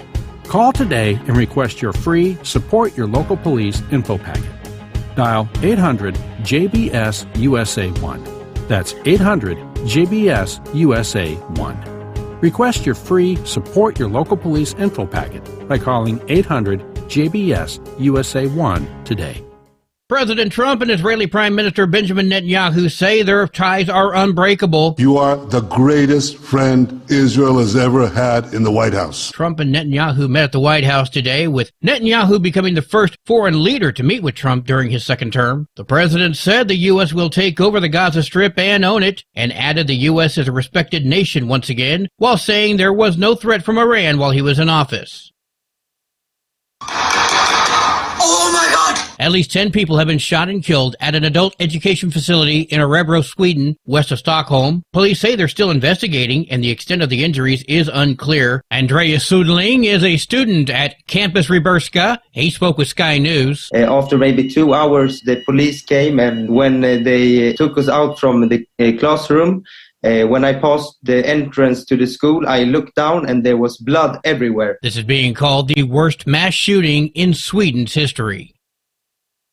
The FDA is upping its broccoli recall to the most serious category. California company Braga Fresh initially issued an advisory for a specific lot of its broccoli florets in December after Health and Human Services workers found listeria in several samples from a Texas Walmart. No illnesses have been reported. The product was distributed to Walmart stores in 20 states across the nation. I'm Brian Shook. And I'm Anthony Lucero, USA Radio News. In a study, it was found that 33% of 44 herbal supplements had no trace of the advertised herb. Don't let that happen to you. Hi, this is Dr. Mitch. If you want to ensure quality, go to TotalWellness.com. Supplements made for physicians, only now available to you too. TotalWellness.com. helping you to look good, feel good, and enjoy total wellness.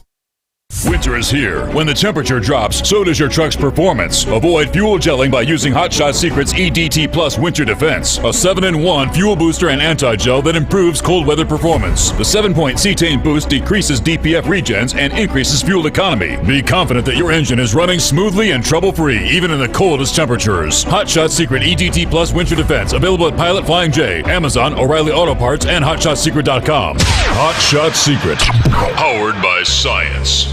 Hey truckers, this is Steve Darnell from the hit TV show Vegas Rat Rods. Check it out. Industrial Injection has been a leader in the diesel heavy-duty industry since 1985. Whether you are looking to keep your truck on the road, you are a hard-working farmer feeding America, an over-the-seas mariner, a miner, or a construction craftsman, Industrial Injection can help keep your heavy-duty rigs and equipment running so you can keep America thriving. Get all your turbochargers, injection pumps, injectors, and engine parts at industrialinjection.com. Industrial Injection, the place to go for all your diesel parts needs. We know you'd like to be cuddled up real tight with a sweet little thing all night. But instead, you've got Steve Sommers. It's the Overnight Drive.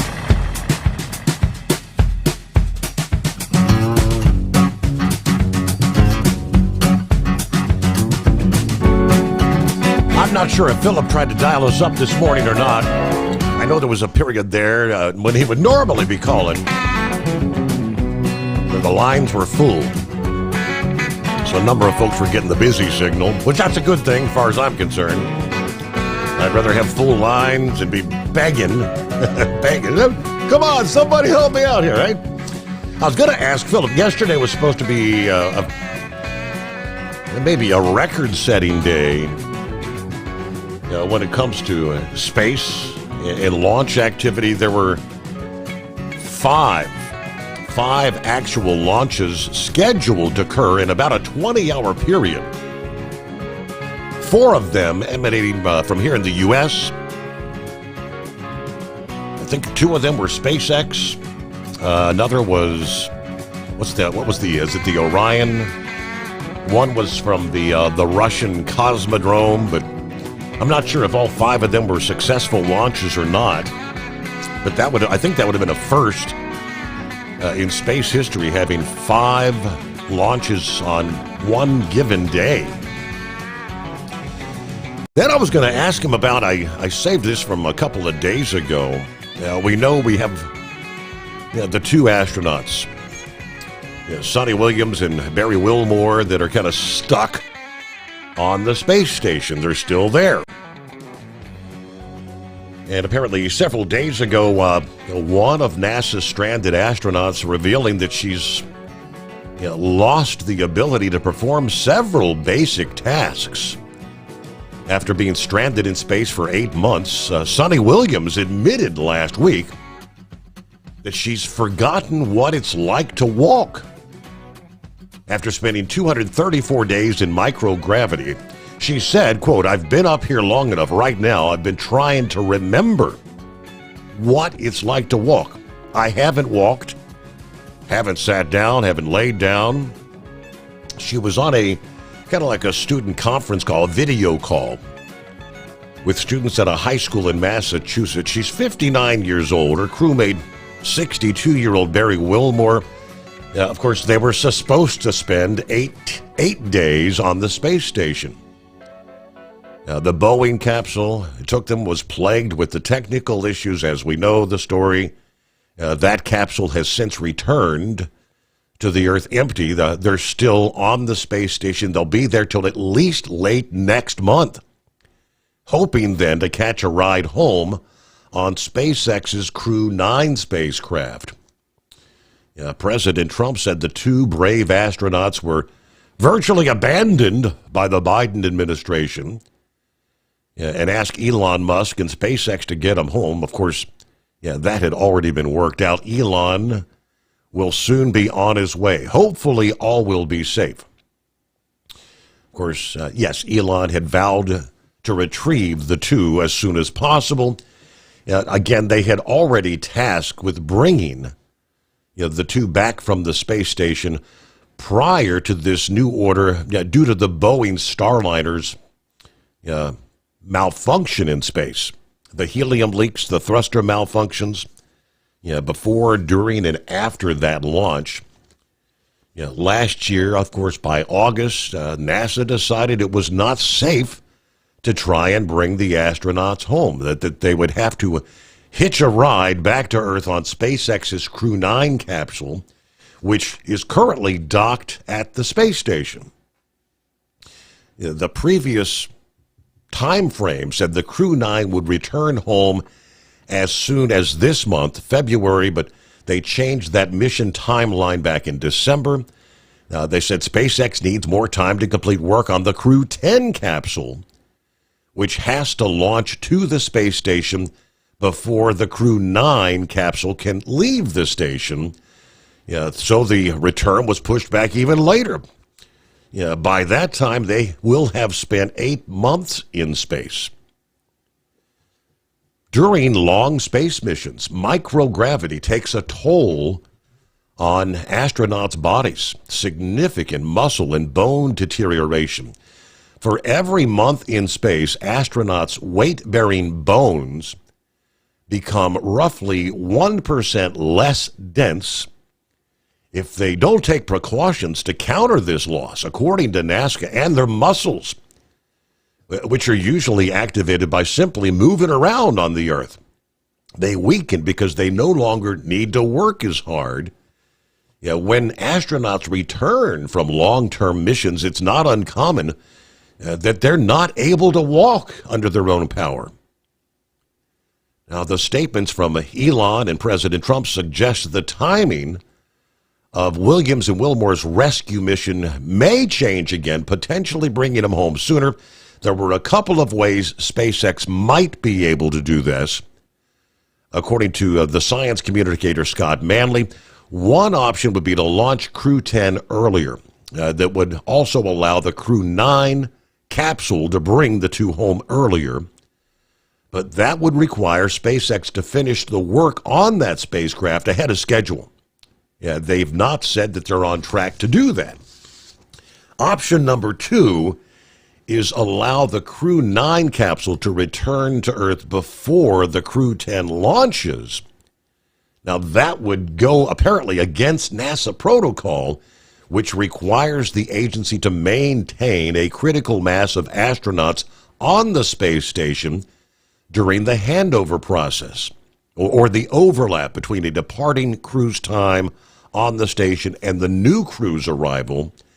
That time allows the departing crew, in this case it would be Crew 9, and the Starliner crew to share any lessons learned with the newly arrived crew, Crew number 10, supporting a better transition for the ongoing science and maintenance on the station.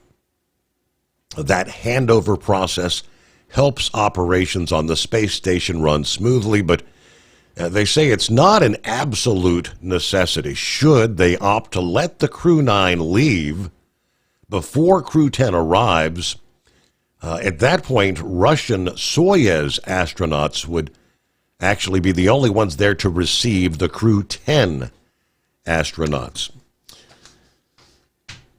They've been talking about her physical health not looking well for the last several months. You can tell she's losing body mass, losing weight, but it is 844-844-3388. To the inbred redneck, how the hell you been? Oh, buddy, I'm fine and dandy. Can you hear me all right, buddy? I've got the duct tape out. I have installed a new radio in my 79 Chevy pickup truck. Is it sounding good on your end? A little bit of an echo, but you clearly hear you, yes. Well, good, buddy, good. I wanted to talk to you a little bit, buddy, about life and everything. I know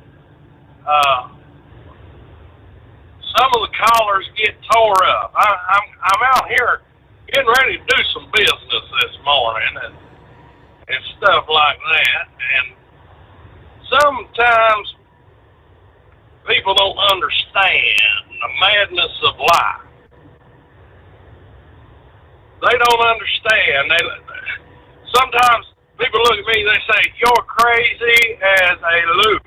And some days I will agree with it. Mm-hmm. But,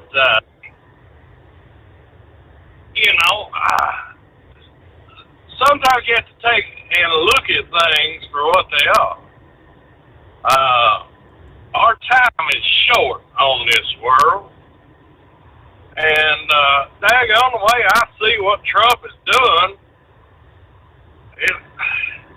he apparently has listened to the show and picked up on the inbred rednecks political campaign and basically is copying it, word for word.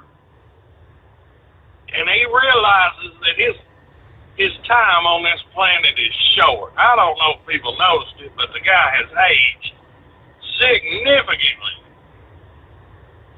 here in the past little bit. I noticed it. I don't know if anybody else has, but, and I believe he's just in a hurry to get this stuff done. He believes it's what's right. Mm-hmm. It has to be done, So, before we get down on other people for their opinions on what's going on, let's remember, sometimes all of us don't step back and look at things and see things the same way, But that's that,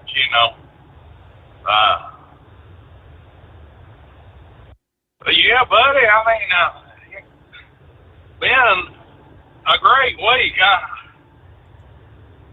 I love the weather here recently, and it has been warm. I hope it's been that way up there around your neck of the woods, buddy.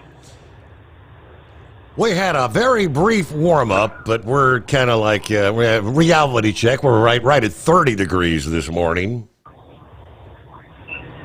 Oh, Lord. I know what you're saying. We dipped down here quite a bit, too, but, yeah, I mean, it's just a nice little glimmer of hope in the middle of winter. You know what I'm saying? Yes, sir. So, don't go crazy just yet. It ain't time for the G-strings and Speedos just yet. Not yet. Not time to uncover the pool, huh? No, buddy, sure ain't. We still got some skiffs of snow, or whatever you'd like to call it, up here at the house, It hadn't completely melted off. Just little spots here and there, and stuff like that. But hopefully spring is on its way, and got big projects coming up. My daughter, she went into a little business venture with me, and we come out pretty good. And so this next year, I'm hoping within the next year we can get her house built here on the farm.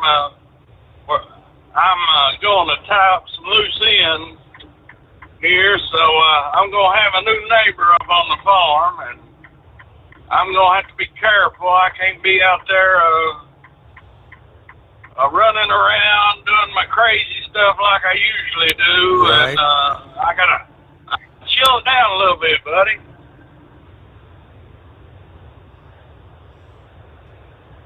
It's not common for you to actually having to have some couth. Yeah, but you got to do what you got to do for your children. You know what I'm saying, buddy? Right. Yeah.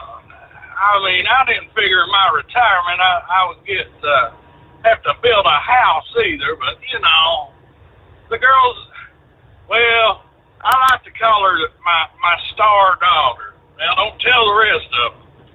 I know the rest of them ain't listening. They're all on the bed. I know that for sure. But, yeah, she was a straight A student and become a pharmacist, and she's doing well. And married to an electrician, and so yeah, you know, you got to take care of the good ones, right, buddy? There you go. Now, Steve, I mean, this may be getting a little bit too personal, but do you have a favorite child, buddy? Well, I only have two, and I don't know that I have any favoritism there. I think they're equal. Oh, God. Steve, come on, buddy. You're trying to back me in a corner. I know, buddy. I figured I put myself. You're not you in one, buddy. Not allowed. You can't show favoritism. Yeah, I can't show it, but I can have my favorites, right, buddy? There you go. Yeah, but dang on the stock market and crypto and stuff, I kindly predicted it, and I gave it to everybody there. I think the last time I called you was maybe early January or late December, but yeah, it's all kind of crapping, and you know, I dumped out of crypto. Right now, I don't know if that's a good thing or a bad thing, but I mean, it worked out really well for me at that time, and what I'm thinking is it's going, you know, Bitcoin's going to continue to go down. It's going to do this seesaw action, and I'm looking to hold out till it drops to around $70,000 to $50,000. Really? And then that's when I'll get back in. Yeah, buddy. So we're on a roller coaster ride, because I mean it was. I don't know, how high did it get? It hit like the 100,000, right? Yeah, 110 at one point. I got out at 100, so I felt really good about that, you know. And yeah, what I'm looking at is I think it's going to be crypto winter, as crypto people call it, and they don't even realize it's getting ready to happen. I've watched it happen too many times, and this will be like my fourth cycle of it. So, yeah, but I mean, the only crypto I'm holding right now is Dogecoin. That's the one that brought me to the race, and I'll always hold on to it. But everything else I got out of. And I'm pretty happy that I did, considering everything that's going on. So you never got into the fart, coin. And what is the Trump coin? I mean, what was that all about? For a few weeks, I was hearing about a Trump coin. Well, you know, I reckon it was the official Trump coin. It done pretty well there for a while. I tracked it. I never bought into it. I wish I sort of had.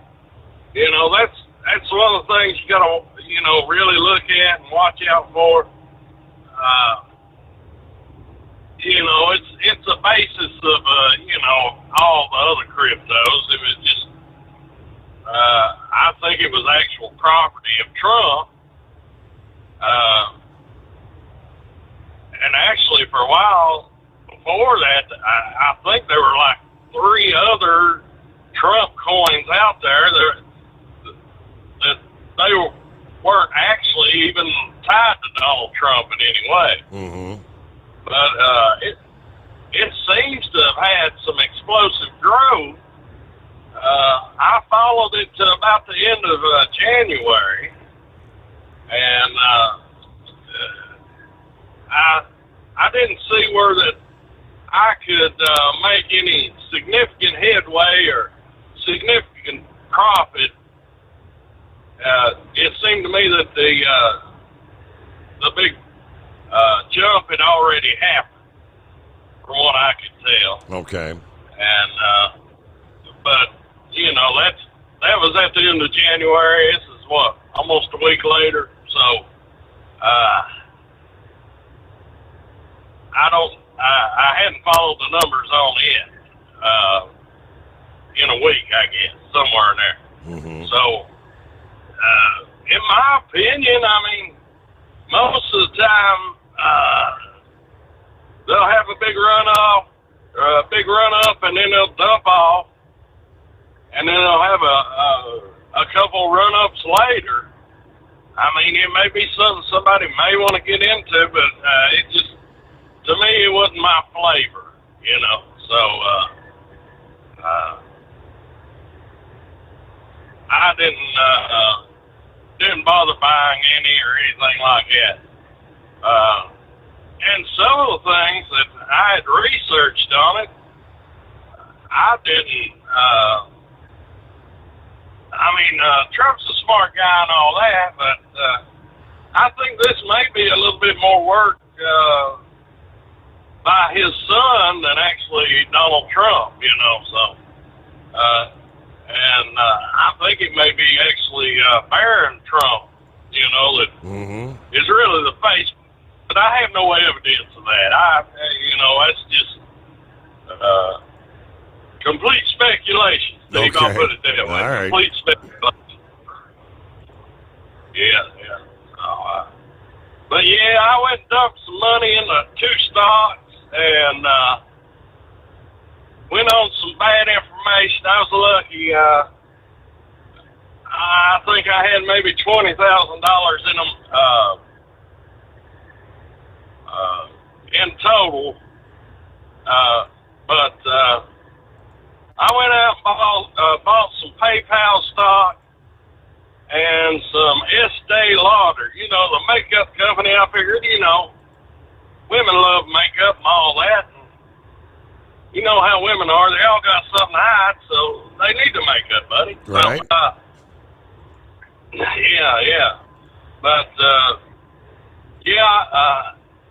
and it all keyed on, you know, yesterday's earnings reports, and I got my butt kicked pretty damn hard on those 2 deals. So, yeah, I mean, there's no need in selling it while it's down, but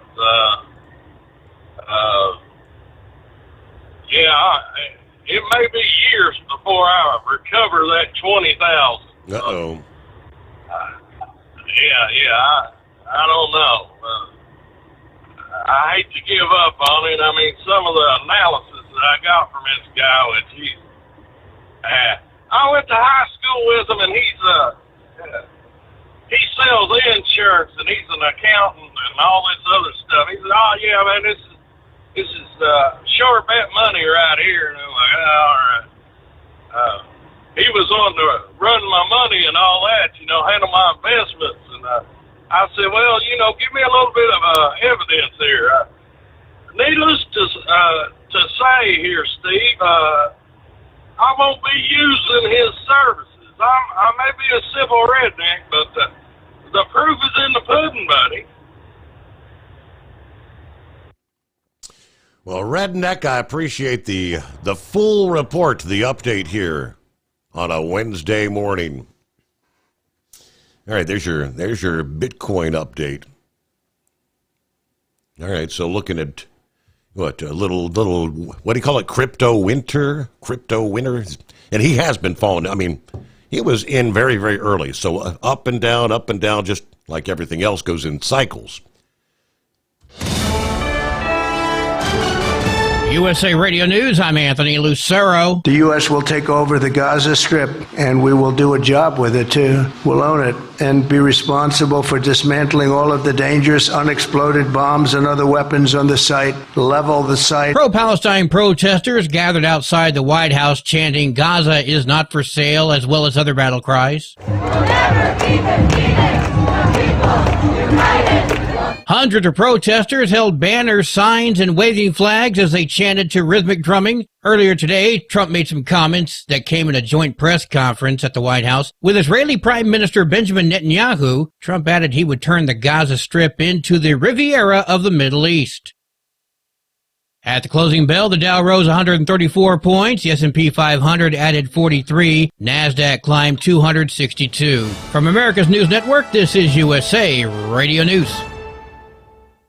Lisa Wolf here to tell you about our newest website for old-time radio lovers. It's 100radioshows.com. At this site, there are 5 old-time radio shows waiting for you to download free as our gift to you for listening to this radio show. And be sure to browse the additional 700 old-time radio shows available to you for 70% off by using the promo code RADIO at checkout. For nearly 40 years, Carl Amari has been licensing the rights to classic radio shows, including Suspense, Jack Benny, Gunsmoke, My Favorite Husband, Dragnet, The Lone Ranger, and many more. Today, Carl has over 100,000 classic radio shows, and because he works with the owners and estates, they provide the master recordings, which are superior sound quality. 700 old-time radio shows available to you for 70% off by using the promo code RADIO at checkout. This is a limited-time offer, so log on to 100radioshows.com. That's 100radioshows.com.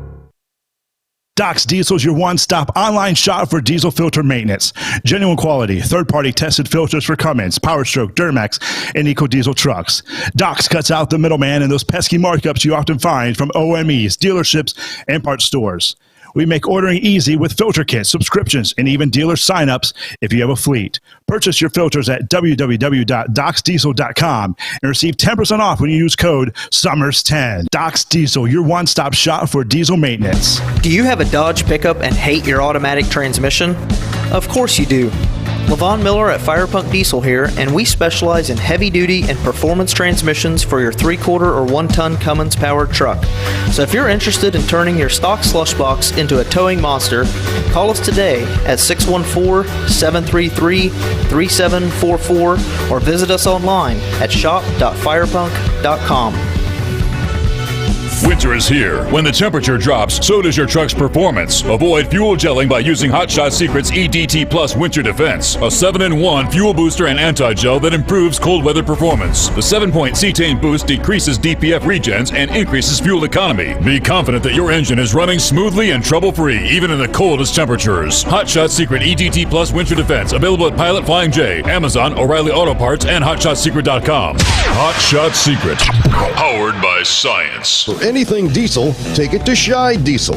They provide a wide variety of services and diagnostics to determine what the problem is with the latest technology. From simple oil changes and preventative maintenance to fuel system diagnostics and repairs, engine rebuilds and cylinder head repairs, and rebuilds with our in-house machine shop. They also have on-site DPF cleaning for exhaust issues and DOT inspections. If your diesel is asking for some attention, Shy Diesel has the specialist you need for anything diesel. Located in Terre Haute and Lafayette, Indiana, and Effingham, Illinois. Shy Diesel has you covered.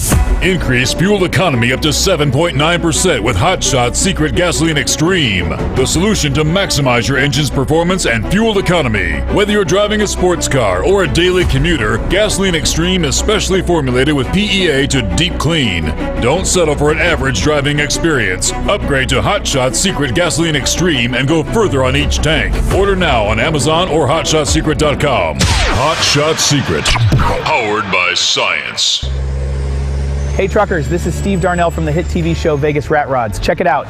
Industrial Injection has been a leader in the diesel heavy-duty industry since 1985. Whether you are looking to keep your truck on the road, you are a hardworking farmer feeding America, an over-the-seas mariner, a miner, or a construction craftsman, Industrial Injection can help keep your heavy-duty rigs and equipment running so you can keep America thriving. Get all your turbochargers, injection pumps, injectors, and engine parts at industrialinjection.com. Industrial Injection, the place to go for all your diesel parts needs.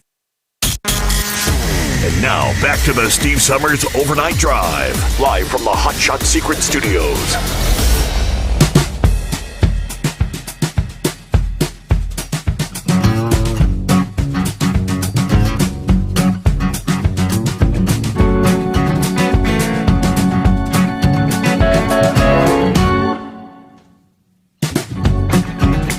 All right, we had briefly touched in hour number 1 some of the latest information from the FAA, talking about the altitude of the American Airlines flight versus the Black Hawk helicopter. Somehow they ended up at the same level, which appears to have been more along the lines of 325 feet, when apparently in the control tower they were showing the chopper at 200 feet.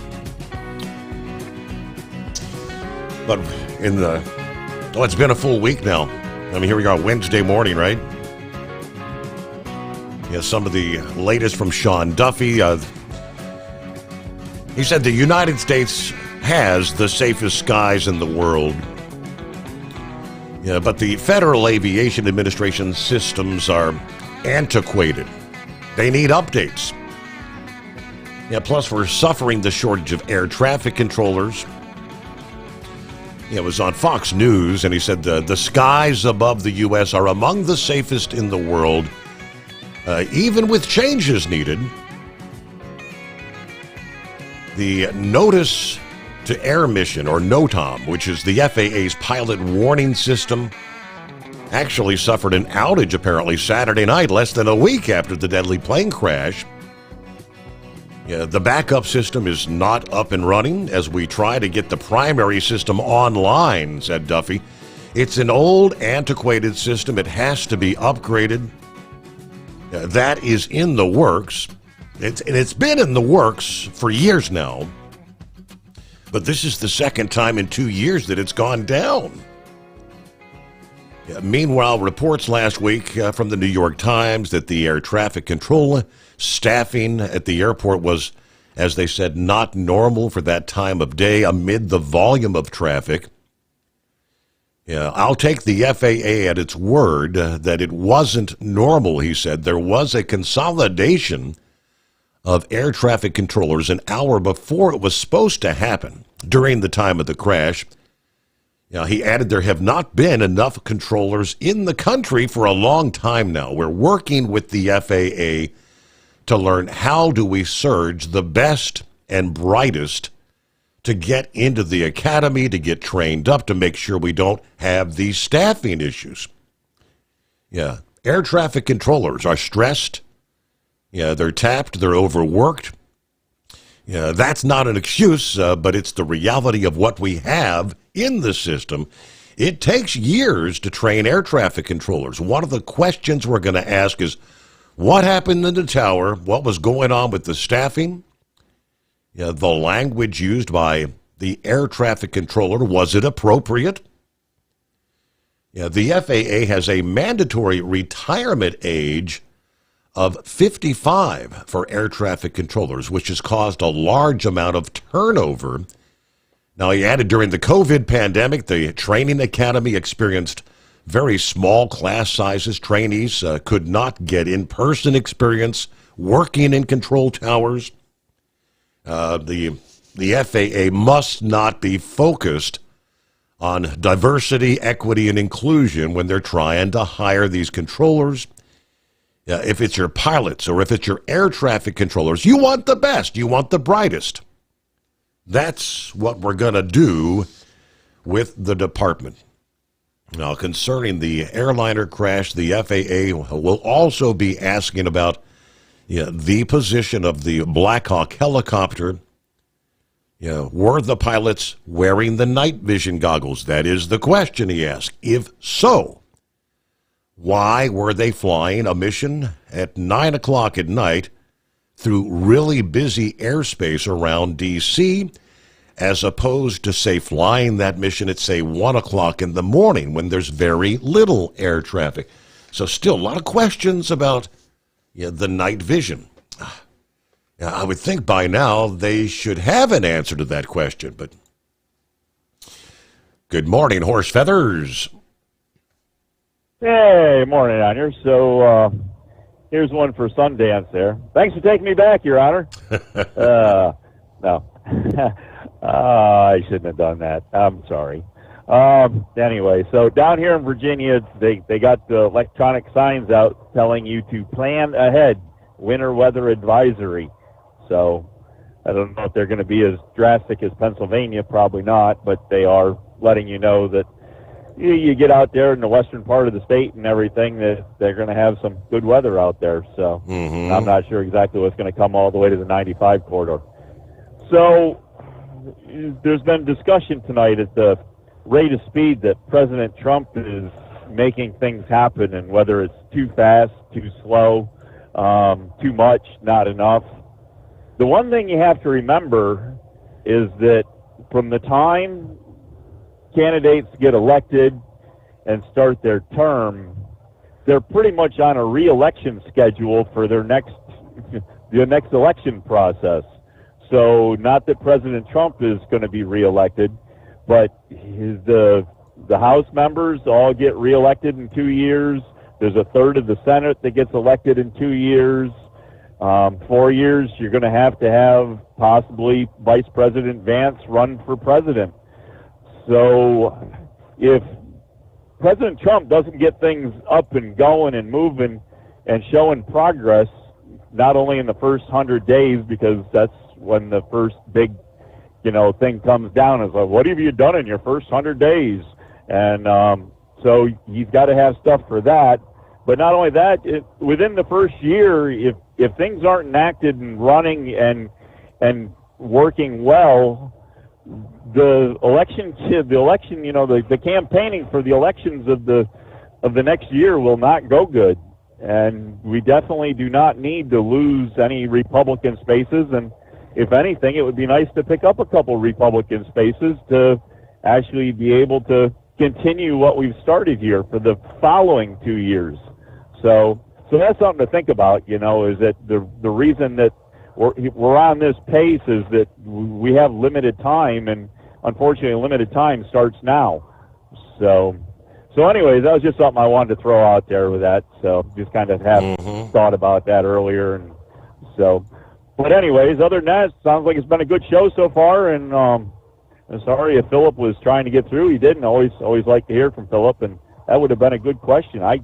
Geez, that's amazing to try to have that many launches to space all in one day. 5 in a day, yeah. I don't know. I mean, a couple may have been scrubbed. I haven't been able to follow up. But. Okay. So, well, anyways, with that, Your Honor, we'll let you cut loose there and see if we can get on to some other callers before the end of the show. Thank you for chiming in, and yeah, be prepared. You said it was going to be what?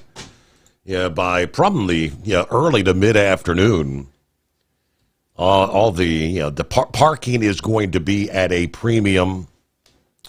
If you were not with us in the first hour, that is in regards to Pennsylvania has already announced a proverbial laundry list of road closures, not road closures, I should say, commercial vehicle bans.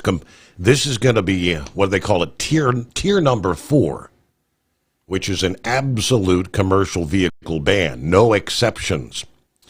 Many of them starting at 7 o'clock this evening in anticipation of the impending weather.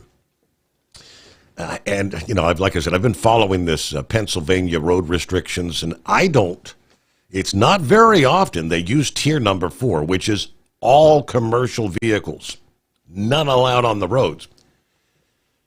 I-283 between the PA Turnpike and I-83. 376 between I-80 East, Mercer, and exit 113A. As I said, you go down this list, sections of I-70, I-79 between exit 77, I-76, the Turnpike, to Youngstown, Ohio. Or a PA5, I-81, 83, 99. There's just, his advice was go to the, is it PA511? Download the app, and that's going to have all those closures. Additional closures kick in at 10 o'clock this evening. Several others at the midnight hour tonight. Okay? You get caught out there on the road with the complete ban in place, and you're going to get a hefty fine. All right, 844-844-3388. See what the blind man has going on. Morning, blind man. Hey, Steve. Speaking of stocks, I really lucked out on one stock. Every now and then, my broker will let me play Atlantic City. You know, it's a gamble. So I bought this one stock called Rocket Lab USA at $5 a share. Mm-hmm. It's now about $30 a share. And I'm hanging on to it, see how much higher it will go. It was good to hear Horse Feathers. I had a dream that he drove by my house in his rig, honking his horn. Oh, yeah? And disturbing the neighbors. It's good to hear him. Yeah, the Democrats are really got their panties in a wad because of what Musk is doing, uncovering that, what's that outfit, the aid thing? USAID, USAID, yes. Yeah, they're finding out that they've been using that money for illegal purposes, and everything is coming out in the open, and there's nothing the Democrats can do about it, but they're going to try and throw every roadblock they can, but I'm so glad to see that people are really starting to wake up and see what's really going on. So that's all the baloney I got for tonight. I just wanted to shout out. And, Redneck, I'm hearing these commercials on the radio all the time about you can get a Donald Trump watch or a knife or some other item. Mm-hmm. It says not for investment purposes. Right. But, it's out there. It's out there. There's all kinds of memorabilia, collector items and things of that nature. I've invested in some of the Proud Patriot card collections, and who knows? Somewhere down the line, one of these days, it might be worth something. Years and years down the line, for the kids or the grandkids, collectors, memorabilia. Yeah, one final tidbit here in regards to the Pennsylvania, the road restrictions. I thought tier number 4 was the highest. There's actually, you have tier 1 through tier 5. Many of the restrictions coming up today are, what they call tier 4. So that's pretty much all commercial vehicles. That there is one higher level.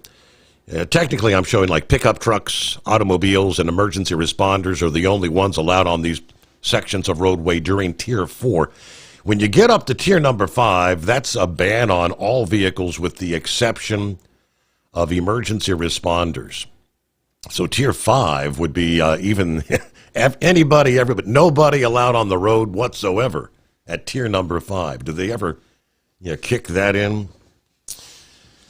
All right, the swamp. We know the swamp does not like to be drained. That is especially true, apparently, for the gender ideologues, who happen to be some of the most odious creatures in the swamp. President Trump had issued multiple executive orders during his short time thus far back in the White House. One of those orders, though, made clear that the United States federal government would recognize two sexes, male and female, under this administration. That has sparked an absolute revolt in the Equal Opportunity Employment Commission. Staffers causing a ruckus and claiming they cannot obey the order, according to the report this past day from the Wall Street Journal. Trump fired the leadership of the agency, who worked under now former President Joe Biden. He has appointed Andrea Lucas to serve as acting chair. Staffers are now complaining to her about the new directive on sex and gender. They're annoyed at new policy directives handed down by Trump's advisors, such as the removal of the option for employees filing a complaint of workplace discrimination to check an X on the claim form to reflect their self-proclaimed non-binary gender identity. Staffers told Lucas they would be breaking federal law if they complied with the executive order, citing a 2020 Supreme Court decision that added sexual orientation and gender identity to Title 7 of the Civil Rights Acts of 1964. Yeah, the tactics you are employing and the actions you have taken in lockstep with this new administration are illegal and unconstitutional, said one Equal Employment Opportunity Commission judge that sent a letter via email to Lucas, I guess on Monday. The irate judge also copied most staffers at the agency. The judge also took a shot at Elon Musk, running the Department of Government Efficiency, and in his own words, tossing entire federal agencies into the wood chipper. If, upon reflection, you feel like now would be a good time to take a vacation and resign from your position, please reply all to this email and put "I'd like to occupy Mars" in the subject line, said the judge. The EEOC is required by law to accept accusations of discrimination from employees.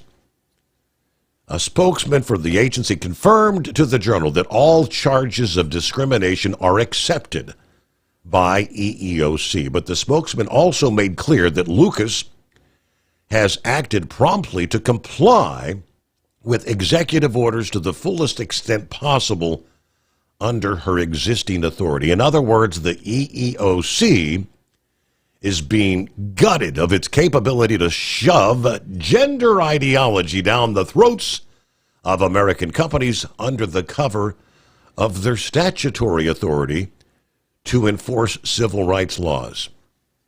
Isn't it truly a beautiful sight to behold? Doc's Diesel is your one-stop online shop for diesel filter maintenance. Genuine quality, third-party tested filters for Cummins, Power Stroke, Duramax, and EcoDiesel trucks. Doc's cuts out the middleman and those pesky markups you often find from OMEs, dealerships, and parts stores.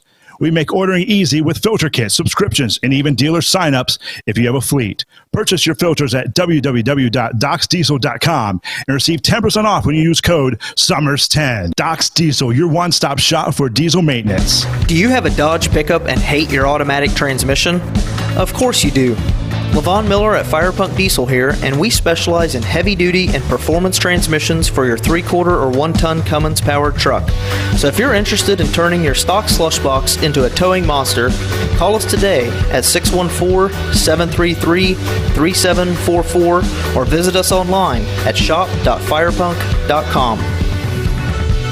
Winter is here. When the temperature drops, so does your truck's performance. Avoid fuel gelling by using Hot Shot Secret's EDT Plus Winter Defense, a 7-in-1 fuel booster and anti-gel that improves cold weather performance. The 7-point cetane boost decreases DPF regens and increases fuel economy. Be confident that your engine is running smoothly and trouble-free, even in the coldest temperatures. Hot Shot Secret EDT Plus Winter Defense, available at Pilot Flying J, Amazon, O'Reilly Auto Parts, and HotShotSecret.com. Hot Shot Secret, powered by science. For anything diesel, take it to Shy Diesel. They provide a wide variety of services and diagnostics to determine what the problem is with the latest technology. From simple oil changes and preventative maintenance to fuel system diagnostics and repairs, engine rebuilds and cylinder head repairs, and rebuilds with our in-house machine shop.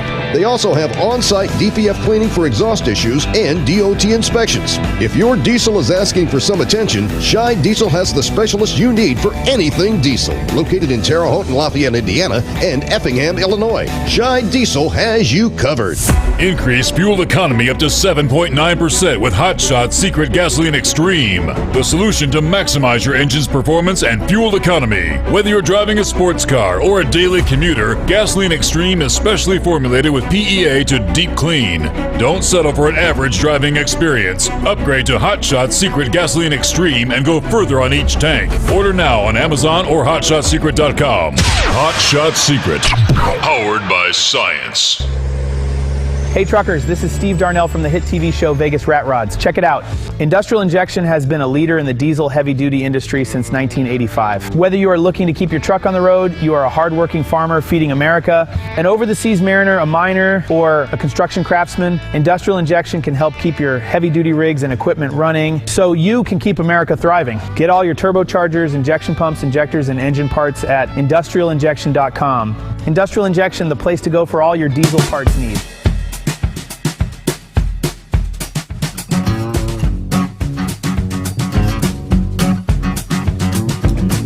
A couple of final tidbits. Shout out to 5-7 this morning. He's up at Adam drinking his coffee, right? He said a fellow trucker stopped by a few days ago. He was my age, said he doesn't plan to retire. He's got to be doing something. I told him I do something. I sat on the porch, coffee in hand, watching y'all go to work. And in the afternoon, with the Diet Coke in hand, I watch y'all coming home. I must be the laziest man I know.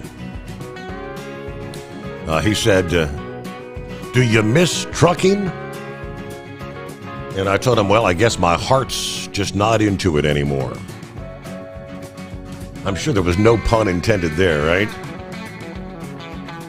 Yeah, his heart took him off the road. But I don't know if they gave you the green light there, 5-7. Would you go back out there?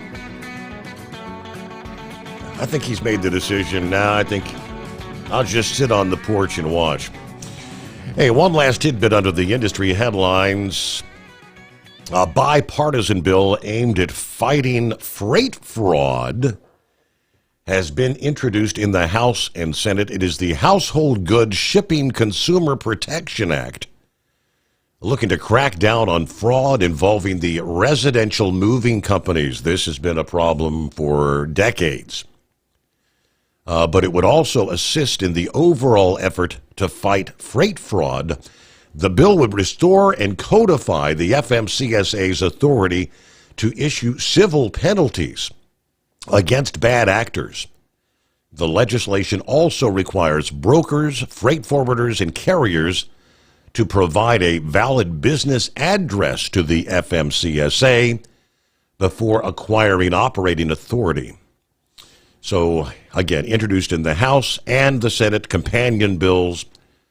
We cannot allow bad actors in the shipping and moving industry to violate consumer trust and harm our nation's supply chain. When introducing the bill, OOIDA is supportive of the freight fraud bill, saying that small business truckers are routinely victimized. Freight fraud committed by criminals and scam artists has been devastating. Too many small business truckers who are simply trying to make a living through the freight market.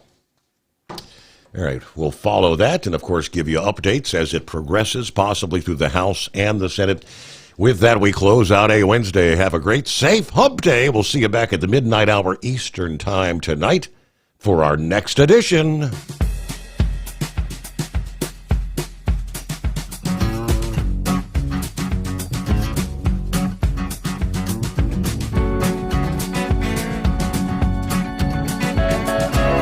Never guess the places that I've been. You never guess the places that I've been. 'Cause everything is like a dream, yeah, but only in that dream that I live in.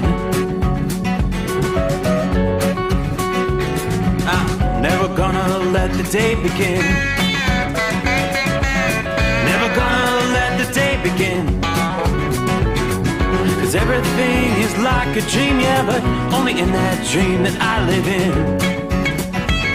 Oh, don't wake me up before you go, and I'll just make this bed my home. Oh, darling, please just let me sleep. Give me my dreams.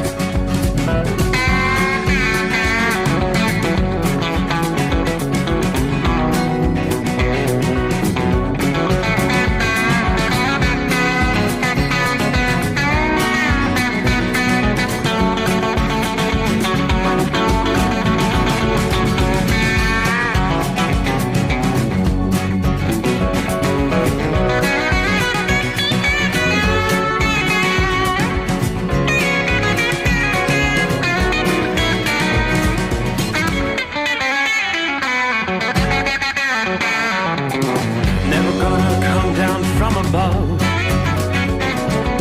'cause everything looks better from above.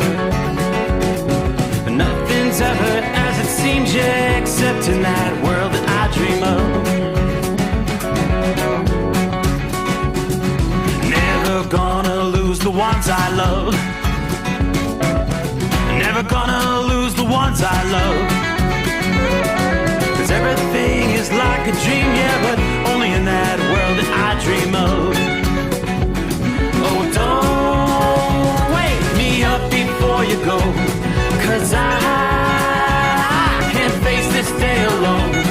Oh, darling, please just let me sleep.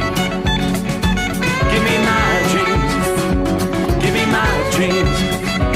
Give me my dreams.